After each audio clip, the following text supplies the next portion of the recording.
rates.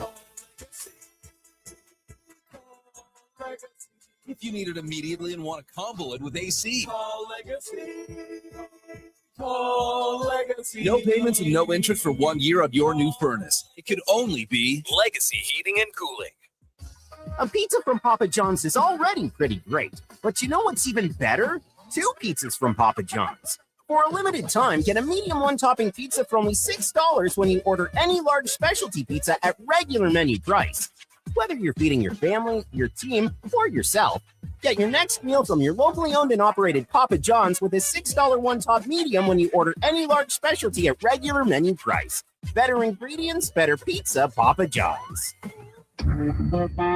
The job isn't done until the last load is hauled, and having a semi-trailer out of commission is not an option. Whether replacing or adding to your convoy, Edmonton Trailer has a huge inventory of new and used semi-trailers, trusted by the gravel, logging, oil field, fluids, and freight industries. Find a trailer right for you online or at one of their 3 locations. For sales, service, parts, rental, and finance, when you're in it for the long haul, Edmonton Trailer. The future of female hockey is here. It's season 2 of the Female Super League, the first ever female-only independent hockey division in Western Canada, with teams from British Columbia, Alberta, Saskatchewan, and Manitoba. Featuring 16U, 14U, and 12U divisions, the FSL brings showcase weekends packed with thrilling games, and our 14U and 16U have been pioneering the advanced body checking rule, empowering young players. The Female Super League, where the best in female hockey takes center ice. Details at femalesuperleague.com. Want sports talk on the go? You can listen to 1440 on the AM dial or stream us on your mobile device through apps like Radio Player, iHeart, and Stingray Music. Edmonton sports fans, turn to Sports 1440. 1440. When it snows and you have a Honda, let it blow, let it blow, let it blow. Ditch the driveway shovel, because right now at Riverside Honda and Ski-Doo, save up to $400 on Honda dual-stage snowblowers. Take whatever winter throws at you and throw it back with iconic Honda reliability. Available for a limited time only at Riverside Honda and Ski-Doo. 15 Inglewood Drive in St. Albert, and always at riversidehonda.com. Shop local, shop Canadian.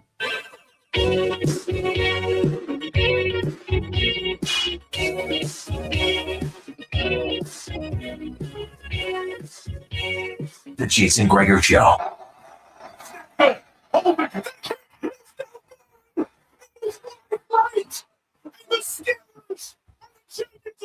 On Sports 1440. Here's Marcel with Schaefer. Marcel.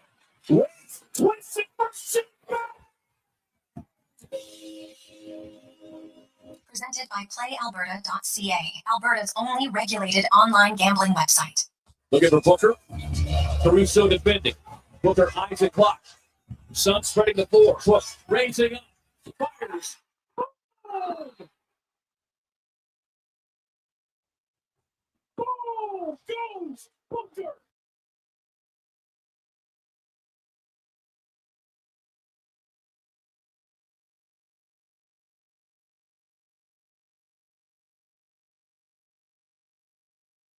Start the new year. How are you? And welcome to the Jason Gregor Show on Sports 1440, sports1440.ca, YouTube, Facebook, X, and Instagram. You can always get involved. You can text us 833-401-1440, 833-401-1440. You can email us if you're old school. We still get some emails. Gregor at sports1440.ca. Of course, you can always dial up the same number that you text. That works just as well. Lots to discuss. Of course, NFL playoffs are set. Wild card weekend begins on Saturday. We also are officially into the second half of the season in the NHL. The second half of the year started like the first half with an Oilers loss on home ice, and rather frustrating loss. I don't think they played very well at all against the Philadelphia Flyers. Now, if you remember the opening game of the season, they had a 3-0 lead and then blew it against the Calgary Flames, so that wasn't great. But the Oilers in a situation where they got to reduce their goals against. It's just, frankly, it's not remotely acceptable. You're not going to win cups being 29th in goals against. So, you could talk about, we need more scoring in the depth. Sure. The Oilers are 6th in the league in scoring. Limit goals against, and they will have a better chance to win. Unless you believe that, let's just win every game 5-4. Now, from my perspective, that'd be highly entertaining. But I don't think the coach or the players realize that that's a recipe for success. You can have some run and gun games through the course of the season, but I don't think you can hover around 29th all year in goals against and think that suddenly you're going to flip a switch. They got to start getting they got to start dimming the offensive lights of the opposition here in the second half. And the month of January presents a good opportunity with a lot of home games, some road games against, not dominant teams by any stretch of the imagination. Winnipeg, Nashville, Chicago, they're not forces right now. Now, that doesn't mean that you can just skate all over them, but, it's not like the Oilers got to go on a road to Dallas, Minnesota, or Colorado.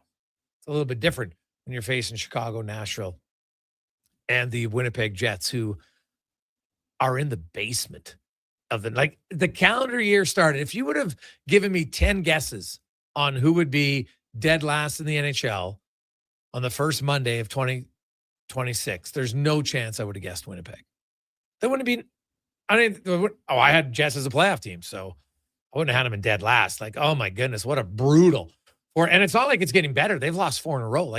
They were bad, and now they're plummeting even worse into the depths. Now, the only good news for the Winnipeg Jets is, as bad as they played, and they can look at it and say, ooh, geez, I don't know. But they're what? I think 8 points out of a playoff spot right now in the West. So, or actually it's 9. So it's 9, but you got a boatload of teams. They're literally on the cusp of being out of it. You look at Columbus. Columbus isn't dead last in the East. They won 4 out of 5 in regulation. And in that 10-game stretch, they gained no points on the 4th place team in their division, and they gained a grand total of 2 points in the race for the second wildcard spot.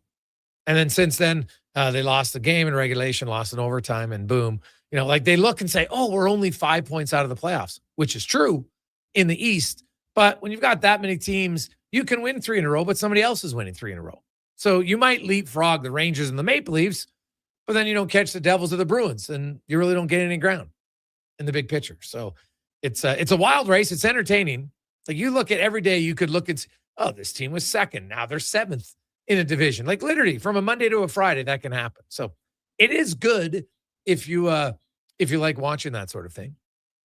Some would say it's a little demonic, but either way, it'll be interesting. So we'll talk Oilers. We're going to talk some NFL on the program today. Also, we'll hear from Corey Lavalette talk about the Carolina Hurricanes, who themselves, the Hurricanes up until their victory yesterday, and maybe that kind of stopped the bleeding. They had allowed 32 goals in 7 games. The Carolina Hurricanes, who have pretty much been one of the most consistent teams in the NHL for the last few years. They're great in the regular season. We know who they are. They're not good enough to win in the playoffs, but they're really good in the regular season. So talk that. Kevin Woodley will be by. We got a lot of goaltending to get to. Dave McCarthy from SiriusXM, Tater in the 2-minute warning, Spec, and much, much more. I'm Jason Gregor. Declan Kruger is in for Connor Halley as he has taken a few days off. Deck, what was your biggest takeaway from NFL weekend? Yeah, kind of a unique one. My biggest takeaway is I want kickers out of the game. And I kind of say this obviously tongue-in-cheek with a little bit of sarcasm, but my argument for not wanting kickers there, and again, I say this knowing it's not going to happen. I say this a little tongue-in-cheek, but kickers are and it's very skillful. You need a lot of skill to be a kicker. It's tough to do. Not just anyone off the street can do it. I want to acknowledge that. But it is the fact that games can be decided by plays and by players that are so opposite of what happens for the other 95% of the game is just something that doesn't sit right with me. The fact a game can have that finish it does, where Calvin Austin gets the touchdown and the Ravens come right back down, 4th and 7, boom, up the seam to Likely. And then all of a sudden you have a guy who isn't really akin to the rest of the guys on the team decide the game. That's why I'm out. No kickers, rule change when I'm commish. But the kicker allowed them to have a chance to win the game because Boswell missed it for Pittsburgh. Yeah, listen, it's not a perfect system I have crafted out yet, but I'll workshop it. Yeah. What about the college football playoffs? Oh my goodness. I mean, what Indiana is doing and what Curt Cignetti has done with that team, I'll try and keep this really quick, is incredible. I tried to give a description on Low Tide Show. There isn't really an apt one because college is so different from the NHL. Like if you're a coach in the NHL, you're a coach in the NHL. Obviously, Toronto, New York, they have a little bit more history than, say, Columbus or Carolina, but you're a coach in the NHL. In college, if you're a good coach at Indiana, Notre Dame's calling, Ohio State's calling, Georgia's calling, et cetera, et cetera. The allocation of resources are different. NIL funds are different. The best comparison I could give, and it's not perfect, is if Curt Cignetti took the worst team in the AHL and turned them into the Florida Panthers. And that's a little premature because they haven't quite won yet, but it's incredible. The way they stomped Bama was mind-blowing. I'm so happy for them. My team plays them next. I don't love that, but incredible story, the best one in sports right now. Ole Miss with a big win over Georgia. The Bulldogs, they don't ever have blown leads in the second half, but they did, and that's what makes football entertaining. Ohio State weren't who they thought they were. I'll say that. Miami, who a lot of people didn't like that they got in, I guess they showed the people they were deserving of get in because now they've knocked off the number 7 and the number 2 seeds, and now they'll take on number 6 Ole Miss. Like, it won't be a shock if they get to the final. No, absolutely not. And here's the thing about that Ole Miss Miami matchup. Miami finally had, like, they won 2 games against Texas A&M and Ohio State, where I would say they didn't have the matchup advantage. Now they do. Mm-hmm. Like, they can win the line of scrimmage and should win the line of scrimmage going away on both sides of the ball versus Ole Miss. So they've won 2 games that they probably weren't supposed to have a formula to win, and they've done it anyway. Now they actually have a formula to win. So imagine how scary and how good they can be when that's the case. Really looking forward to that one. Now, we welcome to the show former NHLer Sean Brown.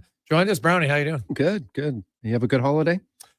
Yeah, it was pretty good. It was busy. We had 2 tournaments, which is probably not ideal, but it was fun. How did the Ben's Cup go for you? We lost in the B final? Oh, sorry, we won the B final. Didn't lose. Oh, good. So, yeah, we lost our first game, then won every game after that. So did you get one of those rings? Well, my son got one because he made the all-star fundraising team thing. So, yeah, those rings look pretty good. They look really cool. Yeah, it looked good on his shelf, right? Like, he's like, Dad, I'm not going to wear it. But he likes how it looks, right? Yeah. It comes with a box and everything. He really liked the socks that he got because they're kind of different material. So a little lighter, stretchier. So they'll be good practice socks because obviously orange isn't the color in St. Albert, but it'll be good for practice. And then we were in Lloydminster for a tournament and went 3-1 again. So we just can't win our first game of the tournament. That's the problem. Then we can reel off wins after that. It's kind of weird. But not motivating the kids. Clearly, yeah, it's terrible coaching. It's terrible coaching, not getting them ready to play. So, but it's fun. Got a lot of hockey over the holidays. Now minor hockey week starts this weekend for teams. So it's, right back at it. So it should be good. So yeah, it was a lot of fun. I recorded the Order game. I watched it because to try to watch when you're with a lot of people is hard to see, but I regretted watching again when I got home on Sunday because, God, it might have looked worse the second time I watched it. They were not good at all against the Flyers. Like, the Flyers look so much faster, and they just looked infinitely more engaged than Edmonton. That's what came out to me. I was just like, look at how many battles they're winning. Look at how many races to the pucks they're winning. Yeah, it's funny that you say that because, I have Instat there. I make up different clips for different kids and my kid and, for learning opportunities. And obviously, a lot of the local kids are Oilers fans, so if you want to get them to buy in, it's nice to see, the players that they're growing up watching. And as I'm watching that game and I'm making some clips, that's one thing that I definitely noticed and took out of that game is how well Philadelphia checked. And when you look at the top teams in the league, and when you go to Oiler games and they're playing those top teams, that's one thing they consistently do is each line, whether it's a skilled line or it's their fourth line, is they all check very well. I mean, you got to be able to skate in today's game, and all those details, whether it's staying over top of guys, having good sticks, those good teams do that consistently. They take time and space away, and Philadelphia with, that's typical Rick Tocchet kind of hockey. He's a hard-nosed player when he played, and I'm sure he demands whether, you're a fourth line or you're a skilled guy, there's a certain way and expectation that you have to play, and they've kind of bought into it. And they make it tough. And, the Oilers, for as skilled as they are, I think for them to kind of get out of where they're at right now, that consistency without the puck and the will to battle and compete to get it back, because they have the skill. There's no question. I mean, and they're in it because they have the two best players in the world. That's the most amazing thing. So, defense is hard work and offense is fun. They just kind of have to to get the nose a little bit dirty. And I'm sure the other areas of players' games will kind of take care of itself.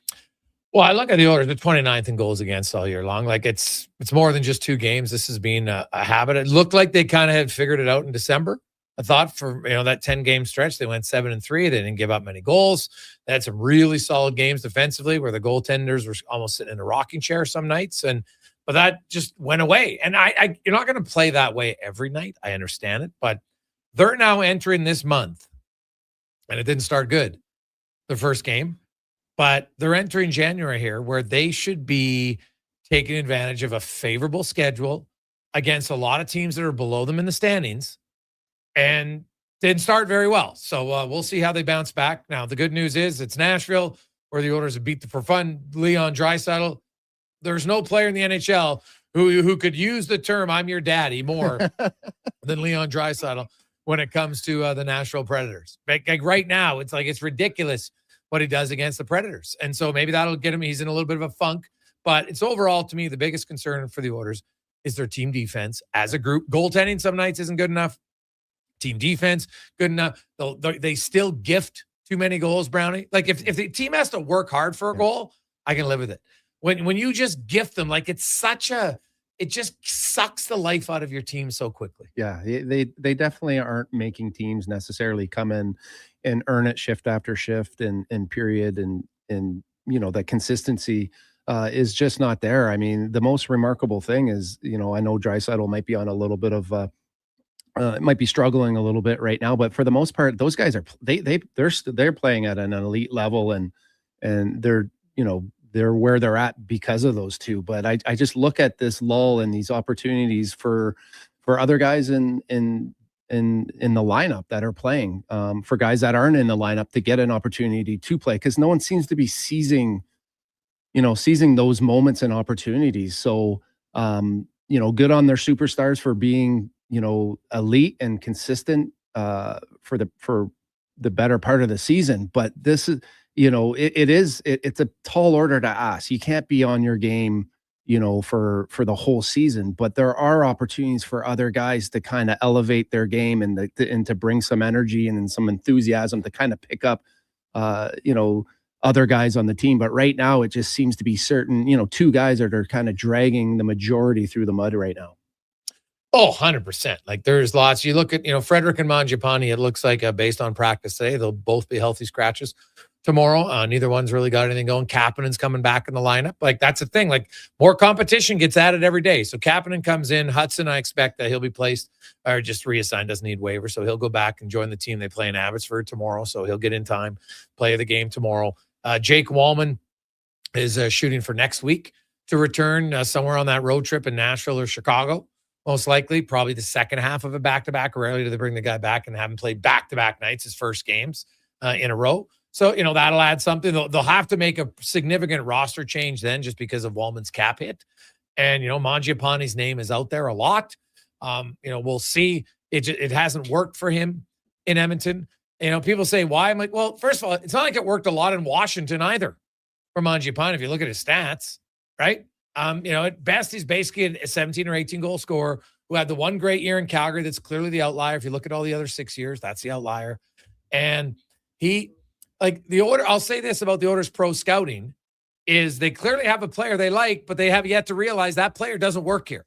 Arvidsson, Skinner, Mangiapane, they're all the same player, just a different name, right? They have little small details, but none of them are great movers of the puck quick, and that doesn't work with the Oilers centers. You got to be a winger who can move the puck. Like Zach Hyman doesn't hold on to the puck long, right? Yeah. Podkolzin doesn't hold on to the puck long. Now they're unreal forecheckers, right? And they get the puck to the guys. So that's what you need, right? Like you need a shooter. Rosovic played well with him. Now he can carry the puck and he's fast, but even him, he can move the puck. And I watch Mangiapane. It's like with Ike Howard, the one thing Ike Howard's going to have to improve on in his game, he's going to have to move the puck quicker. If you're going to want to play in top 6 in Edmonton, you can't be a winger who holds onto the puck a ton. Now you can in certain cases, of course. But when you got those guys, you got to move the puck, Brownie.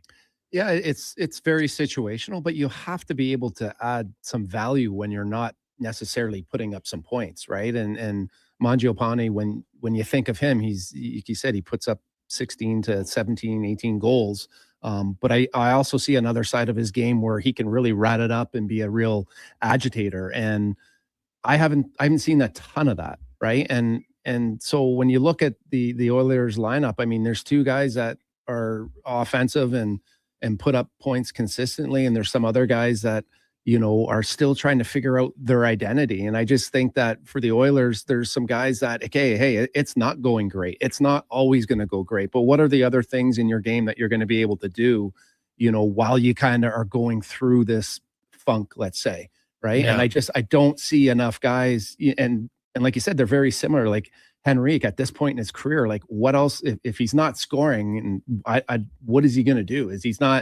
He's never, I don't think, necessarily been an overly physical, hard to play against forward. He's a right? fourth line center who can win faceoff, skill penalties. That's what he is. He's not a third line center anymore. Yeah. So, you know, and you look at Janmark. I mean, he's not necessarily putting up points, but there's another level. I don't know if you necessarily need that as much as that will come as he starts to muck it up, as he starts to play a little bit harder, as he starts to have a little bit more of an edge on his game. I just think there needs to be that if you're not doing one thing, you got to be doing something to get into the lineup and contribute to somehow helping the cause. And right now, I think as I watch teams come in and I watch the Oilers play, they have moments where they're hard to play against and they compete and everything looks good. But the consistency with that right now, teams don't come in here. I don't feel like they come out of here thinking, wow, man, they're hard to play against. I think they come in here and think, wow, they got two of the best players in the world. We got to be aware of them, and they're good and they can beat you. Those two can beat you alone. But when you come in here, I just don't feel that they come in here thinking, man, this is going to be a hard in your face. Oh God, game. No, not right now. No question. And hard, just give me, you check with your stick. Sometimes you check with your shoulders. You're physical, aggressive. And when the Oilers play well, they are hard to play against because they attack and their speed can be like, oh my God, I'm getting turnstiled all game, right? Doesn't always have to be physical, but man, right from the get, I think maybe 3 minutes in that Philly game was good. Like I couldn't believe they went 13 or 14 minutes without a shot on goal. Yeah. Like on home ice in the third period of a game, you're trailing. Like, come on, they didn't have anything. And not an answer, right? There's no like, okay, well, who's going to step up here? I mean, obviously Nurse came in there and did what he did, but to me, it's not even about the fighting.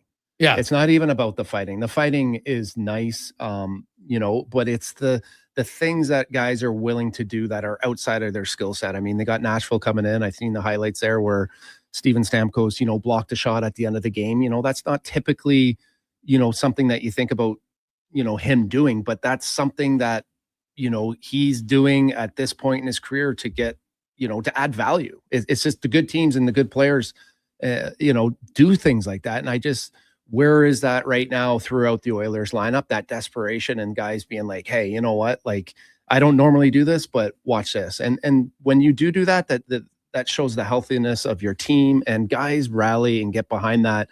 And it goes a long way.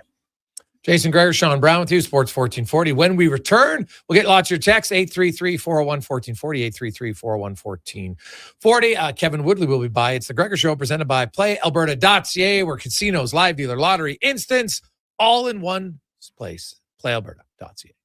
I skipped breakfast this morning. Stay out of my way. Don't threaten me with your bad choices. No worries. A booster bar from Booster Juice will fix me. I don't even know what that is. Yeah, because they're new. Snack-sized bars, packed with seeds, pecans, gluten-free oats, all sorts of good stuff. That sounds lovely, actually. 2 different flavors to try, too. Coconut pecan booster bars and harvest booster bars. Want to skip breakfast with me? I take it back. You make good choices. Booster Juice, Canadian-born, blending since 1999. You've got a go-to coffee spot, a trusted barber, even a lucky game day jersey.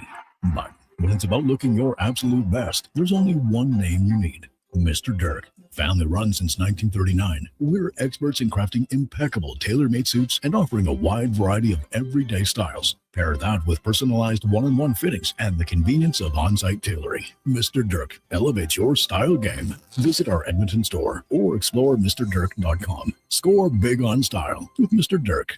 Excavators, loaders, lifts, compaction equipment, and more. Find the XCMG construction equipment you need. Available for rental or sale at Japa Machinery Group. Japa, helping build Alberta from the ground up for 50 years. Visit japamachinery.com. Across the province, Albertans are taking their shot on Play Alberta. With casino winners every hour, jackpots worth millions, and revenue that stays in the province, there's never been a better time to sign up. Right now, our listeners can score a $50 free bet when they make a minimum $50 deposit with code Gregor50. That's code Gregor50 for a $50 free bet. Start playing with your game sense today to find out if you're Alberta's next winner. Top quality flooring, locally owned, and Canadian products from Beaulieu. Yeah, that's CFI. CFI what? No, CFI, Custom Floors Inc. From free estimate to professional installation, contact Custom Floors Inc. at customfloorsinc.ca. No fluff, no fillers, just pure entertainment. Sports 1440 brings the heat with bold opinions, big personalities, and Edmonton's fiercest fans. This is your turf. This is Edmonton's sports leader, Sports 1440. I'm Grant Fedork from Leading Edge Physiotherapy, and people who suffer brain fog might think it's just going to be part of their life. But listen, I've seen a 38-year-old mom managing a concussion read her kid a bedtime story without losing the plot, all because of cognitive rehab that rewires the brain like a GPS reboot. Your brain isn't broken, it's buffering. One missed beat in focus, memory, or balance snowballs into frustration, falls, or forgotten keys. Stroke, concussion, long COVID, even aging can all lead to brain fog. Cognitive rehab works. Check us out at leadingedgephysio.com before your next "where'd I put my phone" moment. 60 years ago, we started selling trucks as Western GMC Buick. Today, we are Wolf GMC Buick. We're still located on the corner of 184th Street and Stony Plain Road with the same ownership for over 2 decades. Our customers have trusted our family-owned, community-driven business, and for that, we are thankful. If you're looking for a truck or SUV, pop in and one of our seasoned professionals will get you a great deal, hassle-free. Come trust our team at Wolf GMC Buick. Wolf GMC Buick. We're making it easy. The future of female hockey is here. It's season 2 of the Female Super League, the first ever female-only independent hockey division in Western Canada, with teams from British Columbia, Alberta, Saskatchewan, and Manitoba. Featuring 16U, 14U, and 12U divisions, the FSL brings showcase weekends packed with thrilling games, and our 14U and 16U have been pioneering the advanced body checking rule, empowering young players. The Female Super League, where the best in female hockey takes center ice. Details at femalesuperleague.com.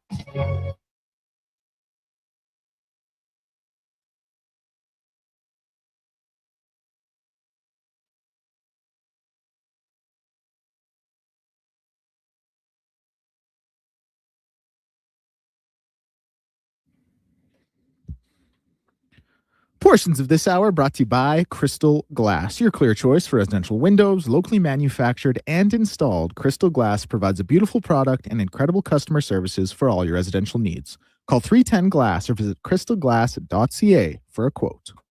Hat tricks, touchdowns, and home runs. Get it all with the Jason Gregor Show on Sports 1440. Presented by PlayAlberta.ca, Alberta's only regulated online gambling website.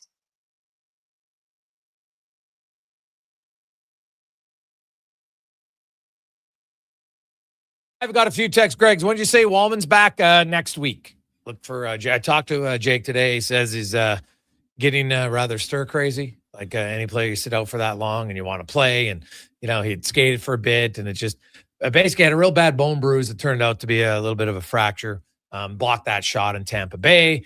And he goes, man, I blocked a lot of shots. It just, sometimes it just gets you in the right spot. It's, you know, I blocked a lot of shots with my feet and sometimes it's nothing. And then the next time you're out for 6 to 8 weeks. I'm surprised it doesn't happen more often, how hard guys shoot the puck and how little material there actually is. Well, I'm surprised more guys aren't using those skate shot blockers, man. Yeah. Well, isn't it funny? When I played, it was about trying to get your skates, you know, as less material and as stiff as possible. Then all of a sudden, you know, they come up with this technology and there's less material and they're stiff as possible. Now we're adding material.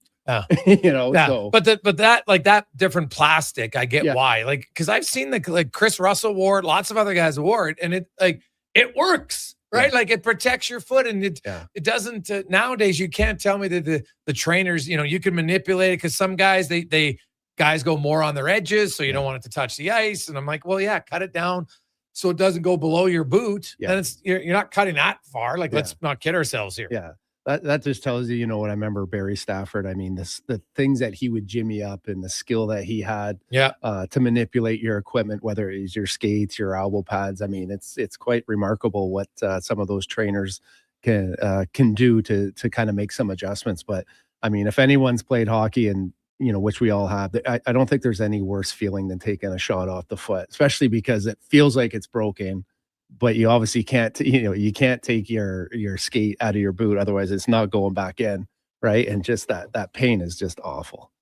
This coming down, the Oil Kings have acquired forward Aaron Obobaifo from the Giants in exchange for Joe Aginla. So that trade just happening here a few moments ago from the Edmonton Oil Kings. And basically, there's also the Giants get a conditional third round pick in 2028. So interesting. Again, a 1 year younger. He's an 08 to an 07, but interesting deal. So I have to look into that one a little bit more. Let's get to our big guest of the day, brought to you by Silent Rides Charter Company, one of the best charter companies in the province. Will take you and your group to your next destination in style for teams, whether you got weddings, whether you got company outings. Check it out, silentrides.ca. Kevin Woodley from In Goal Magazine and NHL.com joins us. Kev, how you doing, man? Happy New Year. Happy New Year to you guys, too. I heard, Sean, I heard you guys talking about no worse feeling than blocking a shot off the skate. And since we've gotten rid of cowlings on goalie skates, goalies can finally relate to that. Every once in a while, that skate will stick out and you'll get one right off the toe sort of feel that. But I can't think of one area that's worse. And on that note, we were once introduced, had a company send us, and strangely enough, I could not find any testers for this. In goal, we have a whole bunch of goalies that are always eager to test the latest and greatest, but nobody wanted to test the bulletproof cup that was sent to In Goal Magazine. I laughed because goalies wear like 3 cups, right? Like a player's cup and then a double cup in front of it. And I sort of talked to a few trainers. There's a couple of incidents over the years here in Vancouver where a guy would take one in a bad spot. And it's like, why don't these guys wear the bulletproof cup? And again, like me not wearing a dangler around my neck as a goalie or guys not wearing shot blockers, it's like, it's too heavy. Like I'm thinking if there's one thing we're protecting here, guys, it's that. And then last year, first time I saw it, Victor Mancini traded from the Rangers, talking to him in front of his locker stall, and I see sitting on the back the bulletproof cup. So it'll take it'll take a slug 38 evidently. Yet again, I could not find any testers for that one. Okay. All right. Did not know that. So it exists. Well, goalies are, let's be honest here. Goalies are a little bit of a different breed. No question about it. So, and what they'll use. Now let's get into to some of it. Let's start, because the teams, Kev, have been announced. I don't think there's any surprise for Canada or the USA really on the goalies. I know you could have made an argument for Wedgwood to go, not Wedgwood, Blackwood to go, I think for Team Canada. But, there they go. You look at the way Winnipeg's playing. What about that American starting goalie job? How much up in the air do you think it is, or is this Hellebuck automatically? I still think it's Hellebuck automatically. Obviously, the Jets are having a really tough season up until his injury, and the numbers have sort of dipped since he came back, and he came back quickly from a knee surgery. But up until that point, like I made this point a few times, like Winnipeg was so good last year that I understood the Hart Trophy. The reality was up until his knee surgery, he was actually playing better this year than he was last year because the bottom dropped out defensively and they were asking him to do so much more and he was delivering. And so I think the fact that he's able to do both, you can sort of count on him finding his game, as hard as that is behind a team defending as poorly as the Jets are. But I still think it's his job. There is a caveat there, however. Jake Ottinger, who we've talked about in the past, and I haven't been so much critical of him as the perception of him, like as this elite top 5 guy, when the reality was for the previous 3 seasons, he had basically performed at an NHL average level behind an exceptional defending team in Dallas. Well, they've loosened up and he's gotten better. His numbers are now flirting with top 10 in the National Hockey League this year. And so I almost want to point it out just because of that criticism in the past, as much as it was more about the perception than him. I see a guy who's narrowed his stance a little bit. He's not getting caught locked in low and wide, something we saw in the playoffs in the Western Conference Final the past couple of years. He looks like he's made some adjustments in his game, and the numbers are sort of finally matching the reputation and hype. He's playing at a really high level for the Dallas Stars, and so if anybody's going to make a dent, if Connor Hellebuyck can't turn it around coming off the injury, it's going to be Jake Ottinger. Kevin, competition brings out the best in everyone. I think Pickard, since the trade, has been playing better. How do you feel about the goalie rotation and how Pickard has been playing? Yeah, he's been really good. I sort of put that in the notes today, or something I wanted to talk about, because as much as I believe they should get Connor Ingram as many starts as they can while he's up here to make sure they know what they have and get him comfortable. Like, Calvin Pickard's top 10 in the NHL since the trade in adjusted save percentage.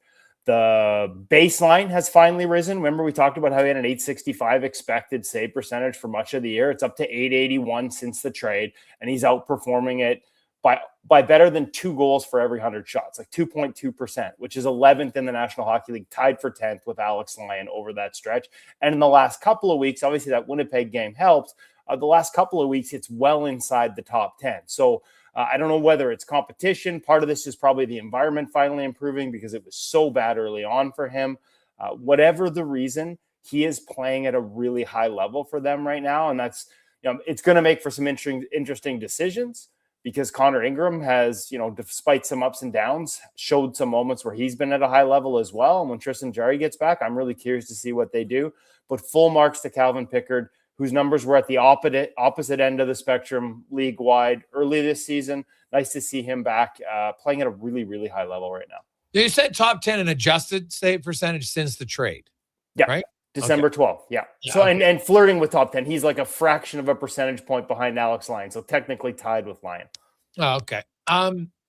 Hey, that segues perfect into Buffalo and the Lyon injury. And what do you think that does for the Sabres, who obviously were on a great run, and then he gets banged up?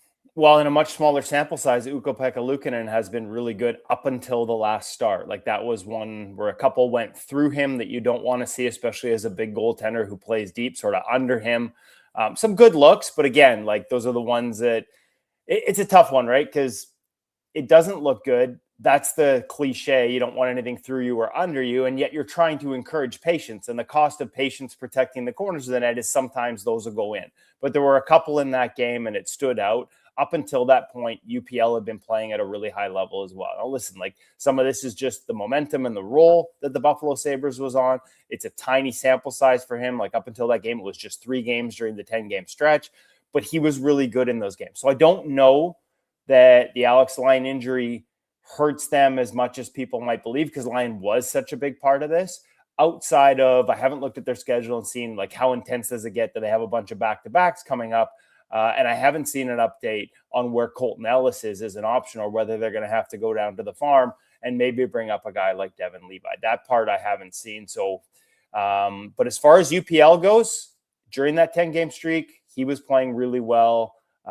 Needs to have a bounce back, and we'll see him against the Canucks tomorrow night. Needs to have a bounce back from his last start. They couldn't get it to 11, but up until that point, he'd been really good for them as well.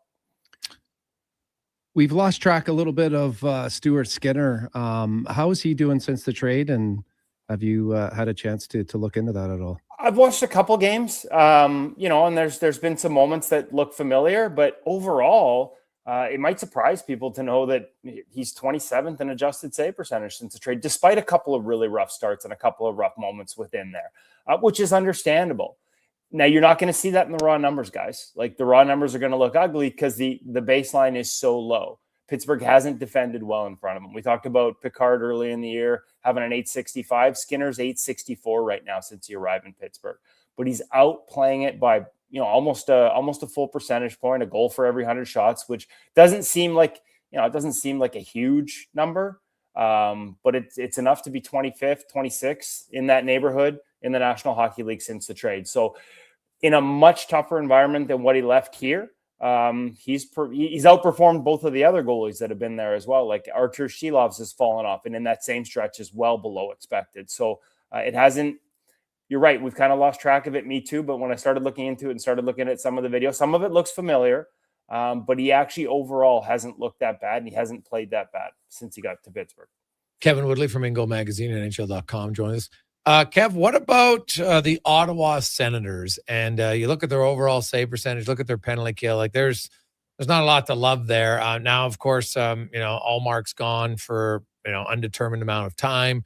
What do you make of the Senators? How much is it defensive environment? How much is it goaltending? And how big of a concern is it? Is that going to derail their playoff chances? Well, I guess the big question is how long is Linus Allmark out for? And I don't have that answer. Obviously, anytime it's a personal matter, you leave it at that. But for their sake, you hope it's not out too long. For his sake, too, obviously, for the person, you hope that everything's okay and he can get back to the day job, so to speak. Because Levi Merilainen, after a great season last year, and we sort of noted it as they went to him as the backup this year, he'd earned it. But it was important to recognize that it was somewhat sheltered minutes and the expected save percentage was high. In other words, they protected him. Out of 63 goalies right now, out of 72 goalies in the NHL right now, he's 62nd in adjusted save percentage. He is well down. It's basically almost a goal a game that he's giving up below your average goaltender. And Ottawa, it's not the defensive environment. After a slow start defensively for the past couple of months, they have been really, really good. Since December 1st, even the PK second in the league. 5-on-5 off the rush, first in the league. Overall expected goals, 5-on-5 against. High danger chances, fourth in the league. They are not giving up a ton of high danger chances, and the goaltending just hasn't picked them up. Allmark started to look like he was starting to find his game and get back into a bit of a rhythm, still 43rd on that list overall in adjusted save percentage, which is obviously not what they're paying him for, not what you expect out of him given his pedigree. But at least he was trending in the right direction. With him out, I'm curious to see whether they decide to go another way, because it's pretty much just youth and inexperience with Hunter Shepard and Mads Sogard behind Levi Merilainen. So unless one of those guys can get in there and just quickly get on a roll, they might, again, depending on what they know or don't know about Allmark's timeline, they might need to look for some help, because this is a season that by the underlying numbers shouldn't be where it is. I rarely sort of play the blame the goalies card, but in this case, when I look at the underlying defensive metrics, it's sort of hard to find fault with anybody but the goalies. Speaking of goalies, the Nashville Predators are in town. Justus Annunen just signed a 2-year extension with Nashville. Hasn't played a whole bunch, but when he has, his numbers are actually really good, especially since the middle of November. UC Saros, no surprise. He started to play a little bit better. Is he playing better, or has the environment cleaned up that much in Nashville? Yeah, it's a little bit of both. Saros has definitely played better. I talked about how last year it wasn't on him. Like the first third of the season, by the end of the year, it had kind of fallen apart. But the first third of the season, UC Saros should have been a Vezina Trophy candidate. Like he was so good early on, and they totally wasted it. The environment has steadied a little bit. His expected save percentage is still well below league. It's .881. He's outperforming it by almost 2%, which that's sort of since December 1st. Justus Annunen 3.5%. So as you said, small sample, 3 games, but performing at a top 5 level in those 3 games. They've got a nice balance. Obviously, anytime you're getting that from both your guys, it tells you that the defensive play, like the environment, has improved. Saros gets the harder minutes, but he's handling them overall pretty well. Like they don't have a goaltending problem since they've started playing better in front of both their guys. They've both been really good. Like I said, Annunen's producing better numbers, but in a pretty protected environment and a much smaller sample. So it's not like you look at him and forecast, him taking over or getting more starts. But at least when they go to him, like I felt like a stretch last year when they went to him, just didn't give them much of a chance. He really struggled last year. And ironically, like when I looked at his numbers in Colorado, I was almost surprised they traded him. Obviously, that's worked out well for the Avs in terms of what they got in return. Scott Wedgwood and Blackwood being so good. But he had some really good underlying numbers in Colorado, and we're finally starting to see that now that he's settled into Nashville. So there is upside there, but UC Saros is still your clear number one and a guy who's a deserved Olympian. Is Grubauer going to lead Seattle to the playoffs? Oh, man. They're kind of in a rotation right now, right? Like they're going back and forth between him and Joey Decord. They've gone back and forth. I think tonight will be 8 straight, assuming it's Grubauer in Calgary. And I haven't looked at sort of the projected starters, but that would be my assumption. Philip Grubauer is top 10 in the National Hockey League in adjusted save percentage right now. And again, this is something that we sort of saw last year coming. You know, I mean, this is a guy who's out of the NHL, goes to the American League, rediscovers a little love for the position. They bring in the goalie coach, promote him from the American Hockey League into Seattle this year. I thought muddied the waters as much as I'm a bigger fan of a 3-goalie rotation than most people are because of what it allows you to do to rest for your number one. I think that kind of muddied the waters when Grubauer looked like he was ready to take off, and it slowed his start. But sort of since Matt Murray, who's skating and is pretty close, but since he got injured and they just went to the two of them, Grubauer's been excellent. And again, I know nobody's going to take that risk in the summer, but when I looked at his numbers, I'm like, man, like I would have been tempted to see if you could get him on his final year of his deal at half price in the summer. And he's performing at a level that makes it look like that would have been a wise bet. Will it be enough to get them in the playoffs? Man, they're so limited offensively, but they defend really well for Lane Lambert, and they're getting really good goaltending behind it. Led by Grubauer right now. Like Decord's numbers aren't bad, but Grubauer's are legit top 10 in the National Hockey League and have been for most of the season. Kev, great stuff, man. As always, we appreciate it. We will chat with you next Monday. Have a great week. Thanks, guys. It's Kevin Woodley from In Goal Magazine and NHL.com. So some positive numbers if you miss it there. Calvin Pickard, top 10 and adjusted save percentage since the trade of Stu Skinner. And you know what? Hey, the trade, sometimes trades are made. They say he shakes guys up and he looks, Ingram's up here, man. Calvin Pickard's playing like a guy who's like, I don't want to lose my NHL job. And that's not a bad thing, right? Now, it helps a little bit better environment for sure. That'll help a lot, but he's also played better. It's a combination of both. We'll take a quick break. Jason Gregor, Declan Kruger, Sean Brown, Sports 1440, sports1440.ca. Quick break. We'll come back and there is lots of juicy matchups to discuss next. When the ground freezes, you wonder how anything can get done. And instead of staying outside in temperatures that would make a polar bear cry, you head inside where it's toasty and warm. But that's not what GS Construction does. Because while the ground freezes above, we plan below, rebuilding and revitalizing the systems that keep our communities working year after year. Now, don't worry. GS Construction promises to do everything safely and efficiently, and we'll wear our extra warm clothing outside. For more on what we do, visit gsconstruction.ca. Day or night, tasting just so right. You can order Oodle Noodle at oodlenoodle.ca, delivering you the news almost right away. Remember, you can order Oodle Noodle at oodlenoodle.ca. So stay on your couch all day and order oodlenoodle.ca. Oodle Noodle. Got a go-to coffee spot, a trusted barber, even a lucky game day jersey. But when it's about looking your absolute best, there's only one name you need. Mr. Dirk. Family run since 1939, we're experts in crafting impeccable tailor-made suits and offering a wide variety of everyday styles. Pair that with personalized one-on-one fittings and the convenience of on-site tailoring. Mr. Dirk elevates your style game. Visit our Edmonton store or explore MrDirk.com. Score big on style with Mr. Dirk. Actions speak louder than words. Japa Machinery Group puts your construction plan into action with XCMG construction machinery you need. Available for rental or sale. Learn more at japamachinery.com. You matter. Your mental health matters, and you're braver than you think. Not Alone is an organization focused on creating a space of acceptance and support through tough, meaningful conversation. My name is Tyler Smith, and you are never alone. NotAloneCo.com. It's okay to not be okay. At Fountain Tire, success is a team effort. They're committed to their team members and their customers. And that means treating your vehicle like it's their own and finding solutions that suit your needs. Because whatever the road brings ahead, they're on it with you. Visit FountainTire.com today. Scott McGilvery here, HGTV host and renovation expert. The one upgrade I know homeowners will love: better, fresher Culligan water straight from the tap. Culligan's Aquasential reverse osmosis filtration system takes your water to the next level. With up to 7 stages of filtration and 14 filter options, they're certified to reduce over 90 contaminants.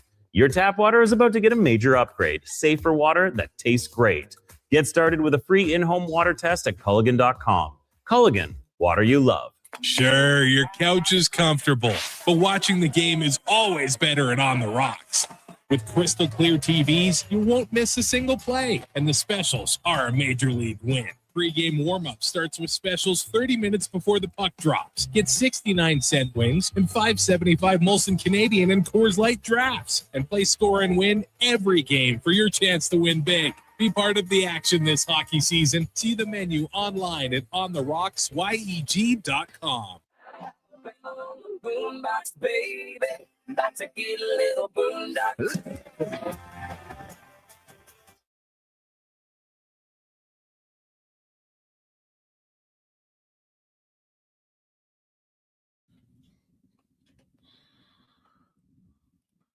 Portions of this hour brought to you by Can Torque. We offer sale, rental, repair, and calibration of hydraulic, pneumatic, and battery-powered torque wrenches, stud tensioners, and flange maintenance equipment. Order today at cantorque.com. Look good, feel good, play good. It's the Jason Gregor Show. Thanks for listening to Sports 1440. Presented by PlayAlberta.ca, Alberta's only regulated online gambling website.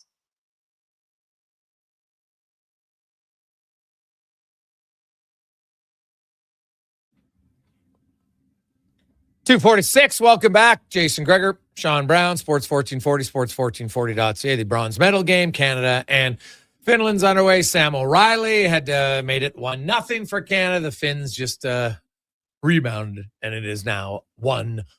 Of course, the winner gets a medal. And I know they don't, someone says, hey, I'd rather win bronze than lose silver, and there's probably something to be said about that. But you know what? Both these teams, that's a tough one. You go to bed thinking you could have won the gold. That was your goal, and then you lose it, and then you got to play the next day. But hey, teaches you a little adversity, so that'll be good. Let's get to our NFL report brought to you by Legacy Heating and Cooling. Home, the no payments, no interest for 1 year on your furnace. Stay warm all winter. LegacyHeating.ca. And it was a wild weekend in the National Football League. We know all the matchups coming up in Wild Card Weekend. Bill Bender from the Sporting News joins us. And Bill, there's coach firings, there's GM firings. We got the matchups in the playoffs. And man, if you have to pick, like, which matchup intrigues you the most and why? Packers. I mean, because it's not just for this year, it's for next year.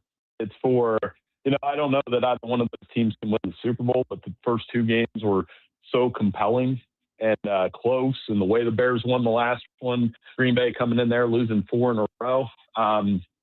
Yeah, that's the one. And I had this thought today. The article will run tomorrow. We ranked the quarterbacks in the playoffs. Mm-hmm. So a little bit of that playoff history and everything. If you're a Green Bay fan, which I am, would you rather have Jordan Love or Aaron Rodgers in this game? And it's a real question. I mean, the answer to me is Love. But man, Aaron looked pretty good last night. Yeah, I know he did. He, like everybody else, looked a lot better when the Ravens kicker missed the kick. And then, moments earlier, the Steelers kicker had missed a convert, which is wild. But you look at now, you mentioned the Bears and the Packers. And I saw a lot of people saying, what were the Eagles thinking? Because the Eagles now, because they rested all their starters, had they played them all, now doesn't guarantee they would have won, but might think better odds that they would have beaten Washington. And then you avoid the 49ers. But now they're playing the 49ers instead of the Packers. And I like the Packers, but I'd still rather face the Packers over the 49ers. I would too.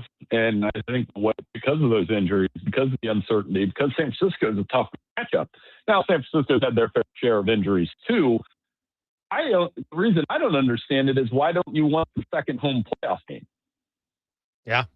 It's a very good point. So we'll try to get a better connection there with Bill in a second here. It's cutting in and out, so we'll redo that one momentarily. But that's the other thing, right? If you win that game, then you get to the second round and you have a home field. So that was a little bit of an odd decision by the Eagles, unless a lot of their starters are more banged up than we think. So if you don't know, it's the Bears and the Packers. The 49ers are on the road in Philly, and the Rams go on the road in Carolina.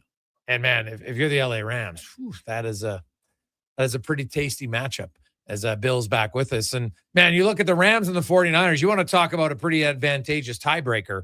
They got it, because no offense to the Carolina Panthers, but they're not close. Like, they're the number 4 seed. They're only 8-9. And this is not the first time it's happened in the NFL. It's happened quite often, actually, where, a lower seed team by a significant margin gets the home field because of their own division. But like the Rams and the Panthers, it screams blowout, doesn't it? Yeah. I think the the Rams should take care of business there. They're the one offense I probably trust the most in this whole deal. And, obviously with Matthew Stafford playing at an MVP level, that's not Carolina did beat them the first time, and Carolina does have a nice defense. I just don't know if they have the passing attack. If LA jumps out to a quick start, that the Panthers will be able to hold on and play in this game. That's fair. Now moving over to the AFC, where there's really some interesting matchups for me. The Broncos get the bye. You got the Patriots and the Chargers. Now the Chargers rest some guys this past weekend. They go to New England. Everybody's like, wow, New England, rookie. Well, not rookie, but a young quarterback. The Chargers, their offensive line hasn't been good all year. It's not magically going to be good for me. What do you make of that matchup? Give me a reason why you think the Chargers could pull off the upset.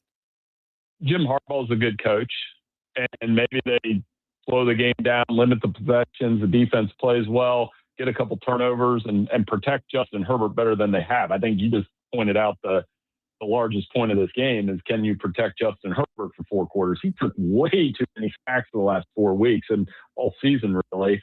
And is Drake May, does he struggle in his first playoff start? Which is entirely possible. Again, when you rank these playoff quarterbacks, you kind of count it. Like Jalen Hurts, for example. If I told you I would rank him 2 or 3 among playoff quarterbacks, it's not judging by the regular season. It's judging by when he gets in the playoffs. He's played in 2 Super Bowls, and he's played very well, and he doesn't lose at home. So we don't know how Drake May is going to respond to this. I think he'll play well, though. A few coaches lost their jobs. Any surprises to you? And do you think there could possibly be a few more? Yeah, I think obviously I don't know if there'll be a few more. John Harbaugh would be safe to me. I don't know why the Steelers would move on from Mike Tomlin. Those are 2 that when I see it, I'm kind of like, why? Same with Matt LaFleur. So, maybe we get 1 or 2 more. I think Kevin Stefanski was kind of assumed here in Central Ohio for those, right up the road in Cleveland. And interesting to see where the Cleveland goes from here, because that next coach is going to have a nice draft pick set up, got a new stadium coming. In theory, they should do well. What about the Lions? And do they need to upgrade? Like clearly their coordinators were missed, I think, in Detroit. I think that was pretty obvious. Do they got to upgrade their coordinators in your eyes? Maybe the tough ones, because, the offensive staff might need to shuffle a little bit. They were still very good on that side of the ball. Clearly they missed Ben Johnson. The defense had a couple holes in it, but they did have a lot of injuries. I don't know. I still trust Dan Campbell. They showed yesterday why, in that division, the margin was pretty close. The Lions were a game or 2 away from winning that division. The Vikings, obviously, as rough as it got for them, they still had a winning record. So I do trust Dan Campbell, think they will bounce back next season. I know some Lions fans are haunted by that clip a couple years ago when he said we might have missed our shot, because I think he understands how hard it is to get to the NFC Championship game. Yeah, very true. Now, Bill, the Jacksonville Jaguars have won 8 in a row. They're hosting Buffalo. The Texans have won 9 in a row, and they're in Pittsburgh. 2 of the hottest teams in the same division. Funny enough, in the same division, they got the Colts, who lost 7 in a row. But you look at the Jags, and they played really well. Like Trevor Lawrence, it looks like, kind of the light went off here in the second half of the season. He was a lot more consistent. And then that Texans defense is just great. But what do you make of the odds of those 2 both winning? Do you like one more than the other's chances? I picked Buffalo to go to the Super Bowl.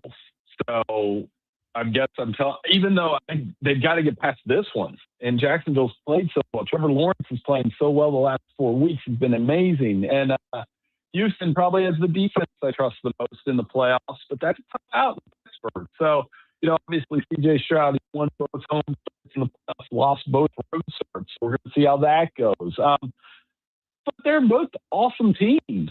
So I was talking to our other NFL writer, Vinny Iyer, today, and he said something that's really stunk with me all day, is this thing's really wide open. Like, if you tell me Jacksonville to the Super Bowl, I'll say, okay. And if you say Houston, I'll say, yeah, okay. I haven't felt that in years past. This is as wide open as it can be. Well, I totally agree with you. There's going to be a lot of tight games there. I'm looking forward to it. Bill, really appreciate your time. Have a great day. Hey, thanks so much. for having me. Take care. Have a great one. There you go. That's Bill Bender. Join us from Sporting. Just want to cut that short. The line just kept kind of cutting in and out, though. But you look at the NFL, it's wide open. The Broncos are the number 1 seed, and then the Seahawks are the number 1 seed. How about Sam Darnold? There's only 2 quarterbacks in NFL history who have had consecutive 14-win seasons. Sam Darnold on 2 different teams and Tom Brady. Now, Sam Darnold's got a long ways to go. I'm not putting in that category, but it's pretty damn impressive what he's done in Minnesota and Seattle. Now, everybody's going to say it's all going to be about what you do in the playoffs for Sam Darnold here. Regardless of who they play, and they're going to play a good team. You know, like you'd think one of the Rams or 49ers, Packers, one of them's winning. I would assume, I guess it's possible that they all lose, but I think at least one of them's winning, and whoever wins, that's who the Seahawks get. Like, it's kind of wild that the Bears, if they win, I think would have an easier matchup, theoretically, unless the Packers and the 49ers upset, right? So it's kind of crazy just how that NFC West was so tight that might have the meaning the Seahawks and either one of the Rams or the 49ers in the second round. Isn't this just great for sports? I mean, you talk about the NFL being tight, the NHL, like it's great when you have all these teams that are, you know, maybe overachieving or just having good seasons that you weren't quite expecting. It makes for great television and with playoffs with the suspense of not really, you know, you don't have a team necessarily that's going to just, you know, with KC being out of it, they're just going to run away from it. So it's going to be an interesting year. I'm hoping that my Bills, maybe this is Allen's time to kind of his year to, you know, to kind of take over and win a championship, you know, for me at least. It's exciting to see. 833-401-1440, 833-401-1440. Got a lot of text to get to. Deck will update you on the World Junior game and more. I see there's a lot of hand wringing. Oh, Canada loses a game, and every time we lose a game, someone's got to come out with, oh, you know what? The youth level in Canada, everything's in trouble. I'm like, you know what? That was a really good game yesterday. It's a really good game. We didn't lose because we were obsessed with individual play in that game. I didn't find it all. No, wow, that was entertaining hockey. I mean, it is amazing to me the pace that these kids play at, the skill, the playmaking ability with the lack of time. I mean, I think if you're a hockey fan, regardless, you know, of who won, I mean, you could really appreciate the effort that all these kids have put into it. And it's just, you think about it now. I mean, you know, all these kids from different countries are playing in, you know, major junior, you know, are getting an opportunity to play over here and hone their skills. And I mean, the game is, I think, in a great spot. There's so much information being shared and coaches and knowledge. And I think it's good that all these other countries are, you know, their programs are getting better as well as ours. And I don't think it's a slight at our game. It's a fine line now, and it makes for entertainment. Quick break. We will get to Declan Kruger and a Sports 1440 update brought to you by Fountain Tire. They take care of your vehicle and your vehicle only. You're focused to enjoy winter driving worry-free. Book your appointment at fountaintire.com. World Junior Hockey Championship bronze medal action as Canada leads Finland 2-1 with about 10 minutes to go in the first period. The gold medal game between Czechia and Sweden will take place today at 6:30. In the NHL, 5 games on the schedule, 2 games at 5, the Mammoth and the Rangers, and the Ducks and the Capitals. Late games tonight in the league will see the Minnesota Wild in Los Angeles to take on the Kings. NBA action gets going at 5 o'clock with the Knicks and the Pistons. The Raptors playing host to the Atlanta Hawks at 5:30, and the late games see the Golden State Warriors in LA versus the Clippers and the Utah Jazz in Portland versus the Trailblazers. Other news around the sporting world is the Edmonton Oil Kings announced today they've acquired 2007 born forward Aaron Obafoyo and a conditional 2029 third-round WHL prospects draft pick from the Vancouver Giants in exchange for 2008 born forward Joe Aginla and a conditional 2028 third-round WHL prospects draft pick. Other news around the sporting world, Jonathan Gannon has been fired by the Cardinals after going 15-36 in 3 NFL seasons. The Raiders have fired Pete Carroll after 1 year, and the Browns have fired 2-time Coach of the Year Kevin Stefanski. Elsewhere in the CFL, Riders defensive lineman Micah Johnson has retired, but will stay with the club as a defensive line coach. I'm Declan Kruger. This has been a Sports 1440 update.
Portions of this hour brought to you by Japa Machinery. Japa is digging deep on their 50-year history of supporting Alberta's construction industry with their line of special edition blackout excavators. Visit japamachinery.com for all the details. The Jason Gregor Show, the best of Edmonton sports talk and beyond. This is Sports 1440. Presented by PlayAlberta.ca, Alberta's only regulated online gambling website.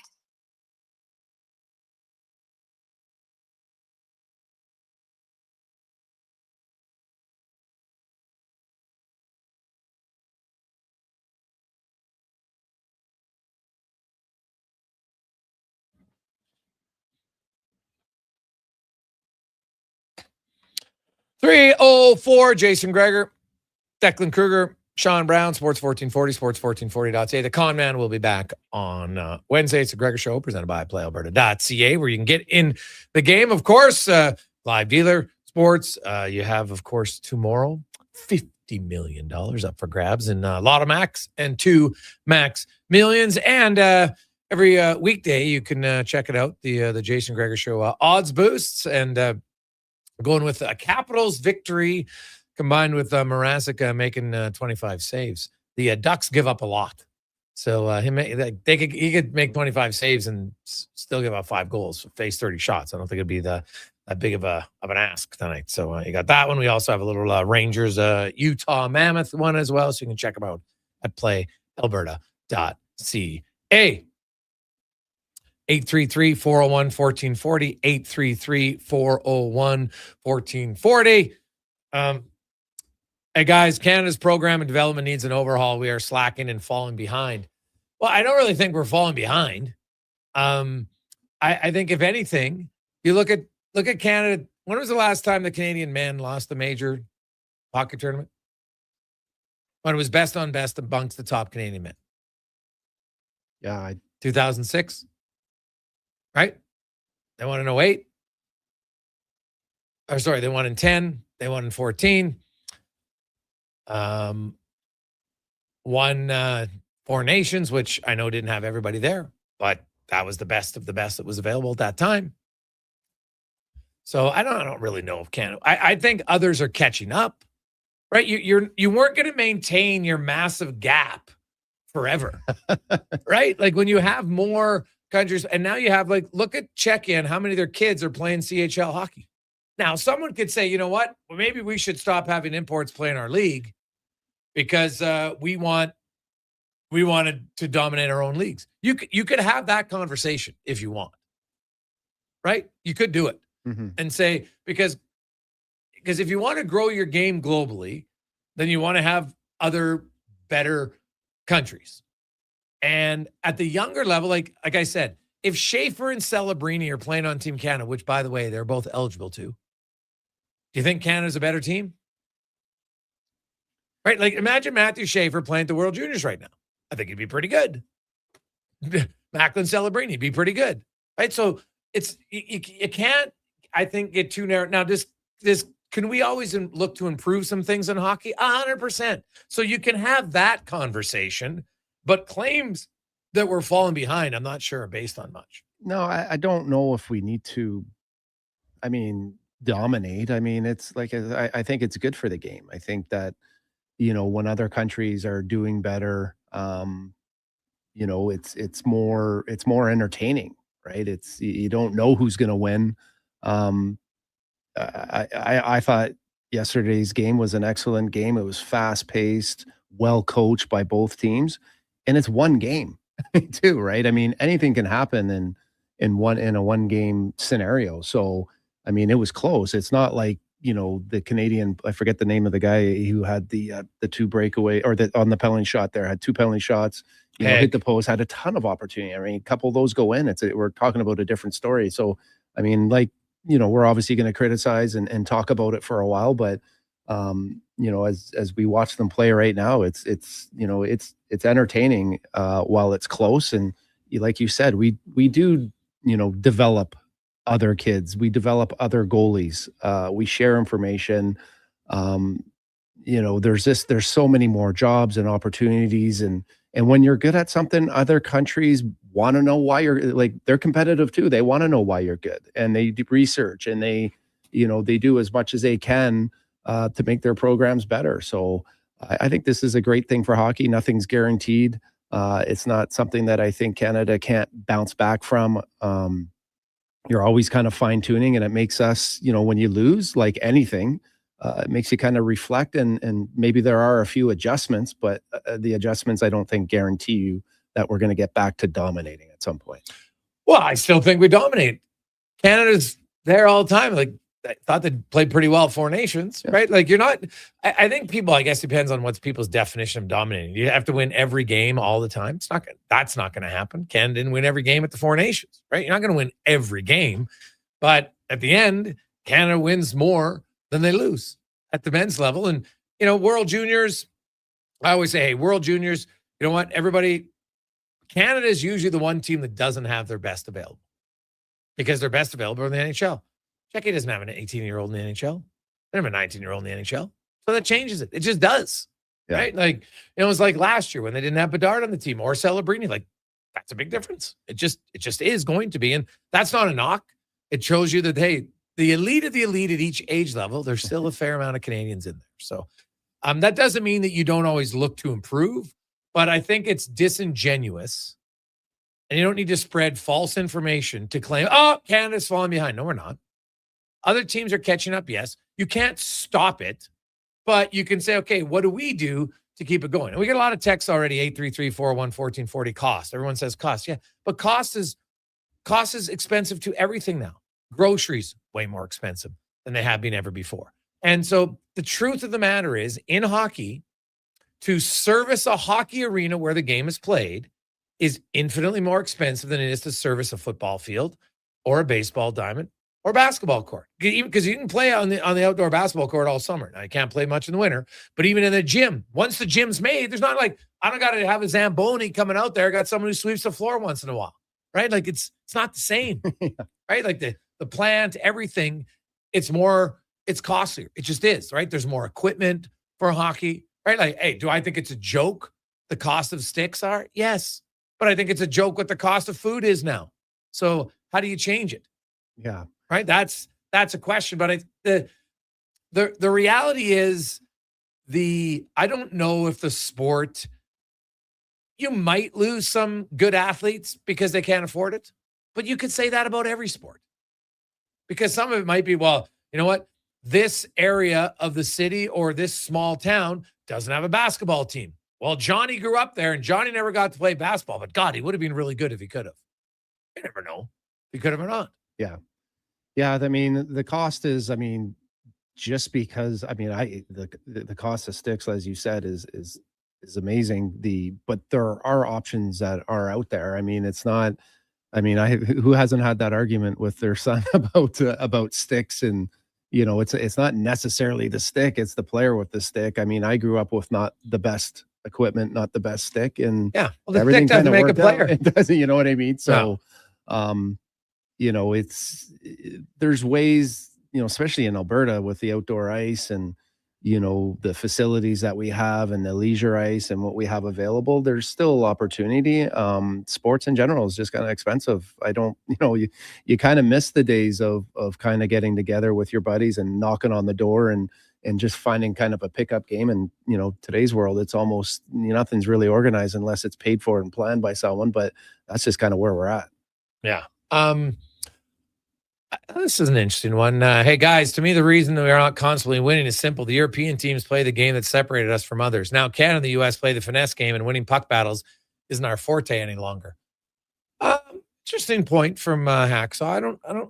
I watched the game last night, and it's just a close game, right? Like, Czechia came into the tournament as a team that lots of people had picked to win the tournament, right? Yeah. They're a good team. And in a one game, it's rare for one guy to get two.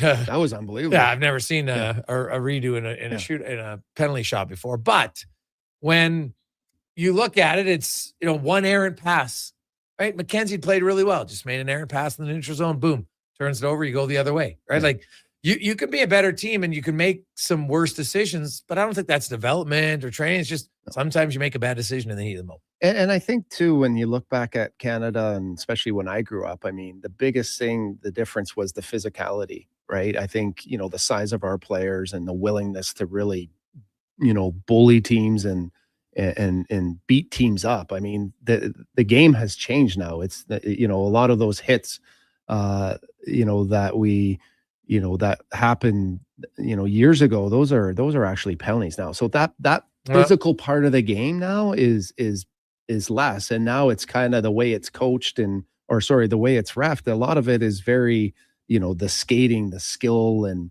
the playmaking and the coaching plays a big part in that. So I think the game has kind of evolved and changed and as far as the physicality and, there's the stigma, I think, of European players not being tough too. Like there was part of that at a time where it's like, Sure. hey, you know what, we're going to bully them, Canadian hockey player, right? There's tough European players that, maybe fighting wise aren't quite the same, but willingness to battle and compete and take hits and gives hits. And they got some tough guys there too that can actually that can handle themselves as well. So the leveling of the field, as I said earlier, isn't the worst thing. I think that, when you tune in now, you know that, everybody's got to be on top of their game and anyone can win the game. And I think from a fan's point of view, it's nice. It's nice tuning in and watching a game like that where you don't necessarily know the outcome. 833-401-1440, 833-401-1440. Hey guys, Canada lost. That's okay. What about the orders? What changes could we make there? That's where we need an in-depth analysis. Well, that's fair. And because that's an ongoing one. It's not just a one game off. The Edmonton Oilers through 42 games are 29th in goals against. There's only 3 teams worse, and they're all in the Pacific Division. I like to call it the Turtle Division right now because it is slow going. The Oilers haven't played well, and they're still tied atop the division with Vegas.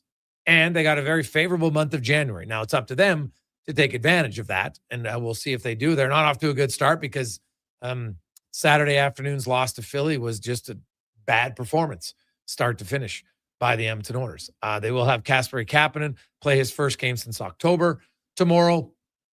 Look for Quinn Hudson to go down and join Bakersfield in Abbotsford. Jake Wallman, you can expect him next week.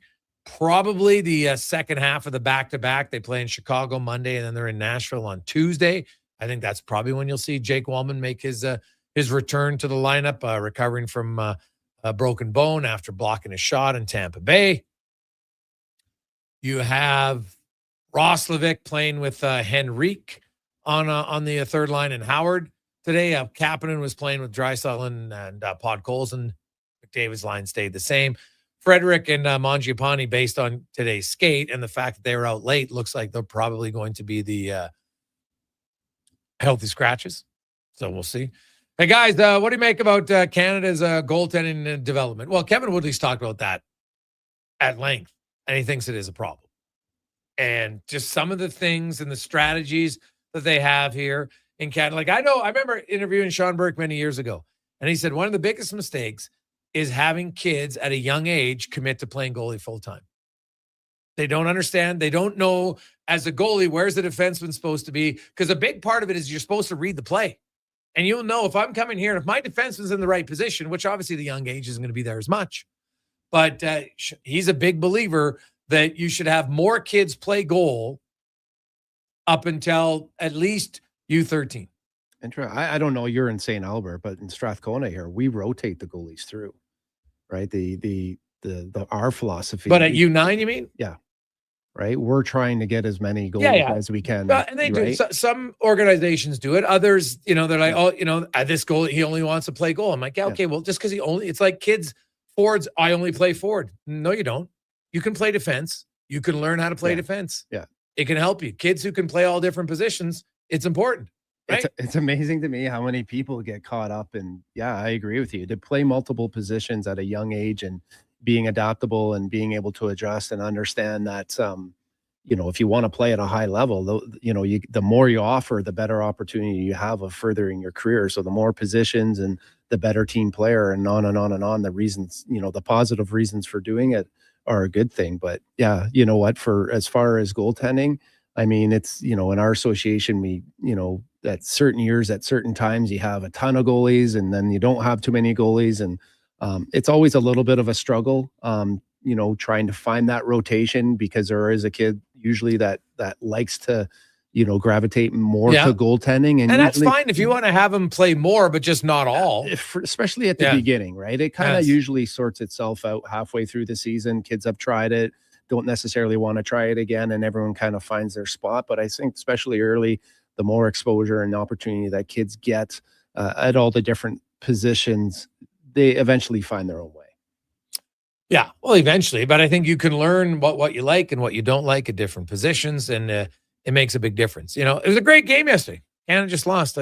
Brady says, hey, guys, hockey's not the only sport that's expensive. $600 kids softball bat. He even sent in a picture, price tag. Yeah, hey, you know what? Lots of things are expensive now. Like, it is, we could have a whole conversation about that. Like, at some point, there's got to be a tipping point here. Like, you just, you want your kids to have the opportunity just to play sports. Like, not to be a professional. Like, I really hope you don't put your kids in sports so they can become a professional athlete. You put them in sports so they can enjoy it and learn about themselves and how to compete and how to be a teammate and how to show up and lots of different things, right? And if they end up if they get a scholarship out of it, my goodness, you're doing cartwheels. Awesome. But more so, it's like, hey, do they have fun? Keeps them out of trouble maybe a little bit, hopefully. Not always. But I think that, sports is, a lot of cases, expensive. Like, hey, we got a lot of texts coming in from, hey, guys, my son was in hockey. I got remarried. And my stepdaughter was in dance. I had no idea how expensive dance is. Honestly, and I'm a dance dad now, but I can tell you it's just as expensive, if not more, than hockey. And trust me, I know. I talked to my brother. He had 2 boys and then a girl in dance. He was just like, oh my goodness, like dance, all the outfits. So there's different costs in different sports if their kids like. Can hockey be expensive? Yes.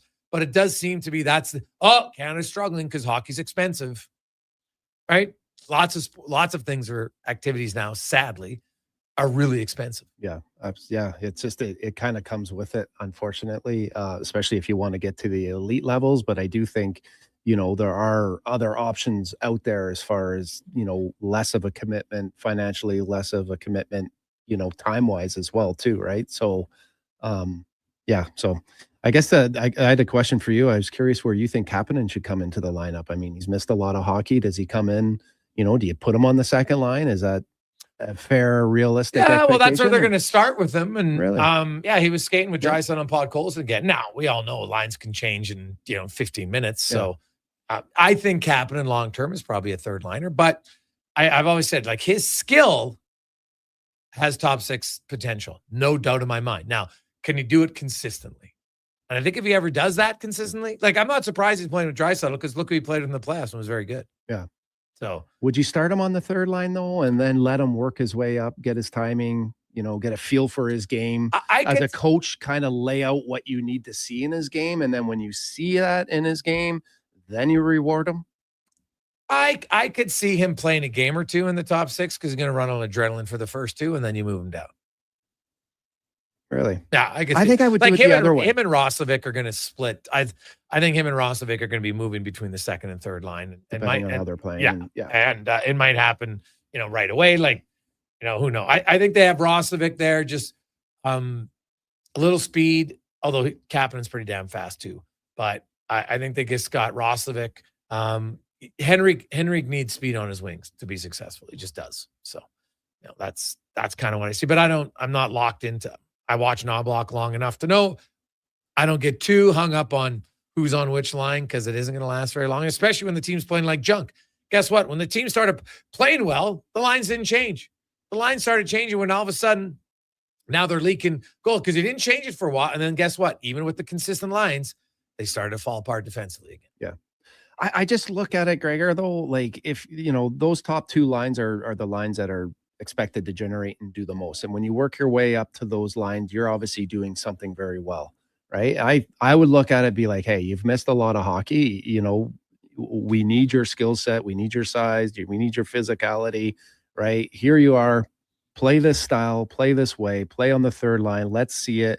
And as we see it, then I think you start to get rewarded. I think if you go the other way, right? I think psychologically, maybe even as a player, right, you're kind of like, oh, you know what? You're on the second line. What did I do? I'm on the third line. Now maybe you start to get in your head a little bit. I'd rather, for myself, look at it the other way. Okay. Quick break. We'll return. And hey, some things seem like they appear year after year. Is this year going to be different for one NHL team? We'll find out next on The Gregor Show, presented by PlayAlberta.ca. New Year's resolutions. We all make them. We all say we're going to start eating healthier or going to the gym or starting that new hobby. But at GS Construction, we actually follow through on our New Year's resolution because it's the same every year. We promise to set the groundwork, literally, for another year of progress and growth. And we've stuck by that resolution since 1974. So start that all-you-can-eat diet. GS Construction is going to start planning right now for the year ahead. For more on what we do, visit gsconstruction.ca. Day or night, tasting just the right. You can order oodle noodle at oodlenoodle.ca, delivering you the news almost right away. Remember, you can order oodle noodle at oodlenoodle.ca. So stay on your couch all day and order oodlenoodle.ca.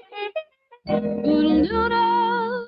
Across the province, Albertans are taking their shot on Play Alberta. With casino winners every hour, jackpots worth millions, and revenue that stays in the province, there's never been a better time to sign up. Right now, our listeners can score a $50 free bet when they make a minimum $50 deposit with code Gregor50. That's code Gregor50 for a $50 free bet. Start playing with your game sense today to find out if you're Alberta's next winner. When picking a New Year's resolution, try to avoid things you have no influence over. Like bringing home the cup? That would be awesome. But completely outside your control. Instead, pick something you can control, like bringing home some Wilhauk beef jerky. That would also be awesome. But what if we brought the cup home to Canada and it was filled with Wilhauk beef jerky? Okay, I'll allow it. Wilhauk beef jerky, only available in Leduc. Get yours today, because you don't win cups with salad. A Saskatchewan boy who grew up loving and playing sports. At least we think he grew up. Listen to Kevin Carius weekday mornings from 7 to 11 on Edmonton's home for sports. Sports 1440. The job won't wait. Why should you? At AWS Welding Supplies and Repairs, conveniently located in Nisku, we've got everything you need to get it done. From product sales to servicing and calibrating machines, we're your one-stop shop. We're a proud, locally owned and operated business, committed to serving our community with a proven track record of customer service. Don't let a broken tool slow you down. We offer fast repairs and free same-day delivery of in-stock items to Leduc, Nisku, and South Edmonton. AWS Welding. We make it happen.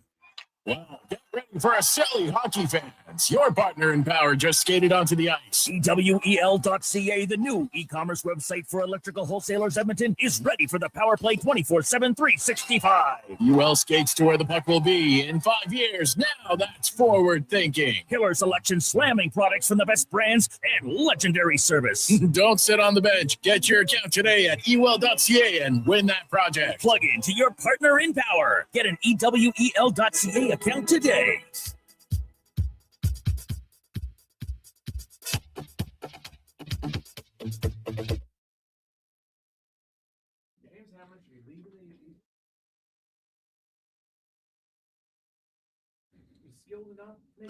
Portions of this hour brought to you by Sherbrooke Liquor, the best place for wine, cocktails, and beers from all over the world. Also, variety of excellent non-alcoholic options. See more at SherbrookeLiquor.com.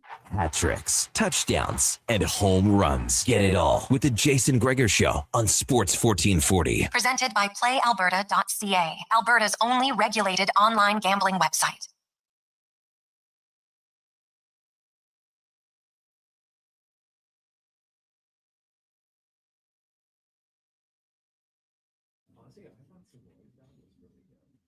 From Lion.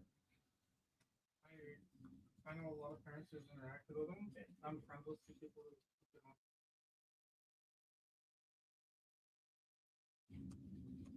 fucking people hated me and I played them.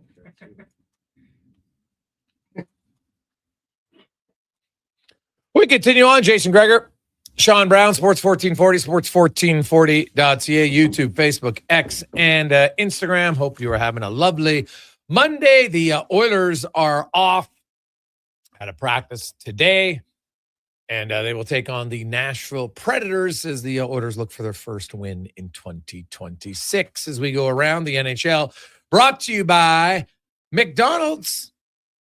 Do you like things extra cheesy? Well, the new double cheesy melt has arrived. The way it all comes together, you don't just eat it, you melt into it. Only available, limited time at McDonald's. And for a team, like if we probably had to list like most competitive or consistent franchises in the NHL for the last 7 or 8 years, they'd be right at the top of the list. Obviously, unfortunately, they haven't been able to get the Stanley Cup that they want, but they've been very consistent in the regular season, kind of going through their first funk. They did get a win yesterday against the New Jersey Devils, but prior to that, they'd allowed 32 goals in 7 games. Man, if I went back through every 7-game stretch, that might be the only stretch of 7 games they've allowed 32 goals. It was very unlike the Carolina Hurricanes, but that's kind of how the season's been for them. The Canes, they've got some injuries, of course, in goal. Unfortunately, Kochetkov looks like he's done for the year. Jacob Slavin was hurt, then he came back, played 3 games. Now he's out again. What does it all mean? How big of a swing are they going to try to make at the trade deadline? Corey Lavalette, longtime beat reporter for the Hurricanes, writes at The Athletic, joins us now. And Corey, I guess let's get an update on Slavin, because he was out for a while. Then he came back and played 3 games, and he's out again. Yeah, well, first off, good New Year, Happy New Year. We haven't seen him as the media anyway on the ice yet. From what I understand, he's been out there a bit. So we're just kind of waiting to see when he gets back out there. Different from what, he battled early in the year, which by all indications was a knee injury. They haven't really been forthright with that information, but he was wearing a knee brace during the off season, and looked like he was never really fully up to speed. Obviously didn't play in the preseason before getting hurt early in the year.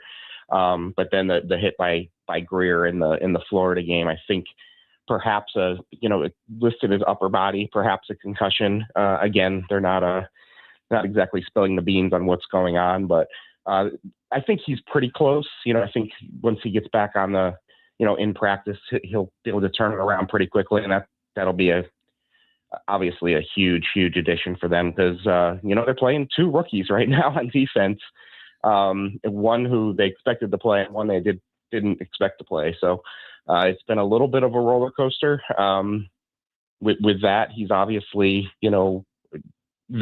probably their most important player. So the fact they've been able to stay afloat without him and even stay atop the division is pretty impressive.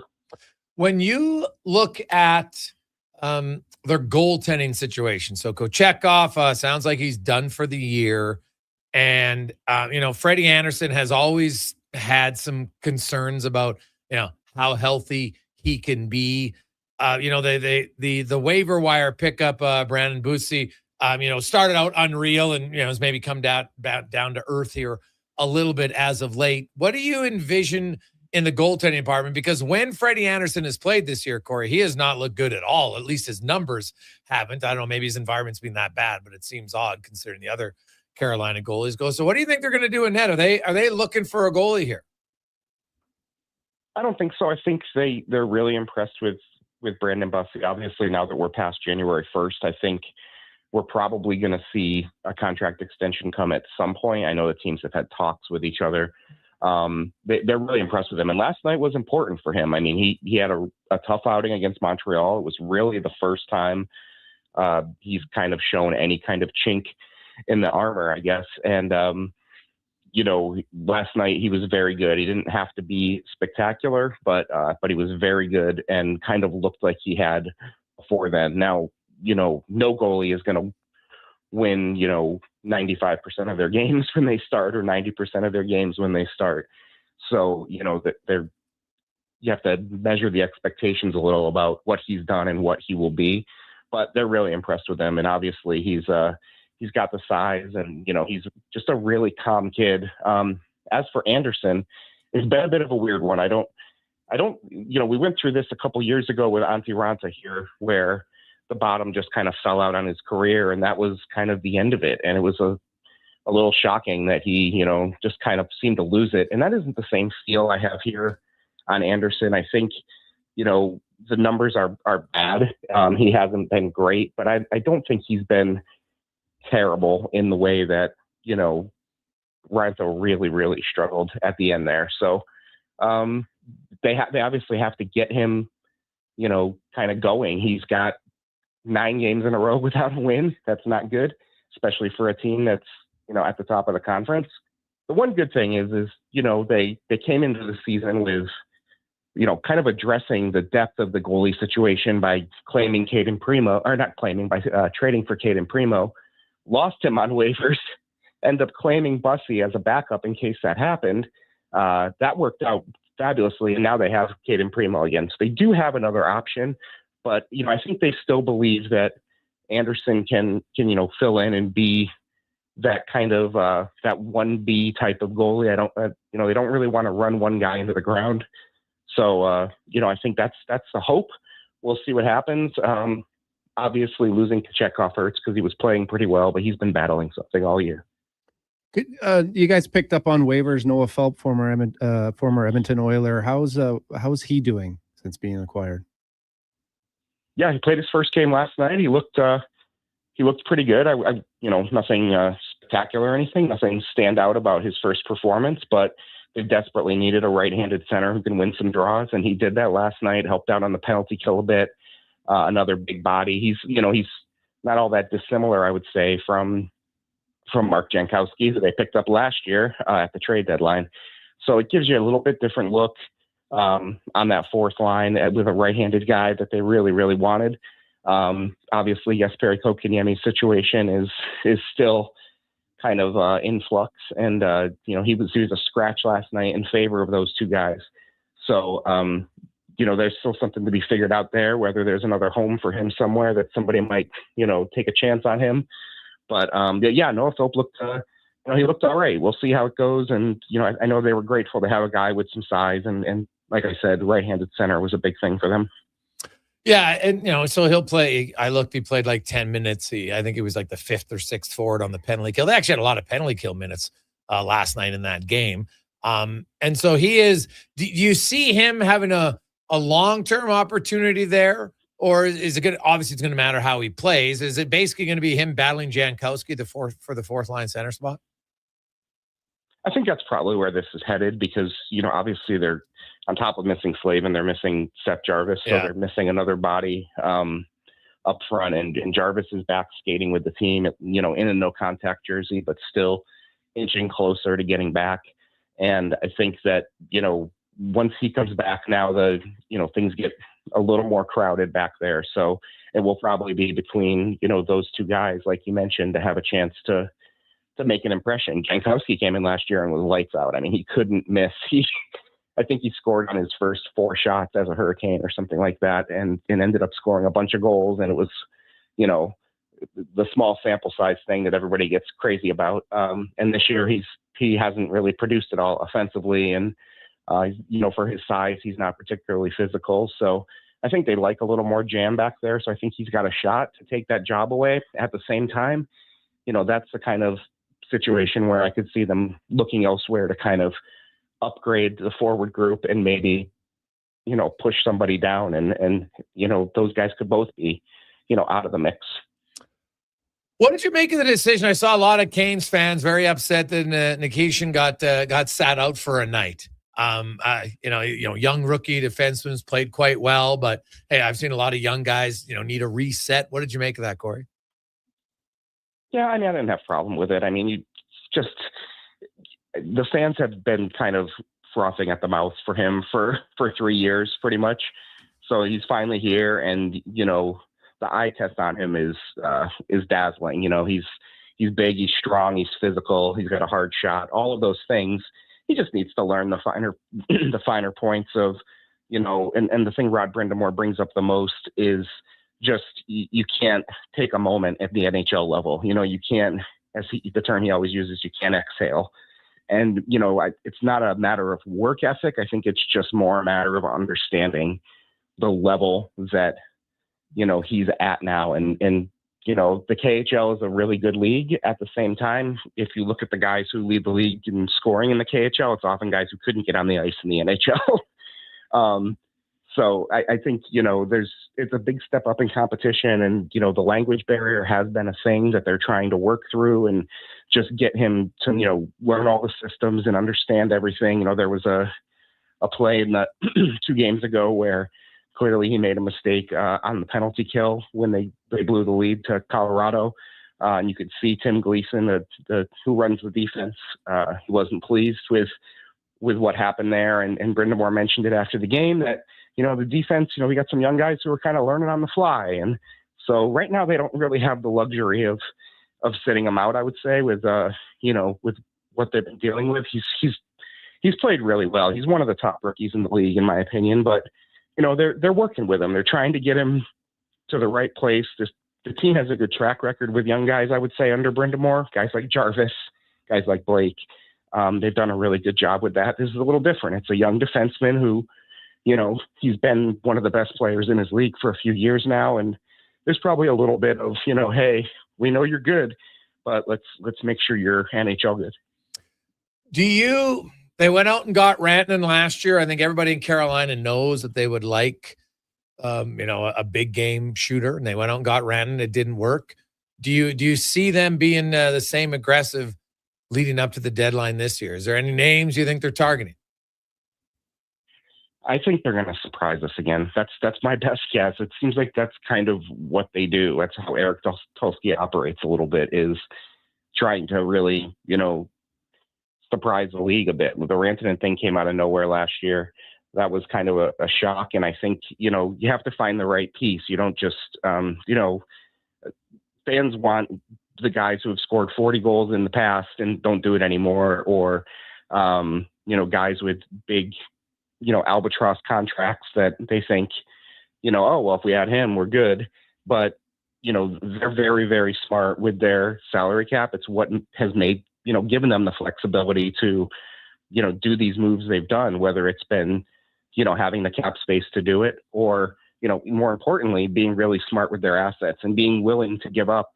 There's a lot of Hurricanes prospects around the league that got traded away because they used them as assets to get, the Jake Gensels of the world, the Mikko Rantanens of the world, things like that. So, I think they're always in on everything. A day doesn't go by that when, a big name comes up, you hear, well, the Hurricanes were around it, because they're in on everything. Yeah, well, I wouldn't be surprised. I think they've decided, hey, we got to be big swingers, and why not? They've got a lot of pieces in place, so use it. Corey, really appreciate this, man. Have a great day. Talk to you again soon. Thanks, guys. Happy New Year. Happy New Year. Corey Lavalette joins us from Carolina. So the Canes had a little bit of a dip. They did bounce back with a win yesterday. And Zane Pairings, the Canadian, just set a world junior record for most points by a defenseman in the tournament. Got 2 assists today. That's 13 points for him. Canada leads the Finns 4-2 in this bronze medal game in Minnesota. Quick break. We'll come back. We got 5 questions and more. It's the Gregor Show presented by PlayAlberta.ca. Legacy Heating and Cooling offers no payments and no interest for 1 year on your new furnace. So when you wake up to no heat, call Legacy. Call Legacy. If you need it immediately with no overtime rates. If you need it immediately and want to combo it with AC. Call Legacy. Call Legacy. No payments and no interest for 1 year on your new furnace. It could only be Legacy Heating and Cooling. Got a car you're ready to part with? Find out what it's worth, fast, easy, and totally free at Go Auto. We're talking top dollar trade-ins, whether it's a little worn or still rocking that new car smell. Just a few clicks, and boom, you've got your value. Text value to 780-777-7777 to start. That's value to 780 all sevens. Why guess what it's worth? Let Go Auto show you the money. Planning your next event? Let Loca Quality Market cater. From made-to-order meals to gourmet platters to full chef tasting experiences, they make entertaining effortless. Visit loca.ca to start planning today. Fountain Tire, success is a team effort. They're committed to their team members and their customers. And that means treating your vehicle like it's their own and finding solutions that suit your needs. Because whatever the road brings ahead, they're on it with you. Visit fountaintire.com today. At On the Rocks, the party never stops. Check it out. Mondays, bingo tunes. Tuesdays, tacos and tequila. Wednesdays, it's wings and karaoke. Shake what your mama gave ya with salsa lessons on Thursdays and the best Latin DJs. Plus, live music every Friday, Saturday, and Sunday, along with DJ Kenny K. Hold on, let's not forget $5 happy hour, 7 days a week.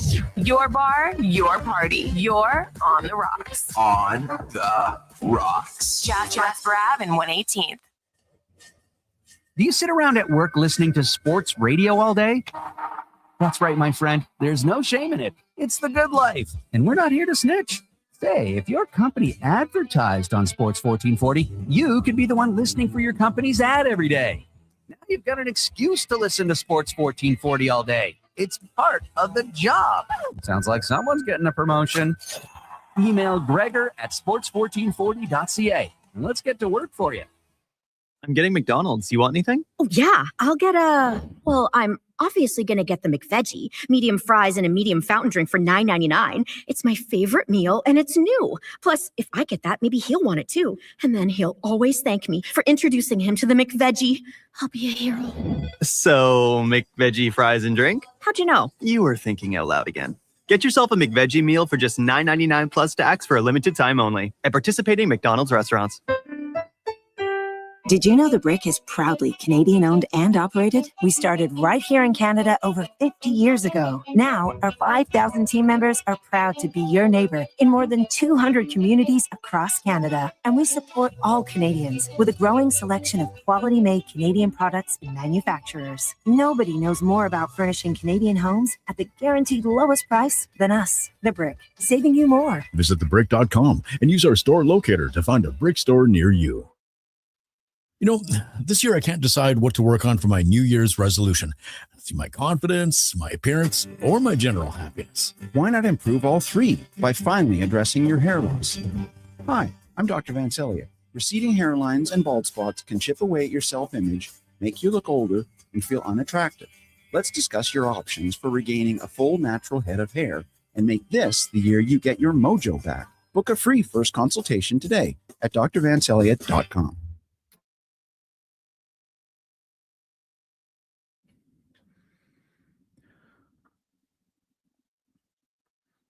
Portions of this hour brought to you by Papa John's. Get 3 large specialty pizzas for only $54.99. Perfect for game night. Use promo code 3LG at papajohns.ca or on the Papa John's app. Sports Radio is back. The Jason Gregor Show on Sports 1440. Presented by PlayAlberta.ca, Alberta's only regulated online gambling website.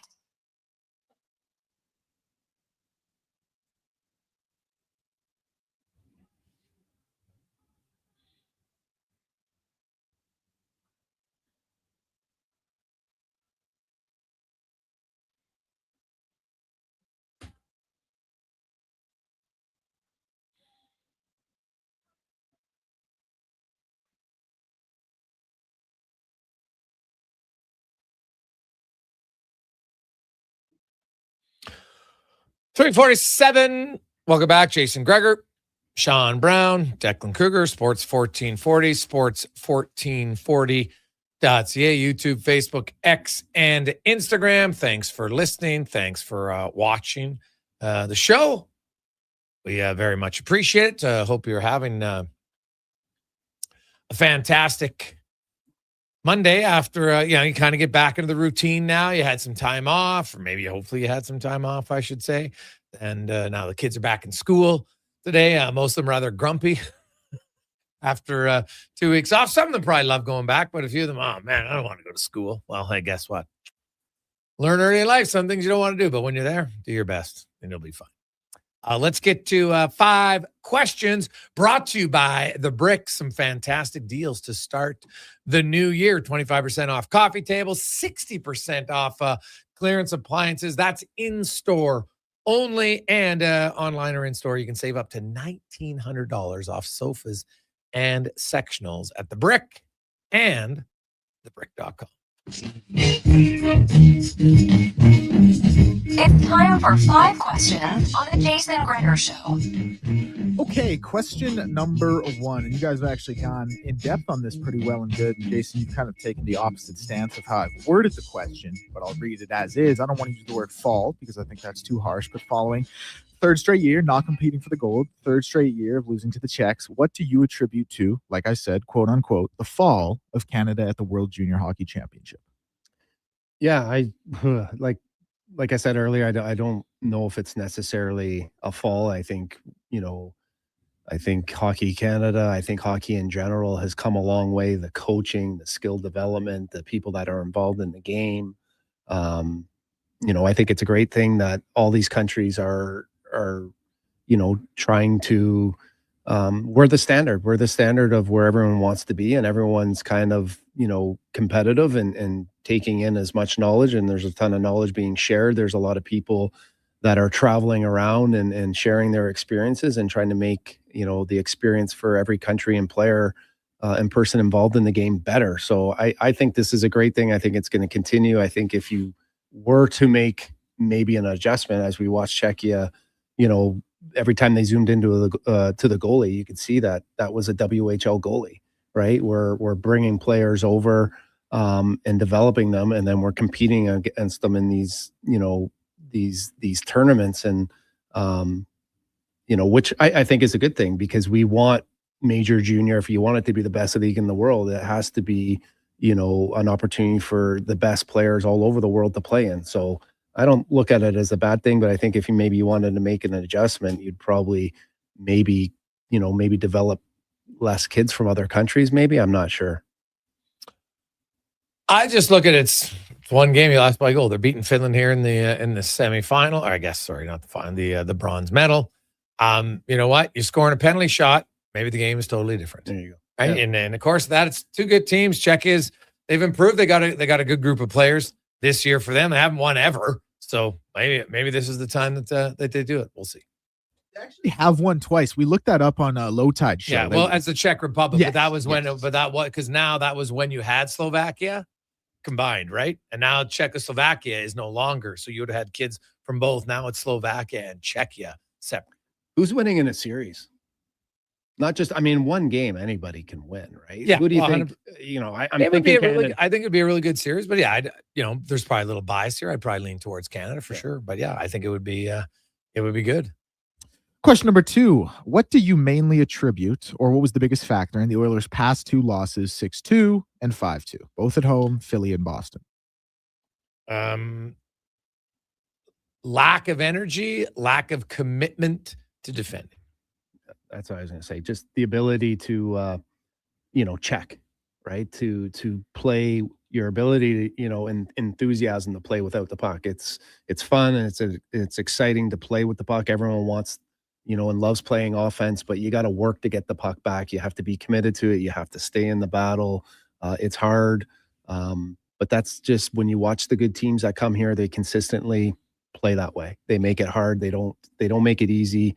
And that's, obviously the Oilers are going to get that. That, they got the 2 best players. The game plan is to take away time and space and to really check them. Question number 3. NFL playoffs are here. Which game are you most excited for and why? Well, I'm just excited for, I like the Buffalo Bills. Obviously, I want to see what, the quarterback can do.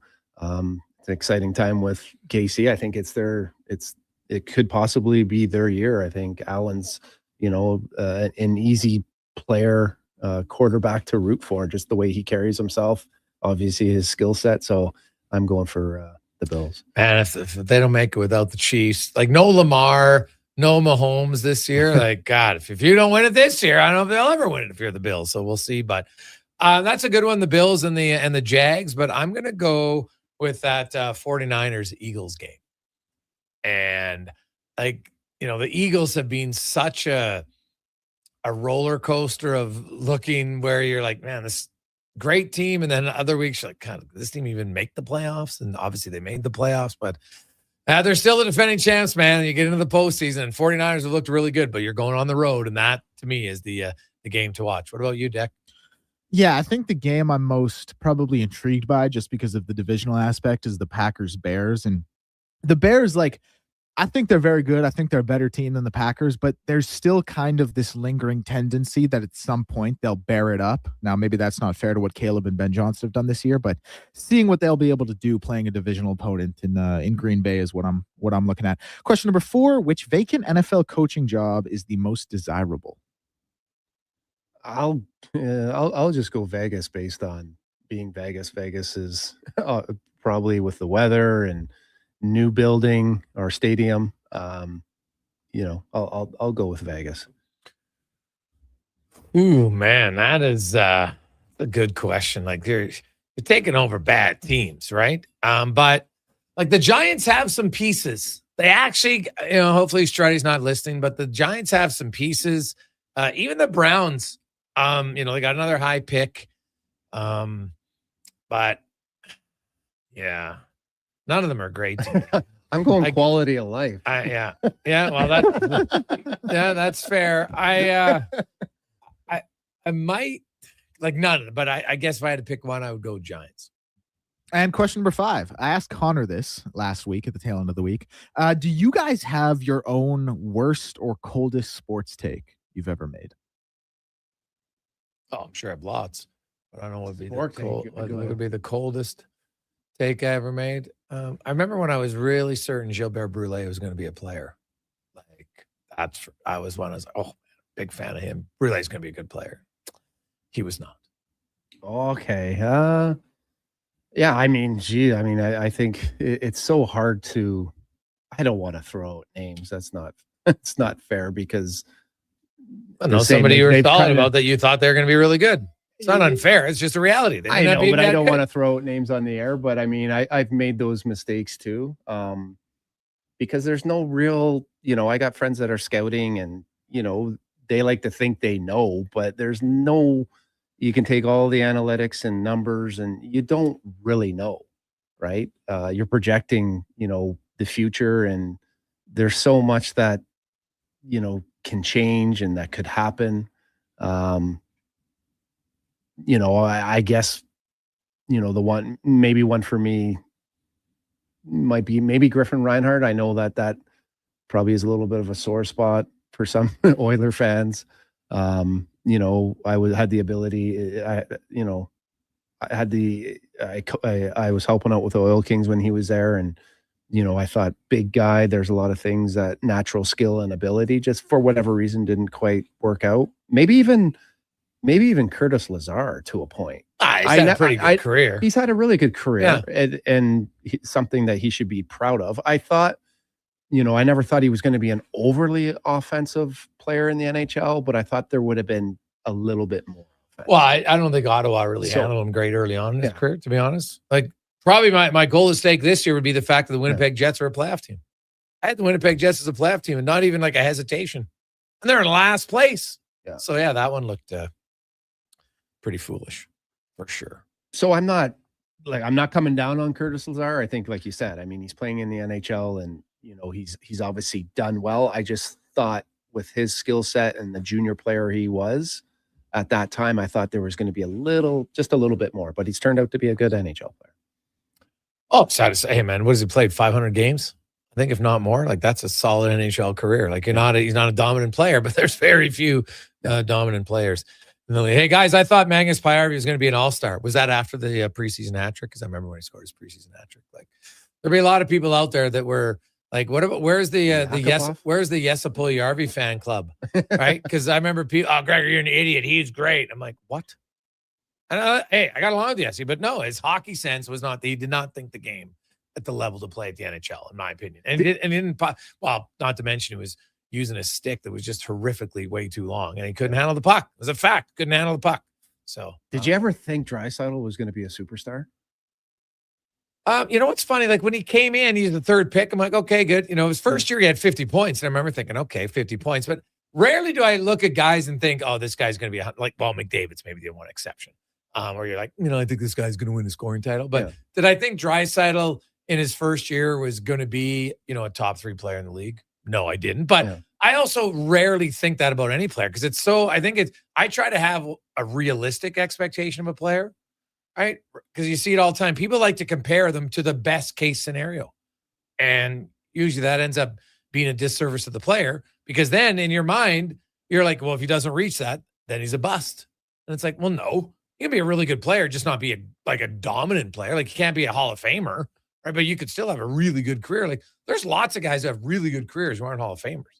Doesn't mean they had a bad career. They're just not a Hall of Famer. So.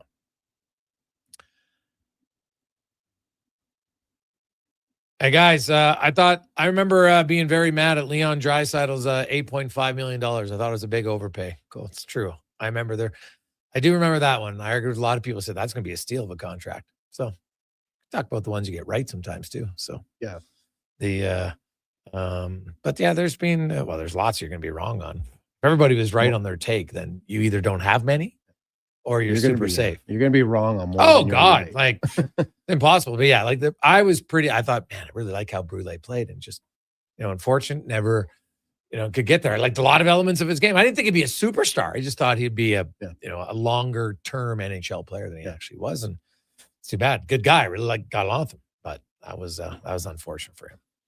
Brownie, have a good week. Oilers 3 games before next week. Do they get out of this funk or do they stay in it? That's a good question. You know what? I'm interested to see how Kapanen comes in. I think that, with his size and his skating ability, his physicality, being a veteran,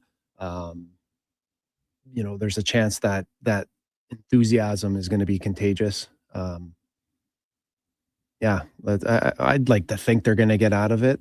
I think anytime you have the 2 best players in the world on your team, you're capable of getting out of anything. Valid. Leon Draisaitl's last 15 games against the Preds, 21 goals, 39 points. 2.6 points per game.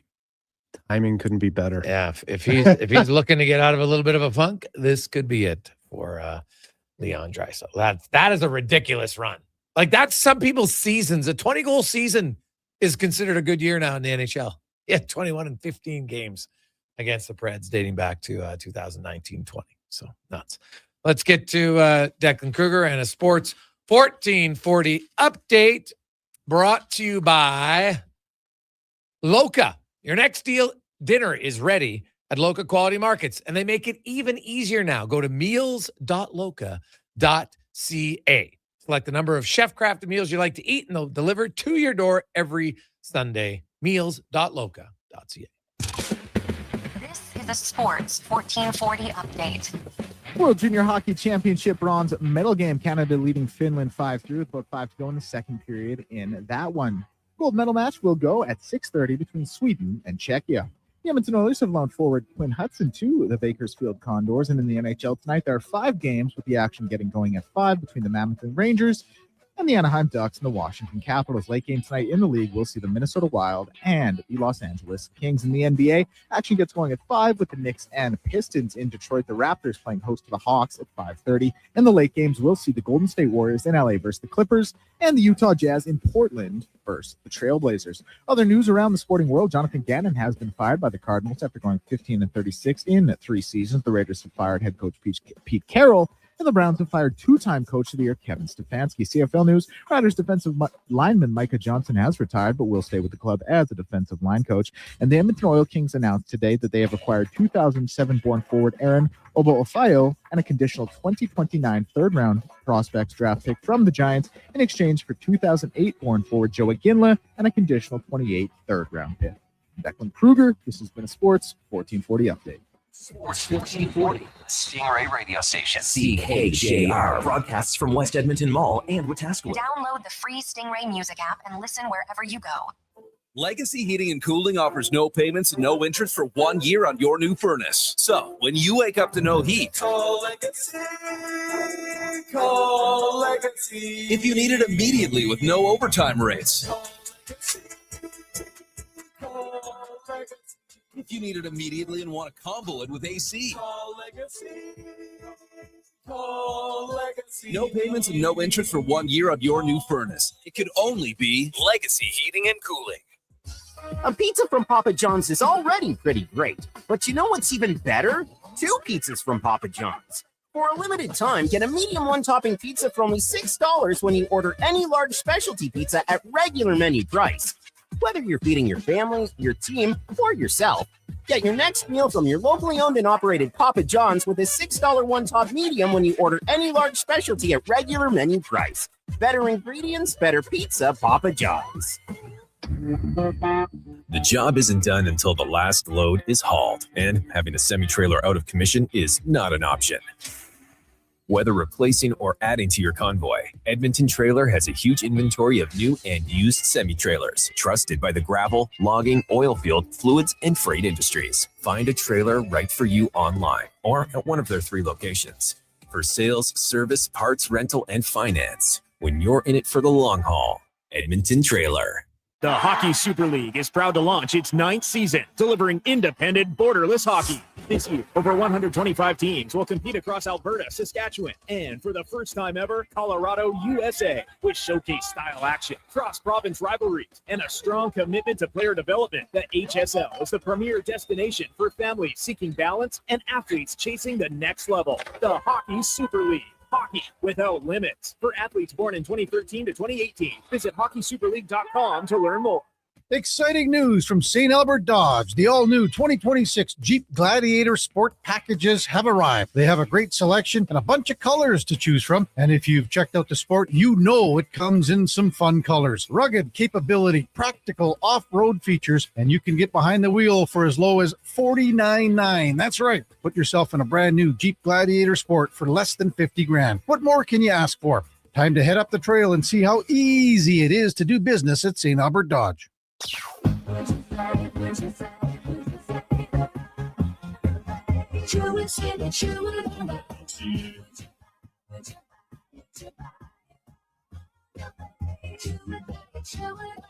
the best Honda, it's the place for service too. I love my Honda taste.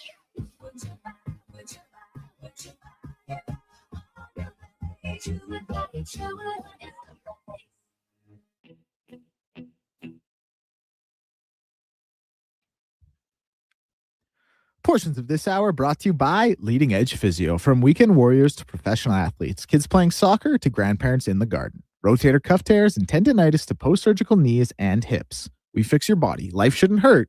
LeadingEdgePhysio.com. Look good, feel good, play good. It's the Jason Gregor Show. Thanks for listening to Sports 1440. Presented by PlayAlberta.ca, Alberta's only regulated online gambling website.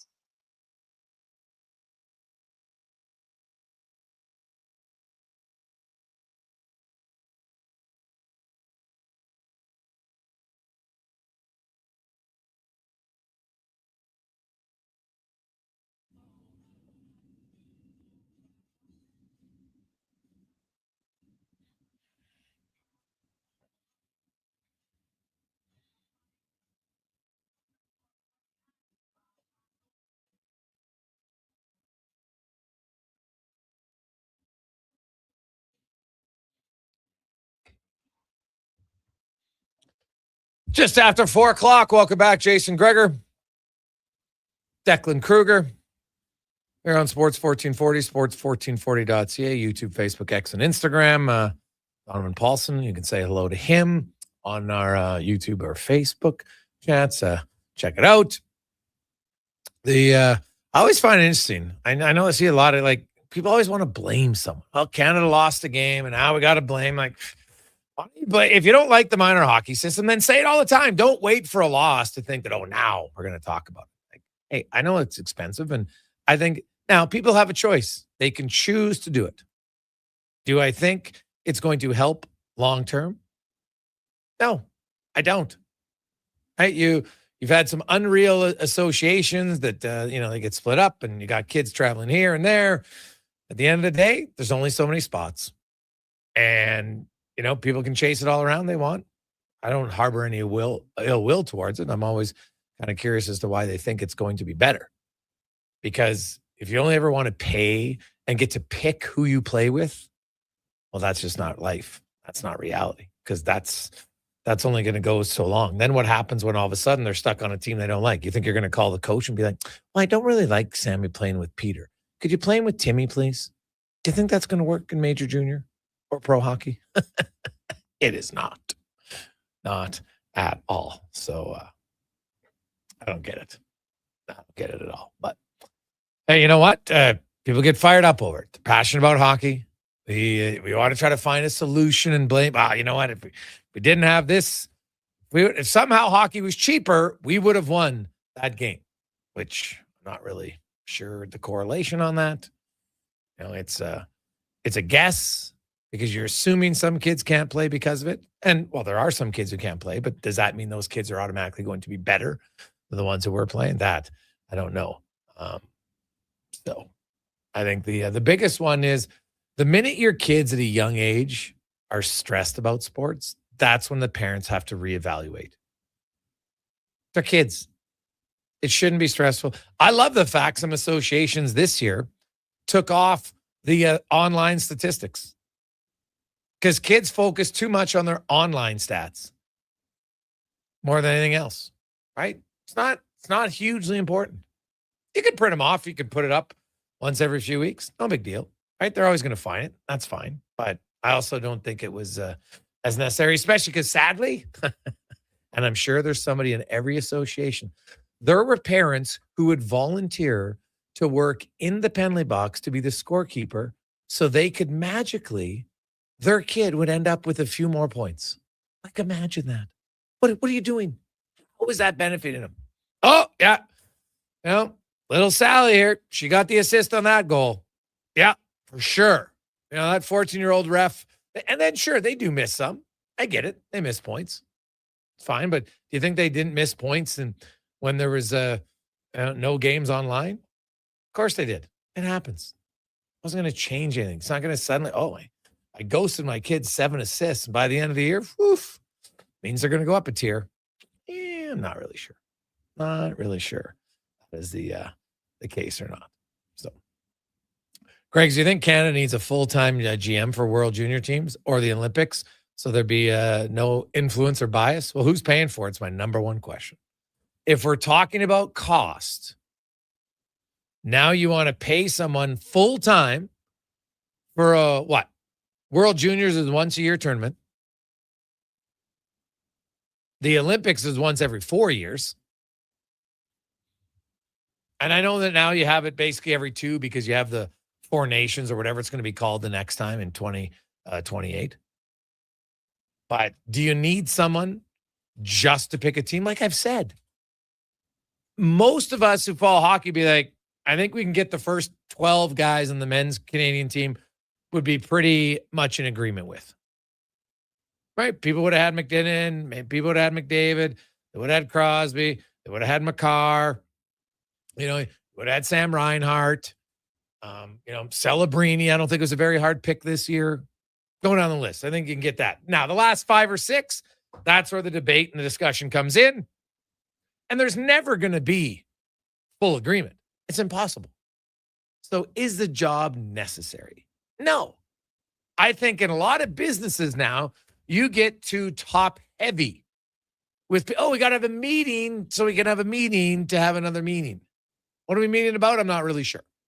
But we got to talk again. Like, we could give you a list of 10 defensemen. You pick out of those 10, somebody, you're going to get the top 6 right. Then 7 through 10, it's going to be debate over who goes and who doesn't. And it might ultimately not really matter. So I personally know. I don't think that they need it. Just me.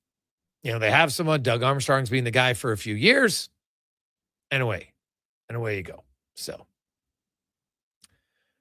And Gregor, some would volunteer to be the GM, no pay. You certain about that? Who's they? Have you spoke to them, Stanley? Have they told you, hey, you know what? I will commit all these hours for free. Just so I can say I was the GM of the Canadian team. A qualified person really going to do that? Why? I don't see the need to do it. Gregor, wouldn't you only pay him $60,000? Yeah. So you think somebody's going to take the GM job of Canada for $60K a year when you get paid more than that to be a GM of a major junior team? I don't think so, man. Don't think so. I don't think it's necessary because the decisions at the end of the day aren't anything that needs a full year-long analysis on. The best guys you're going to pick anyway. Then you come down to the other ones. In a lot of cases, it might be, well, who do we think's playing better right now? So no, me personally, I would not do it. Greg's, when do you think Mangiapane is going to get traded? It's a good question, Steve. Well, I'll say this. The Oilers have to make a significant decision before next Tuesday because that's when I think Jake Wallman's coming back. After talking to him today, after listening to Chris Knobloch, Jake Wallman, he's not going to play tomorrow. He's not going to play Thursday in Winnipeg, and he's not going to play Saturday at home against LA. After that, there's a chance it could be as early as a week today when the Oilers are in Chicago, but then they play in Nashville the next night. And usually guys coming off an injury, they're not playing them in the first half of the back-to-back because they don't really want to go back-to-back nights right away. So I would say next Tuesday, really good chance. So by then, because when Wallman comes off LTIR, you got to free up $3.4 million. And the Oilers don't have enough players that I look at realistically and say, okay, you know what? They're going to waive this guy. All right? Like, who are the players, guys who don't need waivers? Okay, they could send Ike Howard down. Sure. Right? They just recalled him. Okay. They could, if they wanted to, send Matt Savoy down, but those two combined are making 1.7. Right? You throw a defenseman down, Riley Stillman, they're 7.7 or $775K. Still not there. So no, I don't see that happening. I think they're gonna have to clear up some money. Mangiapane makes 3.6. Wallman makes 3.4. It's a pretty easy change. And my understanding, there's some teams interested. And Stan Bowman, they know the situation with Jake Wallman. They know this. Now, there could be another injury in between now and then, and that changes things. But that would be my guess. Hey, Gregor, can you waive Trent Frederic? You could.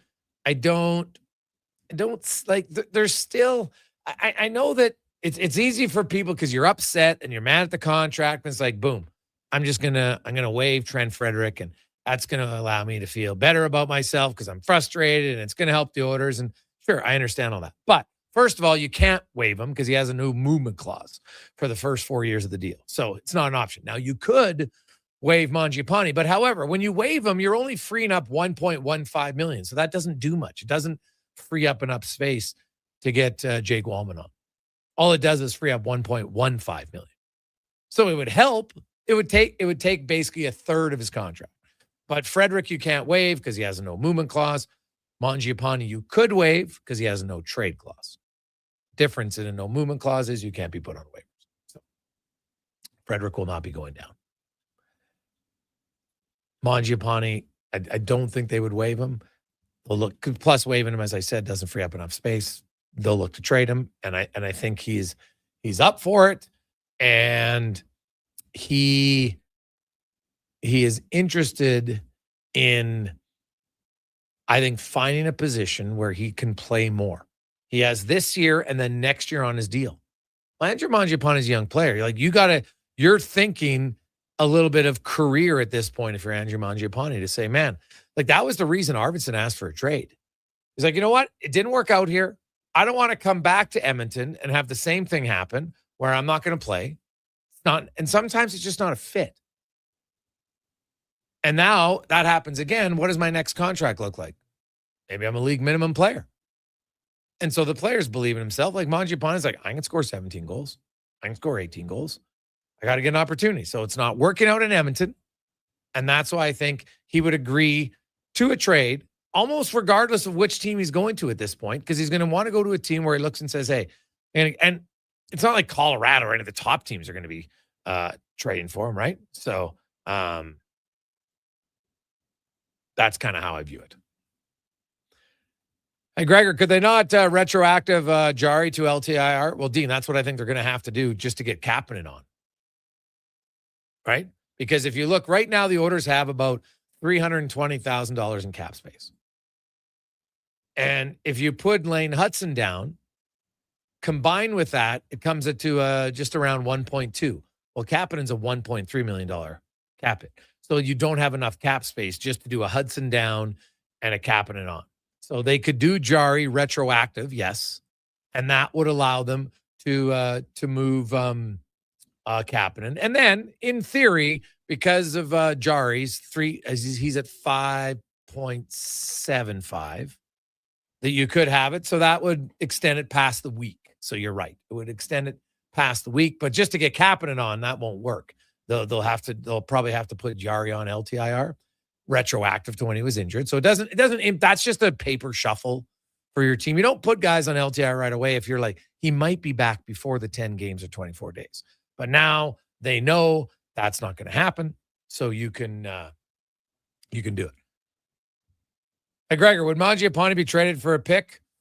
Well, I don't know, man. You probably got to maybe take something back, or you might just be future considerations. I'm not even sure a team's going to give you up. Like, your team is doing you a favor. You might have to add something. You might have to add a pick to it. Is the problem.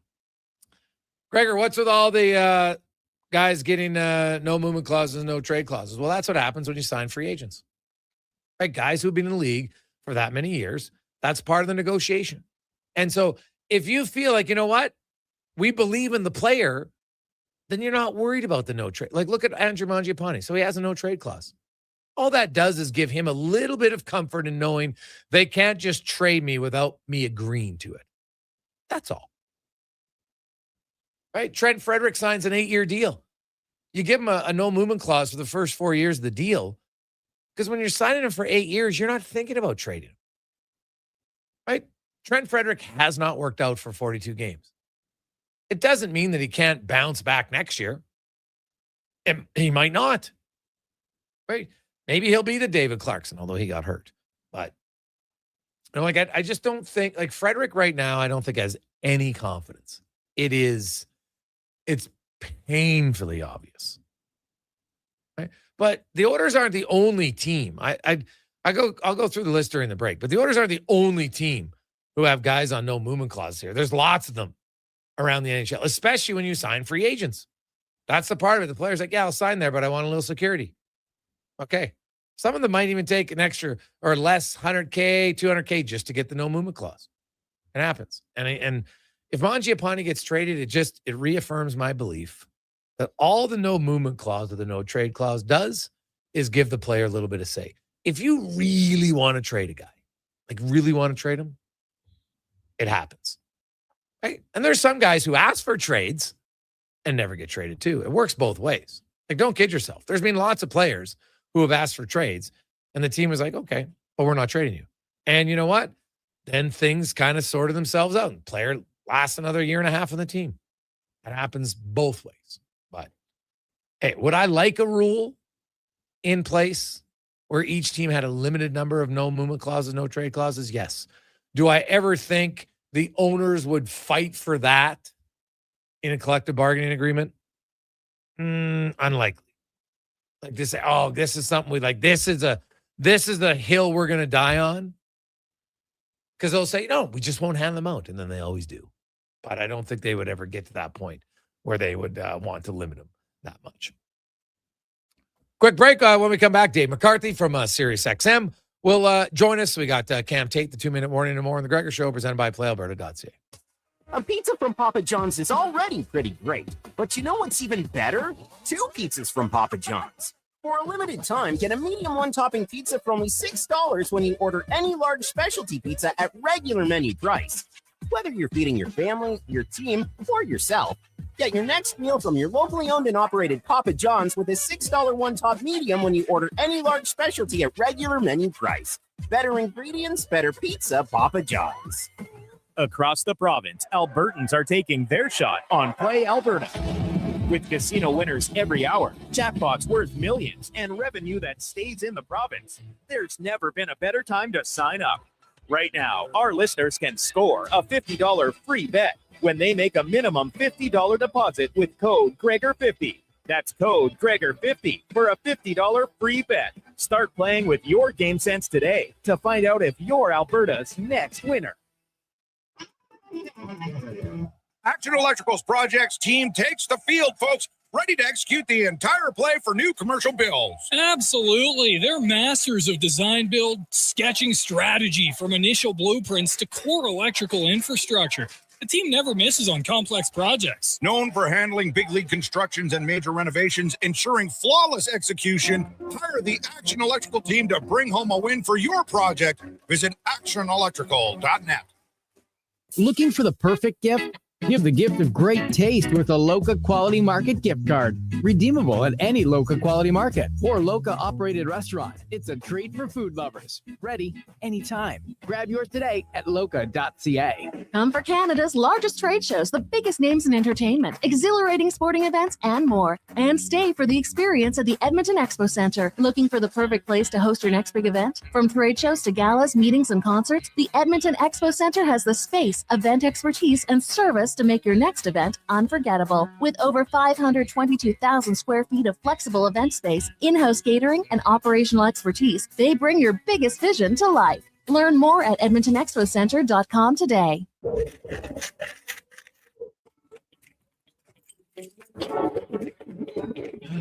Oh, Canada. Jiffy Lube is here to keep you moving through mornings like these.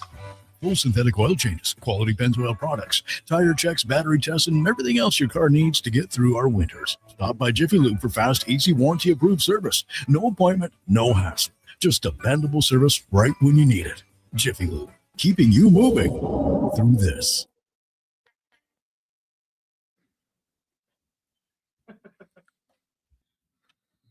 Portions of this hour brought to you by Culligan. For all your residential water needs, your local water treatment company. More than just big bottles. Culligan.com. Pro sports, local sports, minor leagues, you got it all. It's the Jason Gregor Show on Sports 1440. Presented by PlayAlberta.ca, Alberta's only regulated online gambling website.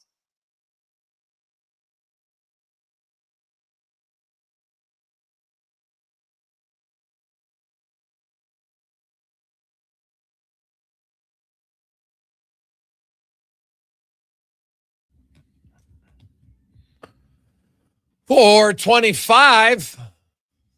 Oh, man, was this a special request by our next guest? I like it. Welcome back to the Jason Gregor Show. Sports 1440, sports1440.ca, YouTube, Facebook, X, and Instagram. Hope you are having an awesome Monday afternoon. Back in the swing of things. Kids just coming home from school, probably like, oh, I'm so tired. I haven't been in school for 2 weeks. It is tough. I remember those days. It's a tough one, right? Maybe they get their favorite dessert tonight. Who knows? Right? Or just say, suck it up, kids.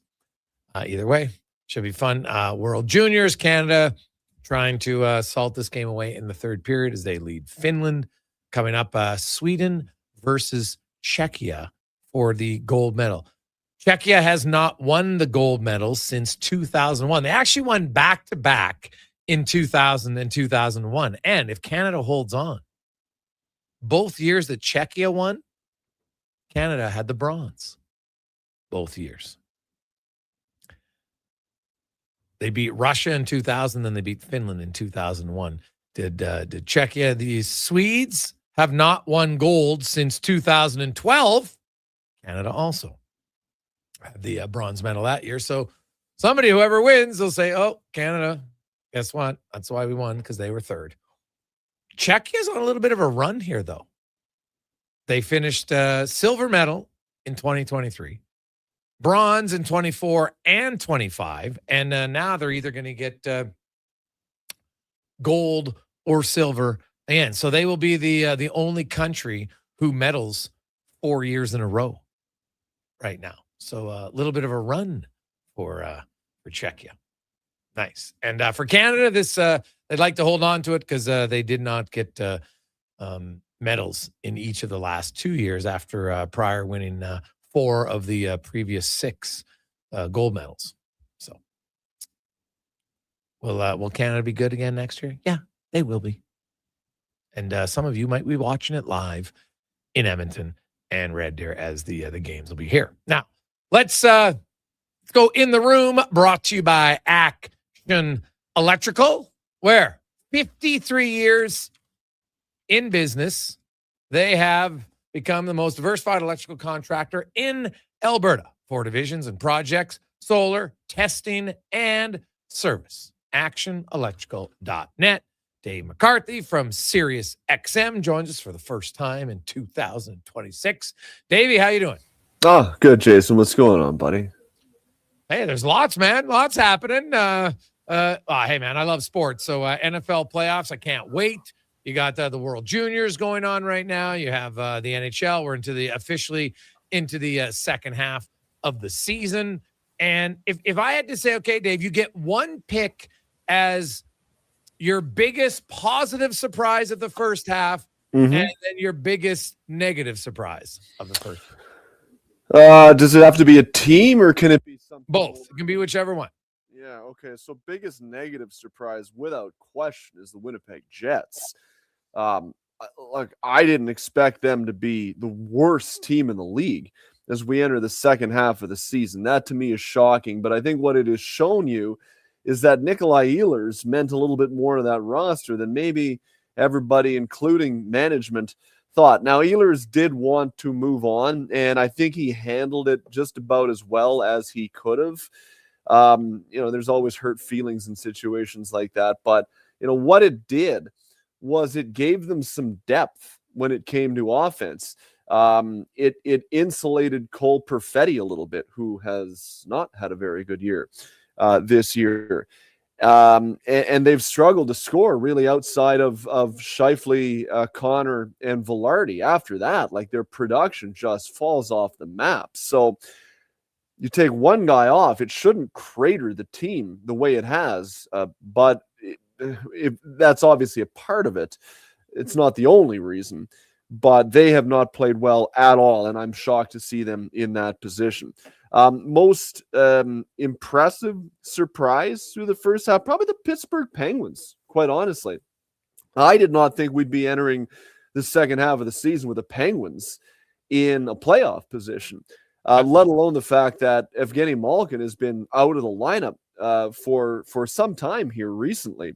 But Sidney Crosby just continues to chug along and is playing at a level where you do wonder if I might have found the guy that can fight off Father Time. Like, he still looks like he does when he was 28, if not better. The guy's game is in such good shape right now.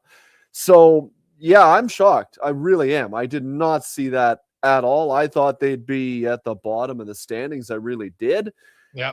But here they are in a playoff position, and they've won 5 in a row now. So if they get through January in good shape, I can tell you what it'll immediately do is put an end to the Sidney Crosby trade deadline conversation. If they are within a stone's throw of playoffs, you're not going anywhere. And so that's a surprise to me. Did not see that coming from Pittsburgh. Good choices. Yes. The Jets. It's like I had the Jet. We were asked earlier, what's your coldest take? And I'm like, well, recently I would say the Jets making the playoffs because that one's looking like terrible. So the only good news is misery likes company. And there are a lot of people with me who thought the Jets were going to be a playoff team, but they have not only fallen out, they have crashed out this season. You look at, like the Macklin Celebrini, I think would be a great positive surprise. Him hitting third in the NHL scoring race. Probably right now, because his team is right there for a playoff spot, should be a candidate for the Hart Trophy based on the wording of the rule. You mentioned the Penguins. What about the Philadelphia Flyers? And they're a bit like they came into Edmonton here and spanked the Oilers on Saturday afternoon. Like, looked way quicker, way more intense. Like, I'll give Rick Tocchet credit, man. Like, that team, they played way better, and they've lowered their goals against significantly from last season. Yeah. Look, just one last thing on Winnipeg. I got to look this up, but I do wonder if there's ever been a year where a team won the President's Trophy the year before and then finished last the very next year. I got to look into that. It just hit me, but I can't imagine that's happened. I think it happened in the original 6 day, which obviously is a little bit different, but We'll go expansion era. I don't know. Like, I know New Jersey won at the Presidents, and then we've had Presidents Trophy teams miss the playoffs, but from first to worst, yeah, that would be that'll have to be looked up. Yeah, the accomplishment. When it comes to Philadelphia, look, when Rick Tocchet is the coach, you're going to work, whether you like it or not, if you're interested in playing. That is one thing that he will strictly adhere to, is you better be working and you better adhere to the system. I think that's why he was by and large short in terms of his tenure in Vancouver, is because he instituted the system and it didn't seem like there were all too many willing participants on the ice to adhere to it. My understanding was that he had some very tense conversations with ownership in terms of who he thinks you could and could not win with. And ownership was not all that interested in hearing what he had to say. And then with that being the case, when he had an option, I was not shocked at all that he moved on. So look, he is part of Flyers lore, right, Jason? Like, that also helps. And this is a team as well that is trying to recreate their identity after kind of going into a murky middle in the weeds, nothing particularly of interest about their team type situation over the last 4 or 5 years. They want to reassert themselves as a hardworking group that plays a sound game, and is a group that the fans can respect, whether or not they win games. And that's the thing, right? If you got a group that's young and goes out and works hard and competes and looks like they give a damn, even if they lose a little bit more than they win when you're in the midst of a rebuilding process, fans can respect that. But when you go out and you Pepe Le Pew around the ice and you lose and it doesn't look like you give all that much of a damn, especially in a city like Philadelphia, that's not going to fly. So I look, Exhibit A, if I may enter into evidence, is Trevor Zegras, who in Anaheim kind of played like a Pepe Le Pew player at times, right? We'll try some Michigans. We'll get on the highlight reel. We'll try and dance a guy. And if all that doesn't work out, we'll lose 6-2 and I'll try again the next night. Well, that doesn't work. Trevor Zegras has rounded out his game to the point where he's contributing whether or not he scores. And I think that's really impressive. I think there was a bit of a maturation process on Zegras' part where he understood, now that he's 23, 24, look, I can't just be a driveway player if I want to be in this league a long time. It's not going to work. So I give him a lot of credit for listening. But he has rounded out his game, and I think that is a microcosm of the whole team. They're working hard. They're sound. They're structured. Talent-wise right now, I don't know. Like, their lineup really doesn't excite me all that much quite yet, but they work and they make you pay a price. And if they're willing to do that, in an Eastern Conference that's kind of weak, Jason, I think they could hang around a little bit for sure. Yeah, Dave McCarthy from SiriusXM joins us. Dave, the Colorado Avalanche, unreal start this season, but they had a tough outing in Florida. They lost, but they lost Taves. Landeskog looked like he broke some ribs or something, crashed into the goalpost, did not look good at all. And, it's interesting. A lot of people say about that gets overlooked in Colorado is just how Gabriel Landeskog as a leader has just kind of calmed things down a bit. Like, Nathan McKinnon's just like, he is wired, like he is full throttle all the time. And that's not a knock, but it's just Landeskog has come in and maybe is a good yin to the yang, shall we say, maybe like Patrick Kane was to, Captain Series at the time with Jonathan Taves. And it works. This first 40 by the Avalanche has been remarkable. We'll probably get a little stretch of just how dominant they truly can be now that the injury bug seems to have bit them pretty hard. Yeah, I mean, it's probably a good thing that they go through a period of adversity. Teams that cruise through the regular season and face no adversity whatever, generally I find are not long for the playoffs, because by the time you do get into the playoffs and you do hit adversity, which you will, really, like I'm trying to think, maybe outside of the 2012 Los Angeles Kings, I can't think of a team that just cruised their way through to a Stanley Cup. So you will get knocked at some point in the playoffs. And if you have nothing to draw on, then generally before you figure it out, you're packing your bags and you're going home. So it's probably a good thing that they're going through a little bit of adversity. They're going to be fine. They've built up such a lead. Are they as good as the team we saw through the first 41 games where they only lost 3 in regulation? No, that's absurd. Like it's outrageous. The success that they've had in the first half in really a division where Dallas is a good team. Minnesota didn't start out great, but they've got themselves into a really good spot here. Yep. I think that is if you want to use a soccer analogy, the group of death in the NHL right now. That's going to be hard to get to the third round coming out of the Central Division. But I do think it's a good thing, and we'll see. I also think there are some areas within the Avalanche lineup that they could look at improving. Probably not so much in the top 6, but I think they could do with some more effective bottom 6 players, guys with a little bit more experience than some of the youth that they're going with right now on the fourth line. The back end is fairly sound. I think you can always use a depth defenseman, but I'd be interested to see if they could bring in like a quality, lower middle 6, bottom 6 type winger that is reliable. I think that could help their group a little bit because I think their fourth line might be a little lean right now in terms of experience. And right now, this is a team that is absolutely a cup contender and is going for it. And so now I would push my chips into the table if I was Avalanche management. Oh God, yeah. I think you're definitely going to get rather aggressive. Now, you mentioned that the East is kind of weak. My goodness, the West outside of the top 3 teams is not overly dominant either. No, the turtle race of races is in the Pacific Division right now, where Edmonton and Vegas are tied with 46. You got Anaheim right behind them at 45. Suddenly, the Seattle Kraken, who I thought were dead in the water, are 6-1, and they're 2 points behind Anaheim, and the LA Kings and the San Jose Sharks. So there's 6 teams within 3 points. None of them great. Who is the best of an average bunch in your eyes? In the Pacific Division. Yeah, it's nuts how, quite honestly, poor that division is. Like the Oilers and the Knights are tied at 46 points for the division lead.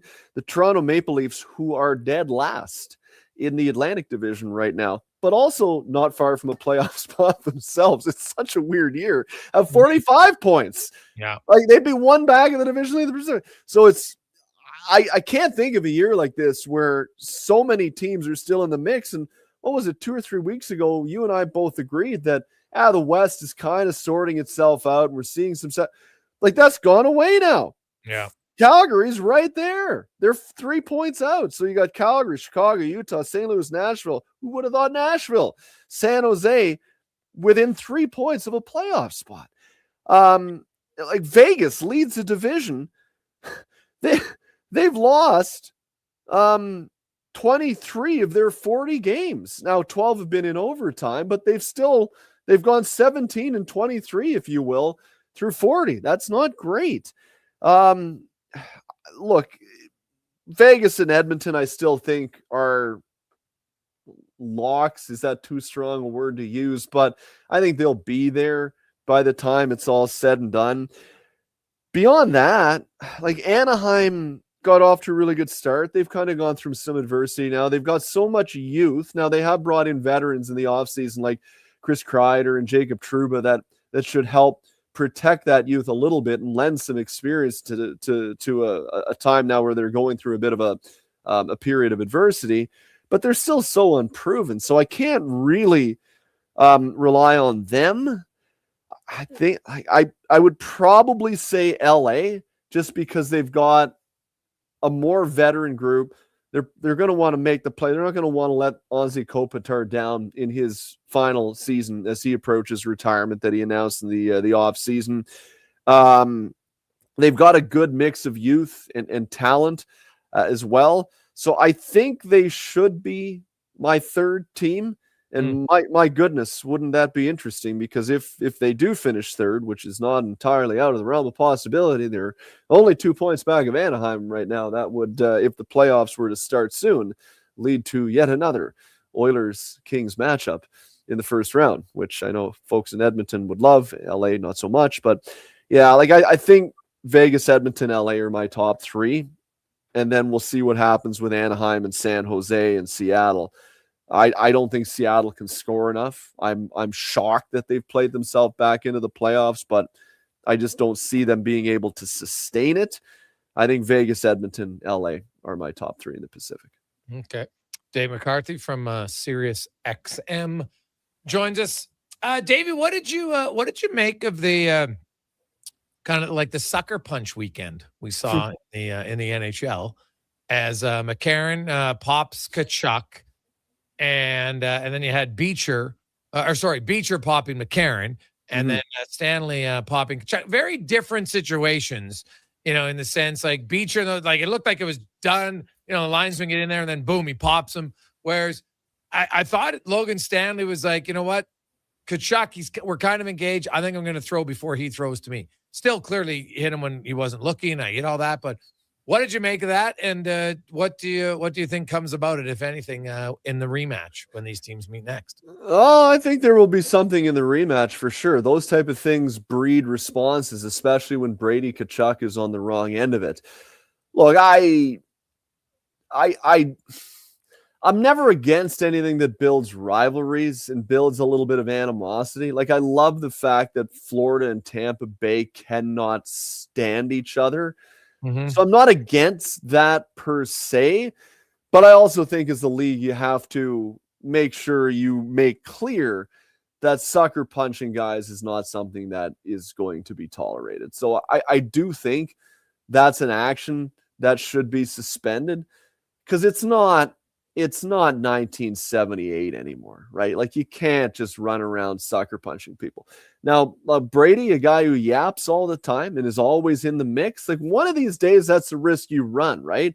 Where, you're just going to keep yapping and someone is going to have enough of you and then you're going to eat one, right? Like it's not a surprise that it happened to him. Is it? Like, you remember back in the day when Ty Domi suckered Ulf Samuelsson? Oh, yeah. Like, it's not a surprise that it was Ulf Samuelsson, right? Connor Bedard's probably not getting suckered. McDavid's probably not. It's guys who yap, don't shut up. And at some point, if in a workplace, if people could, they probably would. But, you go around the office and there's one guy who doesn't shut up all the time. And who hasn't had that thought go through their head that, oh, my God, if I could. So, it's that guy that doesn't shut up is probably going to get it. And so I think he won't forget that the next time Ottawa faces the Winnipeg Jets. But I don't think the league should be mistaken to condone anything like that because look, square up with a guy, tap him on the shoulder, do the little hand wave, let's go, draw and let's go. Coming in from behind it's a tough look. Davey, always good to catch up with you. What did you make of the World Juniors? Not good, man, not good. Too much individualism and like a level of immaturity that I get they're 17, 18, 19 years old, but I don't remember it being as pronounced 20 years ago. And maybe that's where we are at as a society. But man, if you're a top prospect and a top pick, you should be able to control your emotions maybe a little bit better. I didn't like the way Canada handled it all throughout the tournament. And I just saw too much resorting to individualism when the game came to a head, so to speak. So, I think Canada's got to take a long, hard look at how are we coaching? How are we managing? How are we developing players? Is there enough focus on working together as a group toward team success at the age of 12, 13, 14, 15 years old? Or has everything devolved so much into individualism, skills coach, my points, my next step. Because the hell with my team, you can watch my tape and see I'm a good player. And then you put all that together, and it hasn't been working at the junior level for some time now. So I think they have to take a long, hard look about the way guys are being developed prior to the junior age at the 12, 13, 14, 15 years of age level, because I think there's some failings in that area. Davey, always good to catch up with you, buddy. Have yourself an awesome week. We'll talk to you on the brunch on Sunday and here on next Tuesday on the Gregor Show on Sports 1440. Thanks, buddy. See you. Happy New Year. Happy New Year. That's Dave McCarthy from Sirius XM. Canada leading now with about 9 minutes to go in the third period. It is 5-3 for the red and white over Finland in the bronze medal game. Canada trying to end a brief 2 years without a medal, looking to get back in the medal category today. We'll take a quick break. We got Cam Tate, then Spec coming up on the Gregor Show, presented by PlayAlberta.ca. We'll also hear from Chris Knobloch and Darnell Nurse. A pizza from Papa John's is already pretty great, but you know what's even better? 2 pizzas from Papa John's. For a limited time, get a medium one-topping pizza for only $6 when you order any large specialty pizza at regular menu price. Whether you're feeding your family, your team, or yourself, get your next meal from your locally owned and operated Papa John's with a $6 one-top medium when you order any large specialty at regular menu price. Better ingredients, better pizza, Papa John's. And here comes Action Electrical Service Team sprinting onto the scene. These are your first responders for any electrical emergency. That's right. With their fleet of service vans and specialized gear, they assess, they service, and maintain electrical lighting and automation systems. They're all about rapid response. Quick diagnostics and repairs to restore power and safety fast. Hire the Action Electrical team to bring home a win for your project. Visit actionelectrical.net. Wondering what you can afford? Let Go Auto do the math with our free car loan calculator. No pressure, no awkward convos, just quick answers on your budget and payments. Bad credit, no credit? We got you. Text check to 780-777-7777. That's check to 780-all-7. Find out what you qualify for and start shopping with confidence. Go Auto. Drive what you love with payments that make sense. The Junior Prospects Hockey League sports season is now underway. The JPHL offers elite athletic and academic opportunities for players in the 14U, 15U, 17U, and 18U divisions. All games are broadcast live on Silent Ice TV, featuring a showcase-style schedule and competitive matchups across Western Canada. Players work with experienced coaches, trainers, and elite hockey personnel. Learn more about Western Canada's fastest-growing elite hockey development stream at juniorprospectshockeyleague.com. I'm tired of waking up tired. Waking up tired. Yeah, waking up tired. Are you tired of waking up tired? Come visit our sleep experts at the Brick Mattress Store. Get Canada's guaranteed lowest prices on all things sleep. Plus, try your new mattress for 6 months. If you don't love it, we'll find one you do. Some conditions apply. Stop waking up tired. Get the right mattress guaranteed. Only at the Brick Mattress Store. Ron McLean here. In hockey, we say every shift's a gift. Cam Tate never got one. Cerebral palsy meant a unique path. Husband, dad, grandpa, and for half a century, one of hockey's finest chroniclers. Cam was a spectator in his own radiant life, and he can unlock such a life in you too. CamTateSpeaking.com. That's Cam Tate, T-A-I-T, speaking.com. Be ready, really ready, for your next shift. Portions of this hour brought to you by Cantork. Made in Canada, made for Canada. Where extreme isn't theoretical, find your solution at cantork.com. Hat tricks, touchdowns, and home runs. Get it all with the Jason Gregor Show on Sports 1440. Presented by PlayAlberta.ca, Alberta's only regulated online gambling website.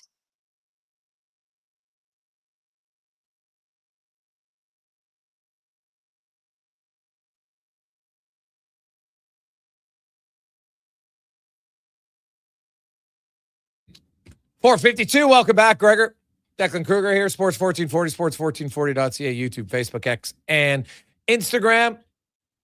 You can always get involved. 833-401-1440, 833-401-1440. The Gregor Show always brought to you by PlayAlberta.ca, where the daily grand, $50 million. Tomorrow in Lotto Max, you also can get 2 Max Millions. And while you're there, check out the Gregor Show odds boost, some specials for you every day. Stay within your limits, PlayAlberta.ca. The orders, we'll hear from Chris Knobloch. Going to be some a new addition to the lineup tomorrow. Kasperi Kapanen looks like he is ready to go, as has practiced hard, being on the second line. Last few days of practice for the Edmonton Oilers. And we'll start the game with Drysdale and Podkolzin, and it looks like Roslovic with Henrique and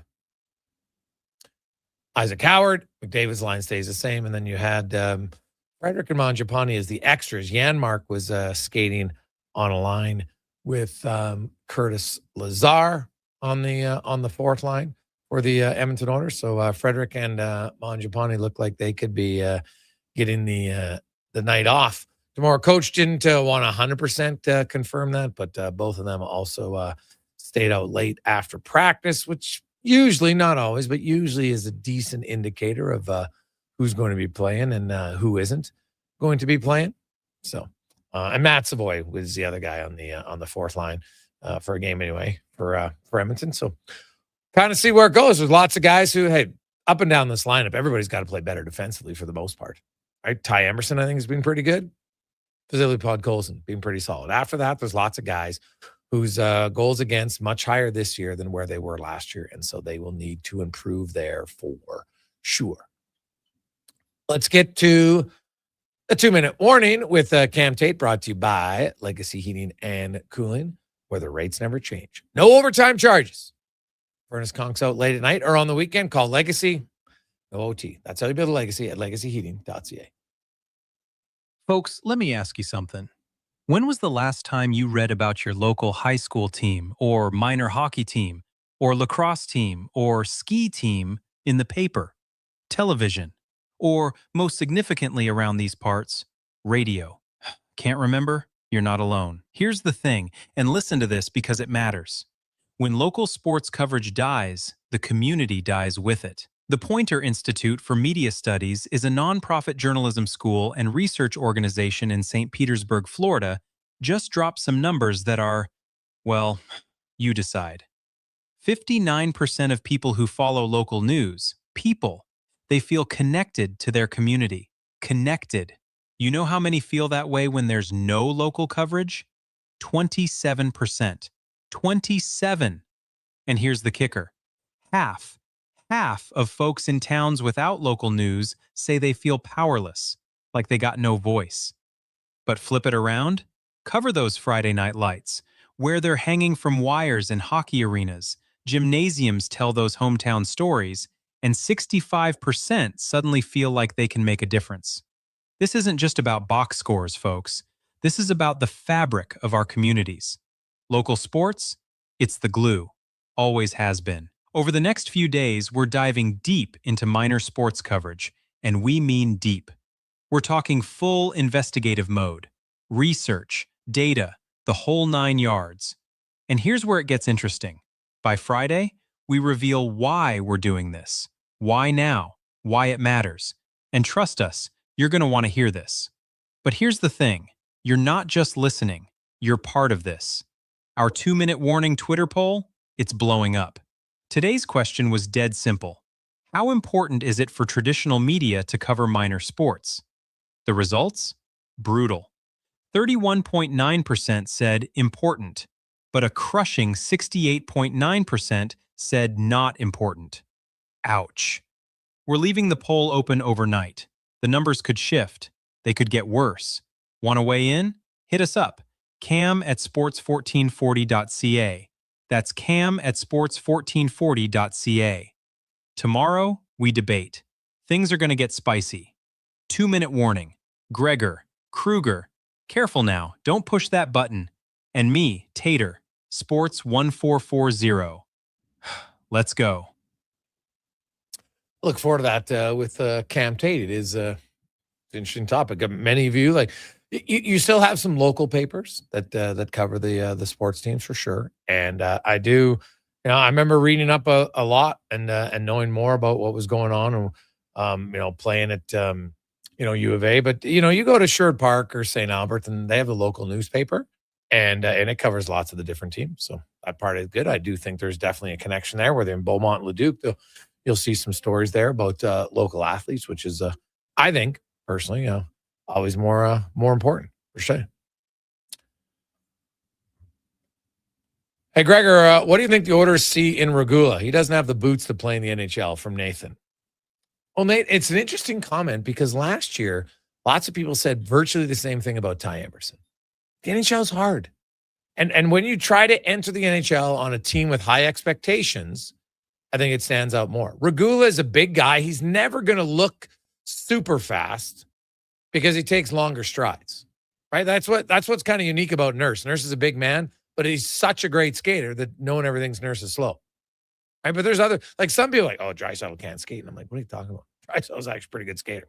But you're right. Regula, I think he was out of hockey for a year, right? Now it's kind of his first year in the NHL.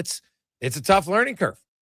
It's a big learning curve. And he might never be more than a third pair defenseman. And there's nothing wrong with being a third pair defenseman, man. You carve out a career, 600 plus games, you're a third pair defenseman. It's unreal. It's truly unreal. So it's too early for me to say. Like Regula, I think has better puck moving skills than we've seen. I do know that, the scouting report, he's big, but he's not physical. So anybody who looks at size thinking, hey, this guy's going to add some juice, not really his game.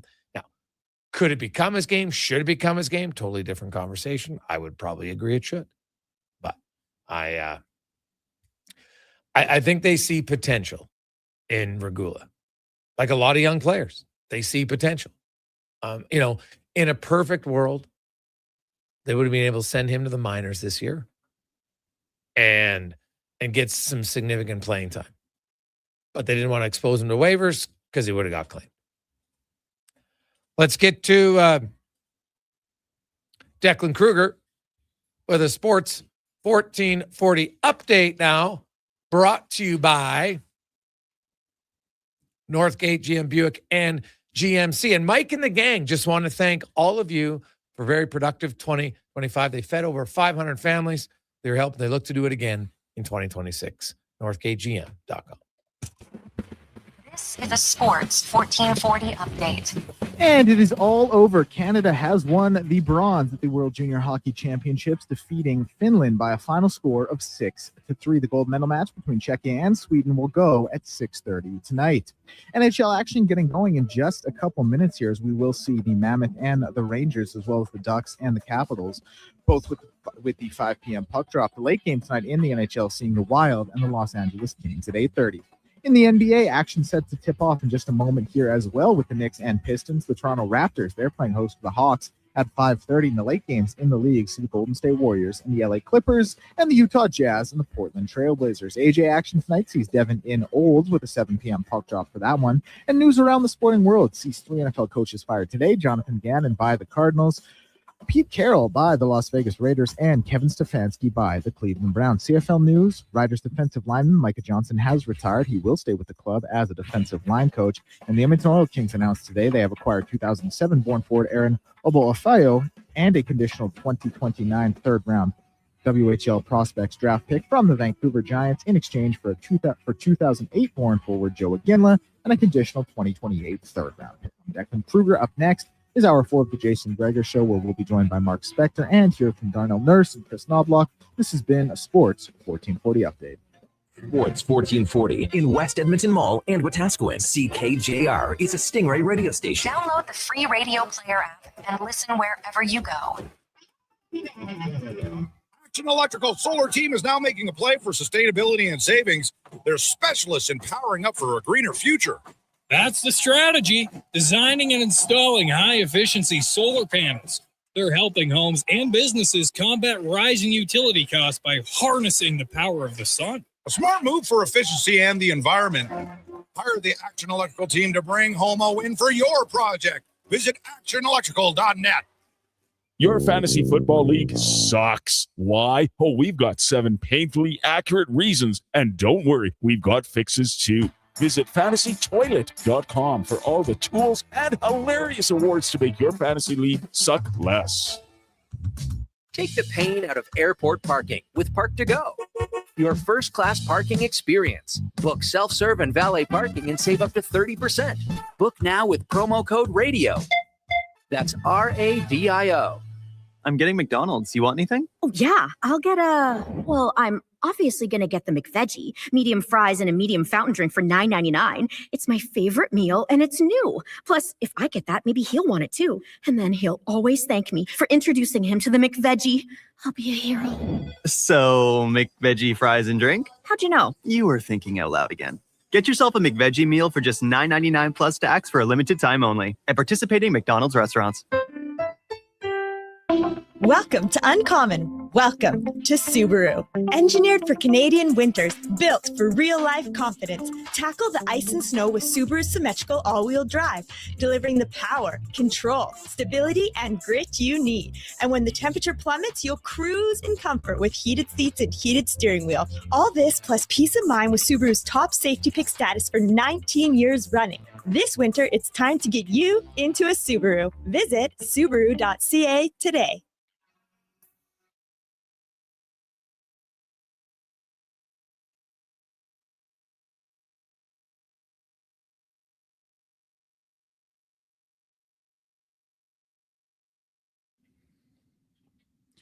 Portion of this hour brought to you by Elks Nation. Check out the new website, elksnation.ca. Articles, podcasts, and more breaking down the green and gold. The most in-depth Double E football coverage online at elksnation.ca. Look good, feel good, play good. It's the Jason Gregor Show. Thanks for listening to Sports 1440. Presented by playalberta.ca, Alberta's only regulated online gambling website.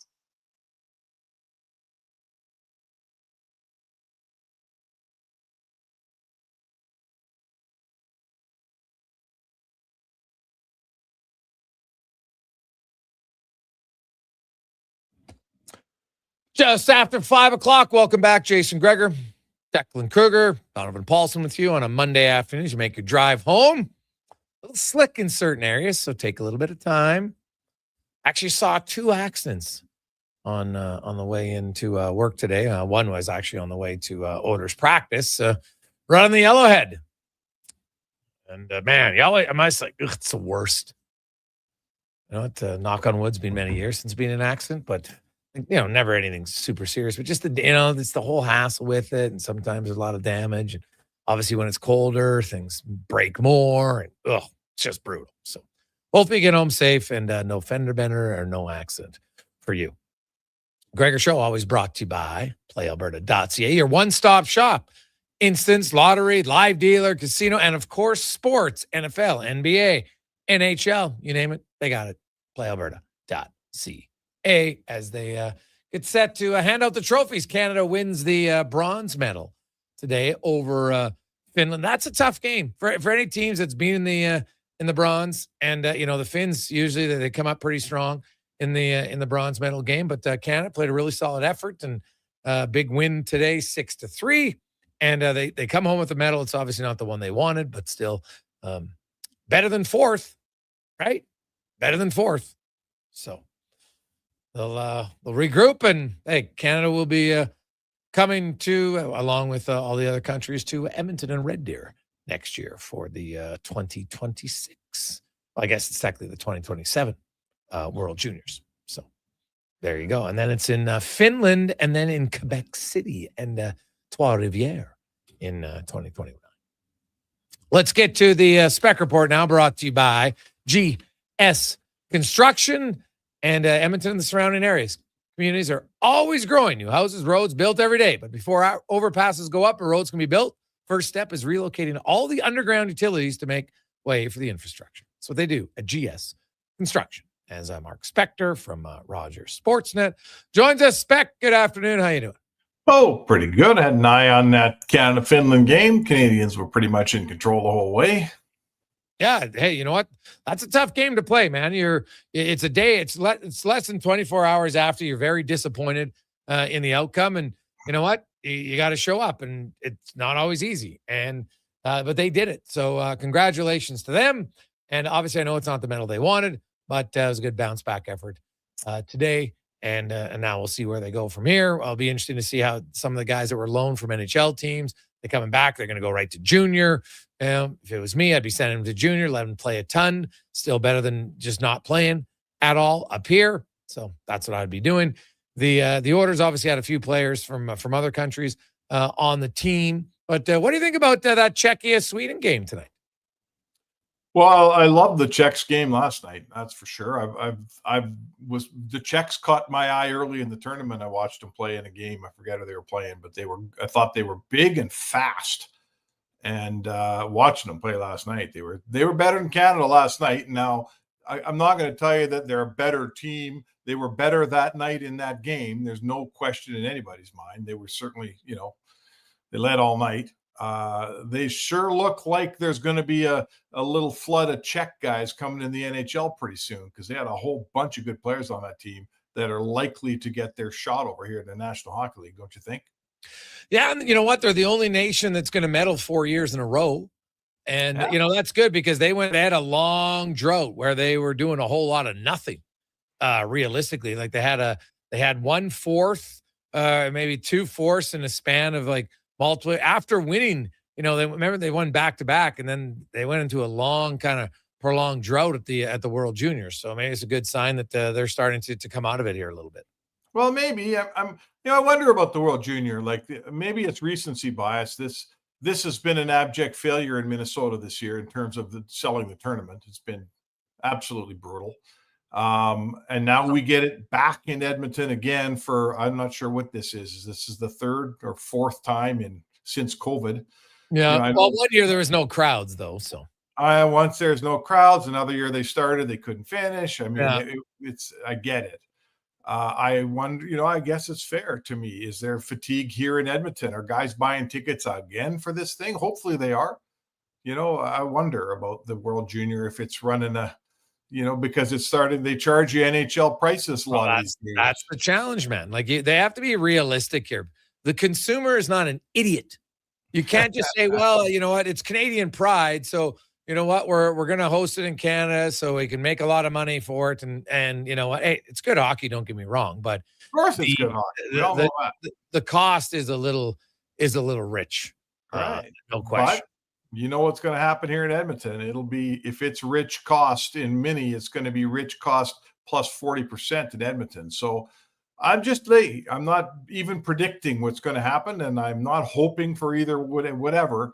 I think it's fair to register a little bit of concern about this tournament. It seems like it only works in Canada, and let's hope that it works again in Edmonton next year, because it ain't working anywhere else. They play this thing in Europe and nobody goes. They play it in quote unquote the state of hockey, and that's as poorly attended a World Junior as I've seen that I can remember. Last time they had one in Boston, which is the other part of U.S. that's really a big hockey hotbed, it died a miserable death there too. So I just question about the tournament. You can't have it in Canada every year, Jay. It's got to move around, but it doesn't seem to do well anywhere outside our borders. Yeah. You look at, there's times over in Europe it does pretty well. I do think the lack of Canadians traveling right now compared to how they have in previous years definitely impacted this in Minnesota. A lot of people, it used to be like, hey, you know what? We're going to go watch it. It's kind of a little bit of a family holiday, a group of holidays, and just not a lot of people going to the U.S. right now, man. And not a lot of people are traveling elsewhere. That's just how it goes. And when your biggest consumer decides not to go, well, guess what? You have a lot of empty seats. And so that's what happened. Yeah, they're going to have to look at it. No question. Now, there were some people who were in the seats who probably wanted a refund on Saturday, Spec, because that was not a good performance by the Edmonton Oilers. No, they're going through it a little bit here. There's two things, right? They're a one-man team offensively. It's Connor McDavid and a bunch of guys that aren't helping. And the other side of it is defensively, they're giving up way too much. This is the 29th ranked defensive team in the National Hockey League, Jay, as you know, right? 29th. There's only 32 teams in the league. So that's, we can all find things to complain about with the Edmonton Oilers, But the one thing I know for sure is you don't win jack when you're giving up 3.4 goals a night. They will not. 100%, that's their problem. That's got to get sorted before anything else gets sorted. If they keep giving up goals, then we're halfway through a season. They're 29th in the league. If that doesn't get better, we're all gonna be having a much longer summer than we had the last 2 years. I'll tell you that right now. Oh God, yeah. No, they've got to. I wrote about it today at Oilers Nation. Like they are leaking goals defensively, and people can talk about the kid line and Draisaitl's got to produce more. Like Draisaitl's had 4 games where he's been slow. Prior to that, he's fine. So, but to me, it's the one consistent has been their goals against. They had a little stretch of 10 games in December where it looked like maybe they found it, but the wheels have fallen off since then again. Yeah, they have, and it's not goaltending, right? It's not goaltending. Like they're getting just fine. What's Connor Ingram is giving you 3 out of his 4 starts have been what they call quality starts. I saw I saw what Woodley was saying about Pickard, right? He's been fantastic, over the last month or whatever the time frame is. So it's not goaltending. You can't keep leaning on the goalies in this town. It's defensive play, right? It's structure.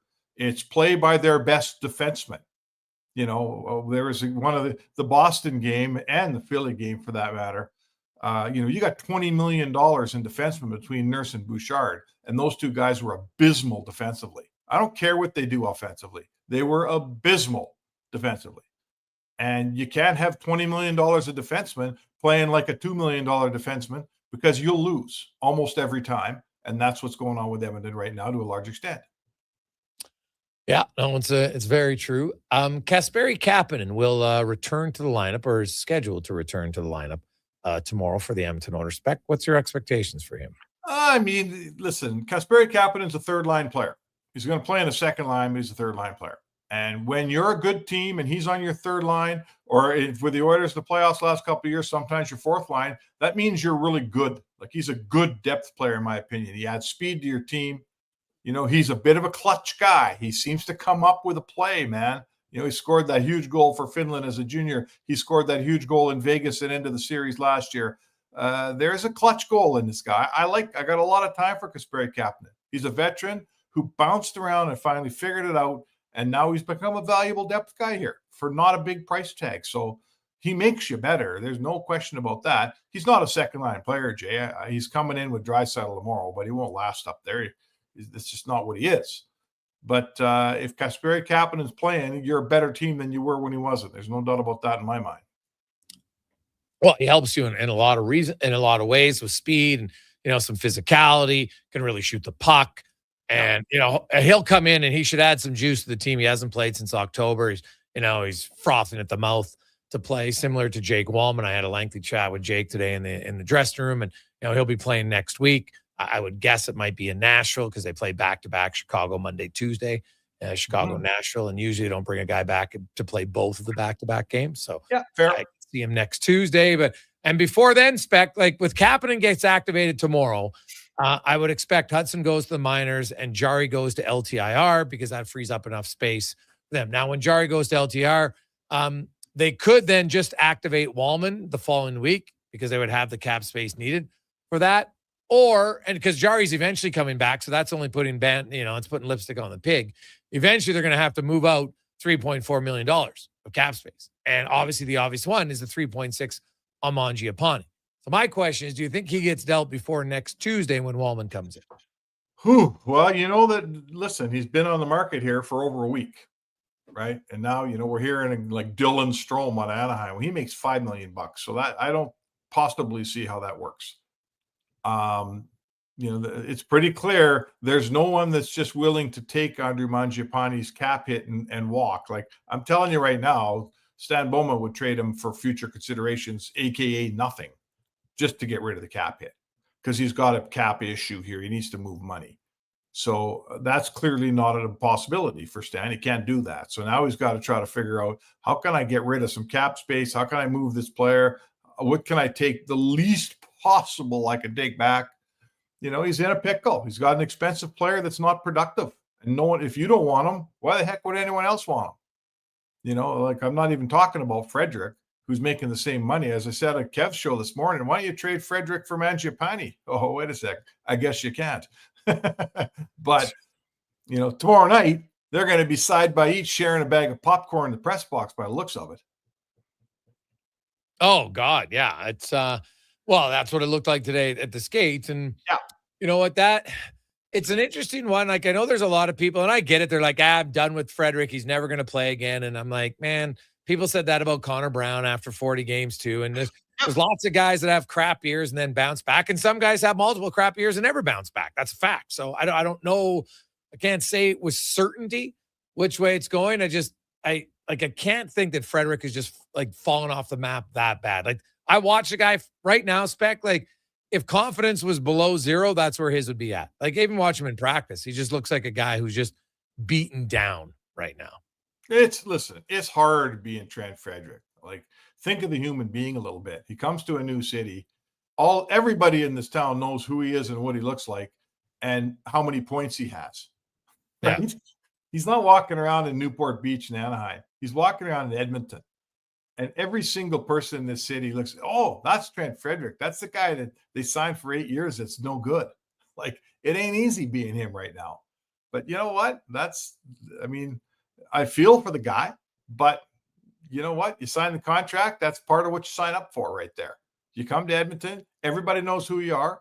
And production is expected of you when you sign an 8-year deal. I'm sure that he feels awful for having signed this deal. And he's letting his team down. He hasn't done a thing for this new team that he just signed up with. Mm-hmm. And I'm sure he feels terrible. But all of that, you know what? It's the big leagues here. It's pro sports. It's not about how you feel or your emotions or your feelings or any of that stuff, right? It's about production. And I'm with you, Jay. I can't see that he's fallen off this bad forever. But I'll tell you this, even Connor Brown was out there skating around, killing penalties, throwing a hit, doing some stuff. Nothing went in for him for the longest time. But you did leave the rink saying, you know what? Connor Brown was zipping around out there a little bit and doing some stuff. I can't remember the last time I left the rink and said, you know what? Trent Frederic, he's on the verge of something good happening because he really looked tonight like he was close. I haven't seen that in ages, man. Have you? No, not at all. Right. Like, Frederic is not, he's talked about, hey, I got to move my feet. Well, and you know what? Yeah, you got to move your feet and really believe in it and just go. And honestly, Spec, like, best case scenario for him is the 3-week Olympic break allows a reset. Because I don't see it coming before then. I think maybe you just go away and go do something and try to have some fun and inject some life. Like, hey, your life could be much worse than it is being an NHL player who's struggling. Like, I know it feels like it's the worst, but trust me, there's much worse things that can happen to a player. And a little bit of maybe just some time away, go on a beach, do whatever hell he needs to do. And, maybe that's you come back and say, okay, new season here, right? That's how you have to approach it. There's no other way they can. It's going back to the Oilers team defense, Spec. I don't love the passive defensive zone coverage that they've been playing. I don't think it's working, right? They're like, yeah, we're going to take away the slot, but you give up time and space too much in the defensive zone for the Edmonton Oilers. And it's, to me, you got to improve because it's been a significant step back from the last 2 years. It reminds me of, when we criticize the Oilers offense for being a perimeter group that tosses it around the edges and doesn't get it inside.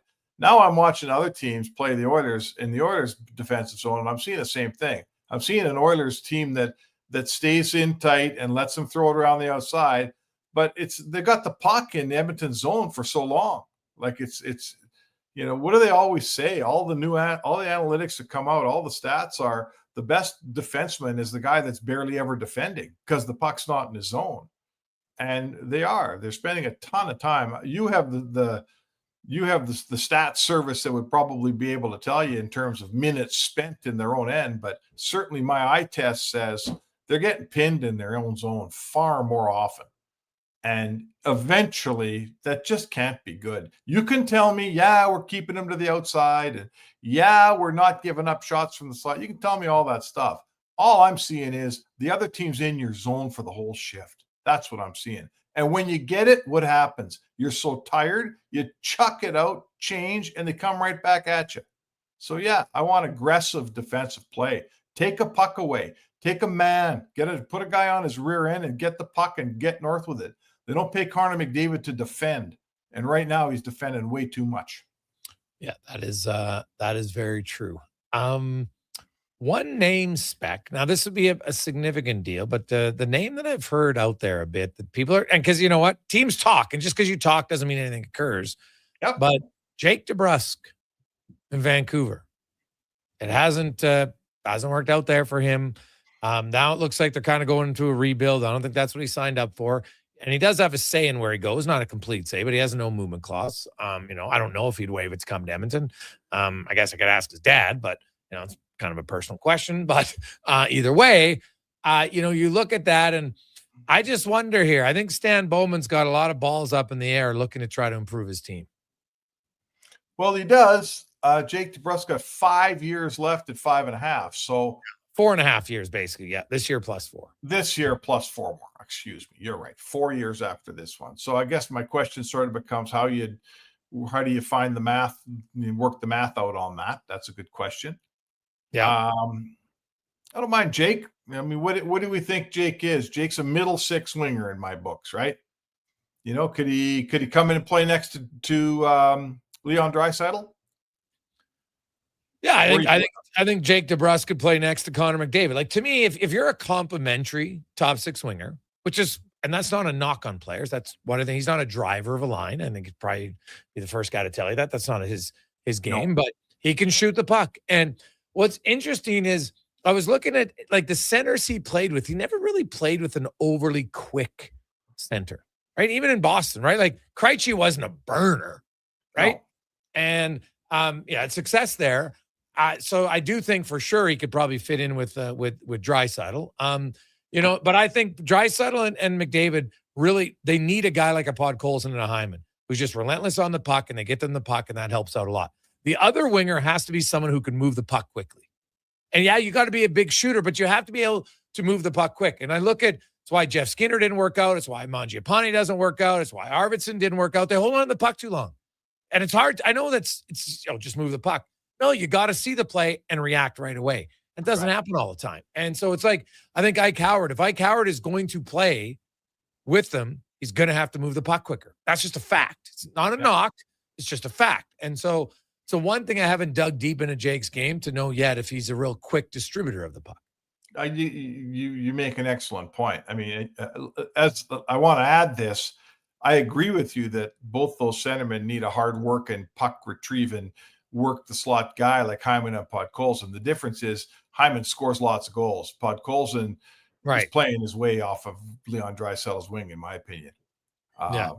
He's not enough. He's not a top six winger, right?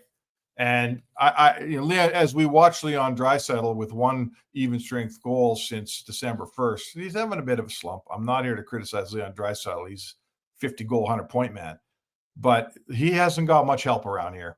Roslovic has been a lot of help, but Podkolzin I'm starting to wonder. But back to Jake DeBrusk, you're totally right.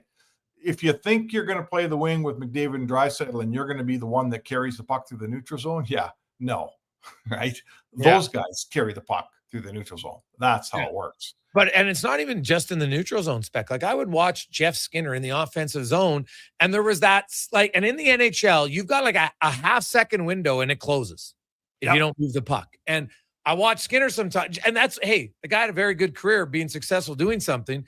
And the Oilers pro scouts, the thing they need to look at when it comes to, which guy do we think can fit here? Because 3 guys would be the same guy, different name that haven't fit because they don't move the puck quick enough. Mm-hmm. Right? They get it and they want to have that extra stick because that's worked for them on other teams. It doesn't work in Edmonton because you've got 2 guys. If you get them the puck, they will create tons of plays that most other players can't play. That's just a fact. So you got to get guys who even not just to the neutral zone. We all know they're going to carry the puck. To me, it's more in the offensive zone. When you get it, you see the play and you make the play. Smart. You got to be smart to play with smart players. That's why Nugent Hopkins works so well with we all talk about how, geez, you could use a better shooter. You could use that, but he's such a smart player. He sees the ice. He moves the puck. He furnishes McDavid with it when he needs it. He's wide open for it when McDavid's looking to get rid of it. Like Nuge just works on that line. And I can see how Knobloch is hesitant to move Nugent Hopkins off that line, because right now it's his only line. He's got one line that scores. So if I'm coaching a team, I ain't taking that line apart either. But I feel like Draisaitl deserves a little bit more of that on his wings. He needs some intelligence. He needs some puck moving. He needs to be able to, to hold. He wants to hold that puck in the offensive zone. He wants to cycle it. He wants to move it. I don't know if he's got the guys playing with him to do it.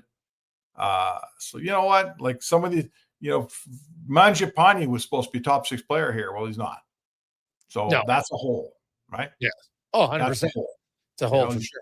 You make plans in the summer, and you know what they say, Jay? You build your team in the summer, and then you augment it at the deadline. Well, when a couple of building blocks like Frederic and Mangiapane fall flat, you got holes, man. And Stan Bowman is in hole filling mode right now. He's trying to figure out how to fill those 2 holes that he created.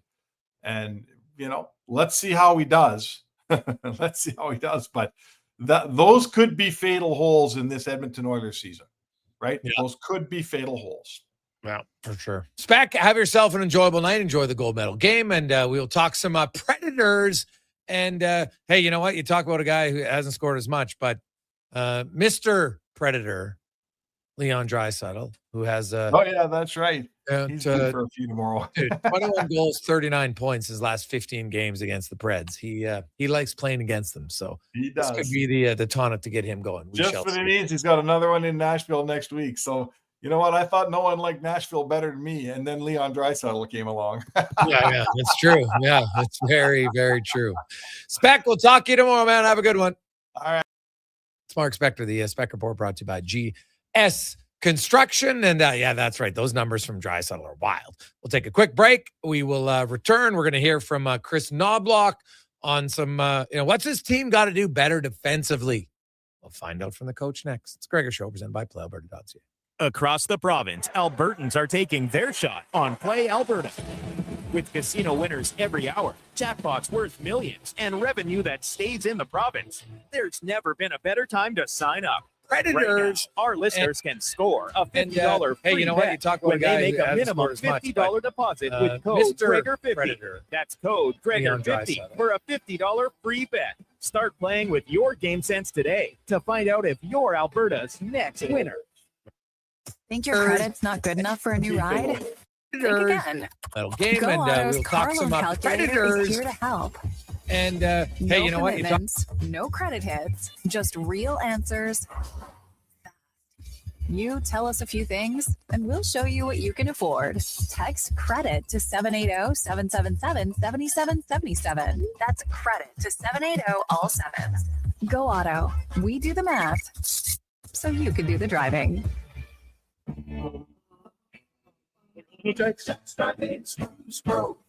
Hi, it's Mandy from Jack's Drive-In. Join us in January and celebrate the new year with our legendary half-price banana splits. Or even better, 2-for-1 banana splits. Customize your split like you always can at Jack's with any of our famous Sunday toppings. Click jacksdrivein.ca. This month in Sports History Moment is brought to you by Discount Diesel Parts. January 18th, 2022. Boston Bruins retire Willie O'Ree's number 22. Willie O'Ree became the NHL's first black hockey player when he took to the ice with the Boston Bruins on January 18th, 1958. Ree's number 22 was raised to the rafters before a home game at TD Garden on the 64th anniversary of his first NHL game. Hi, folks. This is Big Al from Discount Diesel Parts. With over 70 years' experience, Interstate McBee is a leader in the heavy-duty diesel engine parts industry. And as an authorized dealer for over 20 years, we've been serving customers with those high-quality parts. Gasket kits, water and oil pumps, turbos, fuel injectors, heads, in-frame kits, and at a great price, too. Reach us at discountdiesel.ca and know that Discount Diesel's got the parts to get it done. Did you know the Brick is proudly Canadian owned and operated? We started right here in Canada over 50 years ago. Now, our 5,000 team members are proud to be your neighbor in more than 200 communities across Canada. And we support all Canadians with a growing selection of quality made Canadian products and manufacturers. Nobody knows more about furnishing Canadian homes at the guaranteed lowest price than us. The Brick, saving you more. Visit thebrick.com and use our store locator to find a Brick store near you. Legacy Heating and Cooling offers no payments and no interest for 1 year on your new furnace. So, when you wake up to no heat, call Legacy. Call Legacy. If you need it immediately with no overtime rates. If you need it immediately and want to combo it with AC. Call Legacy. Call Legacy. No payments and no interest for 1 year on your new furnace. It could only be Legacy Heating and Cooling. It's been 1 week to look at me. Got your head to the side, I'm hungry. 5 days to laugh at me, saying, get together, come back and see me. 3 days. Portions of this hour brought to you by Riverside Honda. 59 years and counting as St. Albert and surrounding areas' premier Honda and Can-Am dealer. It's your dream. Ride it at riversidehonda.com. The Jason Gregor Show, the best of Edmonton sports talk and beyond. This is Sports 1440. Presented by PlayAlberta.ca, Alberta's only regulated online gambling website. Gonna make a break and take a pick out like a sink and they can check out like vanilla. It's the finest of the flavors. Gonna see the show cause then you'll know the vertigo is gonna go cause it's so dangerous. You'll have to sign away. Oh, welcome back, Gregor. Gregor Paulson with you, Sports 1440, sports1440.ca on a Monday afternoon. Tomorrow, a little Nashville Predator visit to Rogers Place, and the Oilers are in Winnipeg for a one-game road trip, kind of an odd little stretch. Then they're home again to take on the LA Kings. That will be, if you're going to that game on Saturday night, that will be Leon Draisaitl, 1,000-point honor night, as they were waiting for his family to be able to get in, and Peter and Sandra, as well as his sister Kim, will all be, and maybe even Kim's family will be in town, arriving. I think Peter might be coming in for the, no, they'll be in on the 8th or the 9th, and then so they'll be there for that game on the 10th, and probably stick around as, the Oilers got a lot of home games. Then they're in Chicago, Nashville for 2, home for the Islanders, in Vancouver, and then they from the 18th to the end of the month, they got 7 consecutive home games, basically Sunday, Tuesday, Thursday, Saturday, Monday, Thursday, Saturday, Blues, Devils, Penguins, Capitals, Ducks, Sharks, Wild, and really the Oilers will start to get into to February, and really not until March or April. Then they got a lot of games against Pacific Division teams. Right, you do have the Kings and the Canucks here on back-to-back Saturdays, and then the Sharks and the Ducks. But they got a lot of games against the Pacific Division that'll be coming up in March and April, and ultimately that's probably going to decide the Pacific Division, which is a little bit of a turtle race right now, as no division has fewer points for their leading team, which is the Golden Knights and the Oilers, each with 46. Ducks have 45. Seattle, LA, and San Jose have 43. So it is it's really tight. Flames at 40 and the Canucks, of course, at 37. Now let's get to the oil report, brought to you by Go Auto. The new year's here. Maybe you're thinking about a vehicle. Over 15,000 to choose from. Over 69 different locations. You want it? They got it. GoAuto.ca.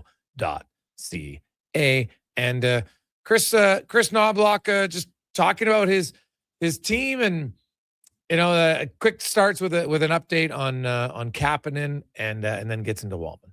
It looks like it. We'll see how he feels after the practice. He'll get evaluated, and then he'll get the full clearing. But right now, it looks like he's pretty good. Jake Walman. Jake was not ready. Guessing sometime next week, probably when we're playing that 2-game road trip. Maybe before it's, maybe after, but that's kind of mid next week is what we're looking at. Chris, the last couple games, you guys are giving up a few more goals than you probably want. What do you think the difference has been in December? You guys did a pretty good job of kind of keeping goals against average down there. Yeah, sometimes it's a little bit of luck, whether the pucks hit the goalpost or go in, or the type of chances we're giving up. I think we can tighten up a little bit, maybe make an extra save too. just a lot of variables. I don't think there's one thing that we can say that if we do this, it'll eliminate it. I think there's a lot of factors, and one of them just being a little more engaged, or the intensity being a little bit higher, just so we're defending a little bit harder. Mark was just sick yesterday. Is that what he was saying? Yes. Important for Connor Ingram to have a bounce back game. He started out really well here in the last one. Maybe didn't go the way he wanted to. Yeah, I think overall his starts have been pretty solid. A couple of those games, or one of them anyways, was probably one of our better games that we played defensively. But overall, he's put in a pretty good showing. That one game, no, it wasn't. But he'll get to redeem himself eventually and get to play one or two more games. How do you see that thing shaking down between him and? It'll play itself out. Both goalies will have numerous starts before Jari's back. Jari's going to be a little while yet, but I don't think we have to make a decision right now. Jack Roslovic's been kind of put in different spots here the last few games. During that stretch, have you learned anything in terms of, where you think he's going to be best suited here for tomorrow or maybe the next little bit? I think he's best suited playing right wing, and whether that's on the second line or third line, but I definitely think he's best playing right side. I do think he's a player that can fill in and play center when we need him.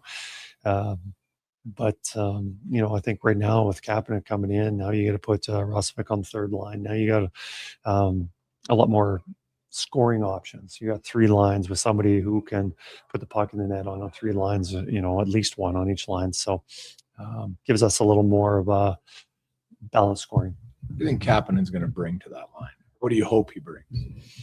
I think one is speed, some physicality, but also a guy that can score. Like, you look at the type of player he is, there's no reason, playing for a full season, he's not scoring 15 or maybe 20 goals in the year. That's the type of player we expect from him. And, he can play with skill. He can be tenacious, especially on the forward check.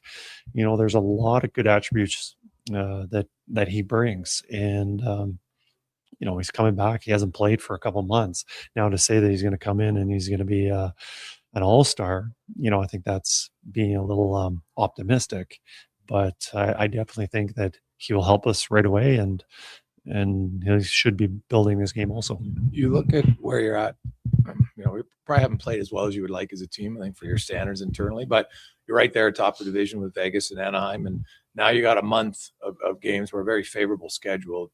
Really important for your team to kind of take advantage of this and maybe kind of turn your season around and get going in the direction you want.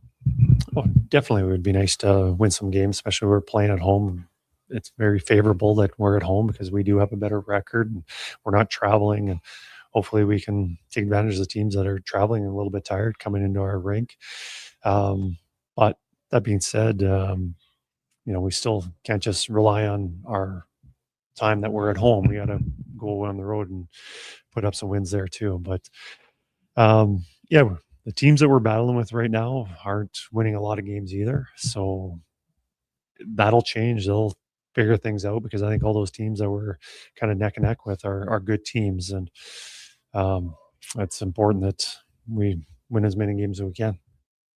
Yes. Got to get some victories. No question, for the Edmonton Oilers. Some interesting thoughts from the coach about, to me, like we talked about earlier in the show. I have found the Oilers, desperation, an urgency in the offensive zone. I find at times they're too passive. You can focus on, we don't want to give up slot shots, but if you give up time and space all over the ice, you're still going to get burnt. And it's kind of what I've seen. Edmonton hasn't checked with the enthusiasm and the necessity to win on a nightly basis. And it's led to their numbers. Like, did you know the St. Louis Blues freaking Blues have won 2 in a row. They just won back-to-back games. And if the Blues win their next game, the Edmonton Oilers will be the last team in the NHL to win 3 games in a row. Yeah, you can go 2-1, and I know it's just they haven't shown any momentum. And the Blues have 3 days off, and then they play Chicago. So, yeah, I could see them winning on Wednesday. That would be their third consecutive win. And that would leave Edmonton as the only team who's yet to do it all season long. And it's a small thing, but it just shows to me a lack of ability to maintain any sort of consistency in their season thus far. And that is, that's not good. So there's lots of areas for them to improve on. And we'll see kind of where they go from here. They were playing really well in December up until the break. And really up until the 29th of December. And then they just, New Year's came and then the new year, and it's just been, maybe it's just 2 games. But, even before that, they were winning some games by not scoring other than McDavid. So you need a lot of other guys to get going offensively. But to me, the biggest concern, defense, and really the lack of it. You cannot give up as many goals as the Oilers do on a nightly basis. Like, here's the number for you. Last year, the Edmonton Oilers allowed 4 or more goals 25 times. We've played half the season, and the Oilers have allowed 4 or more goals in 45% of their games. 19 out of 42. Last year was 30%. That's the main reason. You cannot win giving up 4 all the time, and it's not just goalies. They're 29th in expected goals against at 5-on-5. It's not just the goalies. They got to be better as a team. Take a final break. We'll come back, wrap things up on the Gregor Show, presented by PlayAlberta.ca. I'm getting McDonald's. You want anything? Oh, yeah. I'll get I'm obviously going to get the McVeggie, medium fries and a medium fountain drink for $9.99. It's my favorite meal, and it's new. Plus, if I get that, maybe he'll want it too. And then he'll always thank me for introducing him to the McVeggie. I'll be a hero. So, McVeggie fries and drink? How'd you know? You were thinking out loud again. Get yourself a McVeggie meal for just $9.99 plus tax for a limited time only at participating McDonald's restaurants. Well, get ready for a silly hockey fans. Your partner in power just skated onto the ice. EWEL.ca, the new e-commerce website for electrical wholesalers Edmonton, is ready for the power play 24/7, 365. UL skates to where the puck will be in 5 years. Now that's forward thinking. Killer selection, slamming products from the best brands, and legendary service. Don't sit on the bench. Get your account today at EWEL.ca and win that project. Plug into your partner in power. Get an EWEL.ca account today.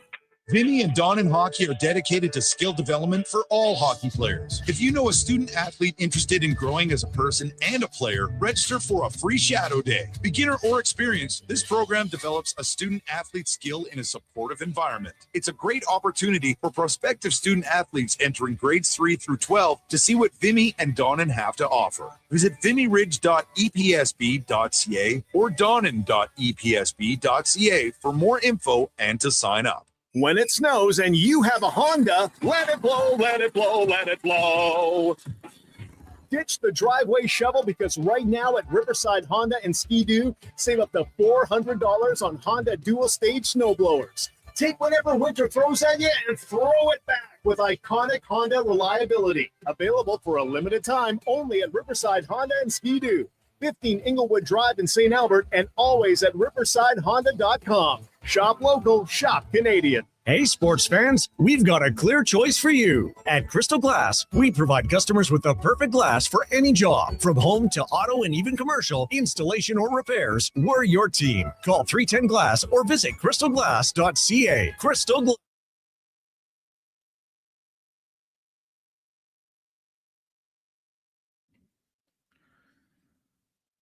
Portions of this hour brought to you by On the Rocks. The Oilers are back in action, and OTR is ready to be your hockey headquarters. $5.75 Molson Canadian and 69-cent wings, plus play score and win every game. See more at ontherocksyaeg.com. Look good, feel good, play good. It's the Jason Gregor Show. Thanks for listening to Sports 1440. Presented by PlayAlberta.ca, Alberta's only regulated online gambling website.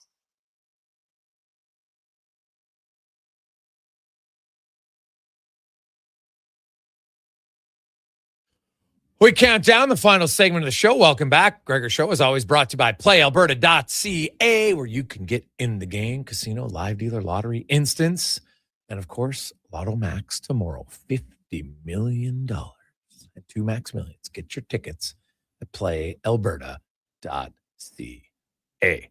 And we have the Capitals winning by 2 and Mrazek with 25 saves. Well, the Capitals are leading 2-1 after 20 minutes and have already fired 11 shots. So it's a good start. Good start. Now, not a good look. Not a good start for the New York Rangers. The score is 0-0 on home ice. That's not a big surprise. But Mr. Shesterkin left that game in a serious amount of discomfort. Couldn't put any weight on his leg. JJ Peterka went hard to the net, crashed into him. Shesterkin played basically 13 minutes of the game, then left. Jonathan Quick is now in. They got the E-bug on the bench. And the Rangers, who were not having a good season to start, and were ranked, 15th out of 16 teams. They played the most games of anybody in the NHL so far. And now they might lose their all-star goaltender. Ouch. But that did not look good for Igor Shesterkin. So we won't obviously get an official announcement until later, but that is not good news for the New York Rangers. Them and I think it's them and the Red Wings who have played the most games. Also the Blues as well. So you hope, man, you just hope that, you know what, it looks worse than it actually is. But usually when the goalie's going off like that and needs that much help, it's not good. So,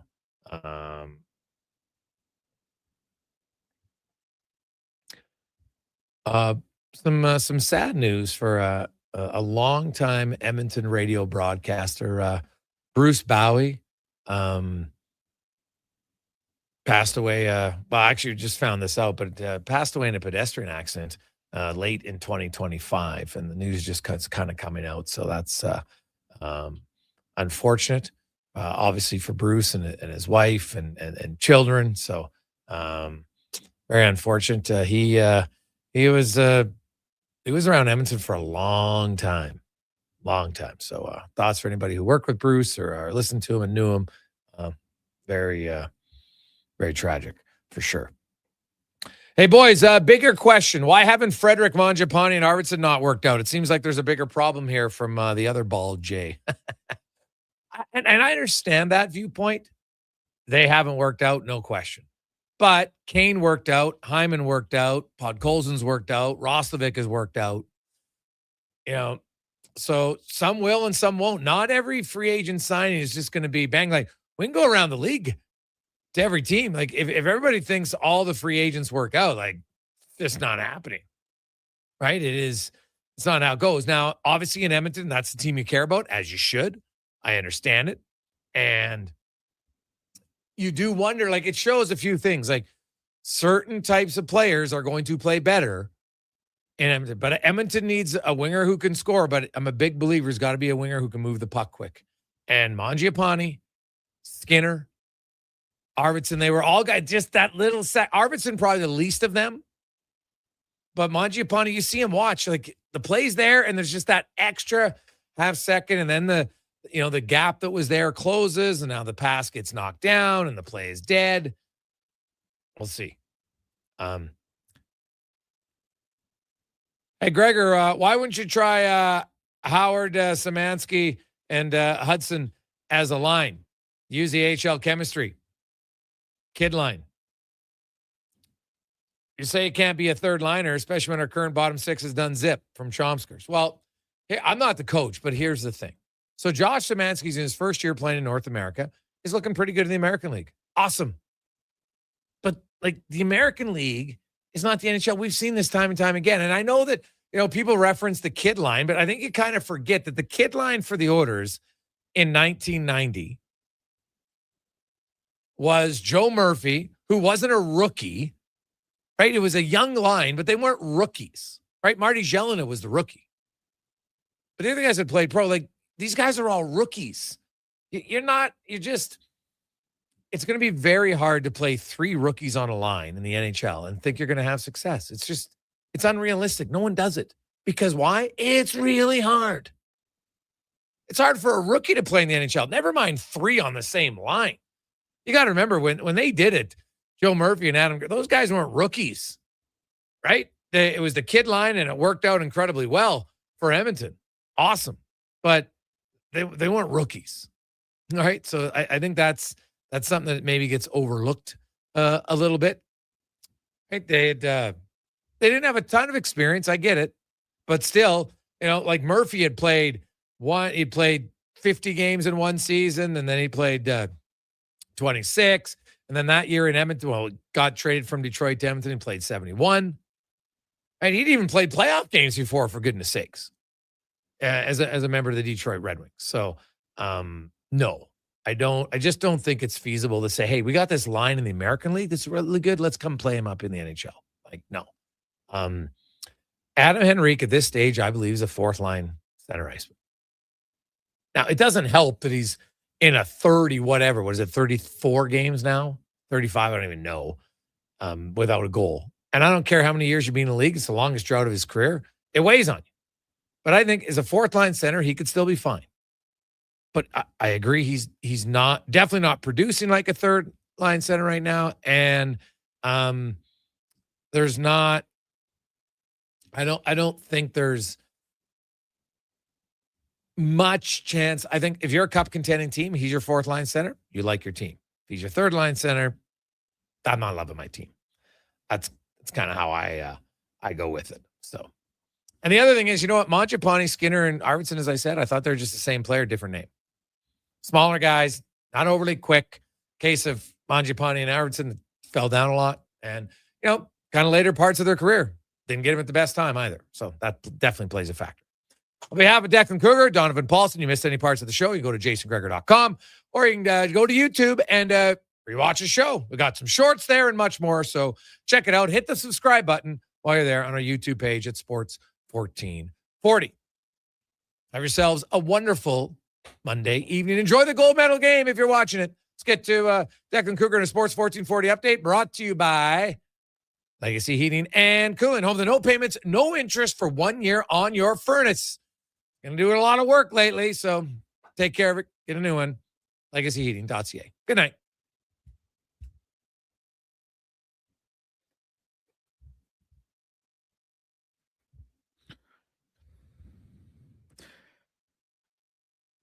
Edmonton Oilers news as they have loaned forward Quinn Hudson to the Bakersfield Condors. World Junior Hockey Championship bronze medal game from earlier saw Canada capturing that bronze 6-3 over Finland. The gold medal game set to drop the puck, in about half an hour's time here between Sweden and Czechia.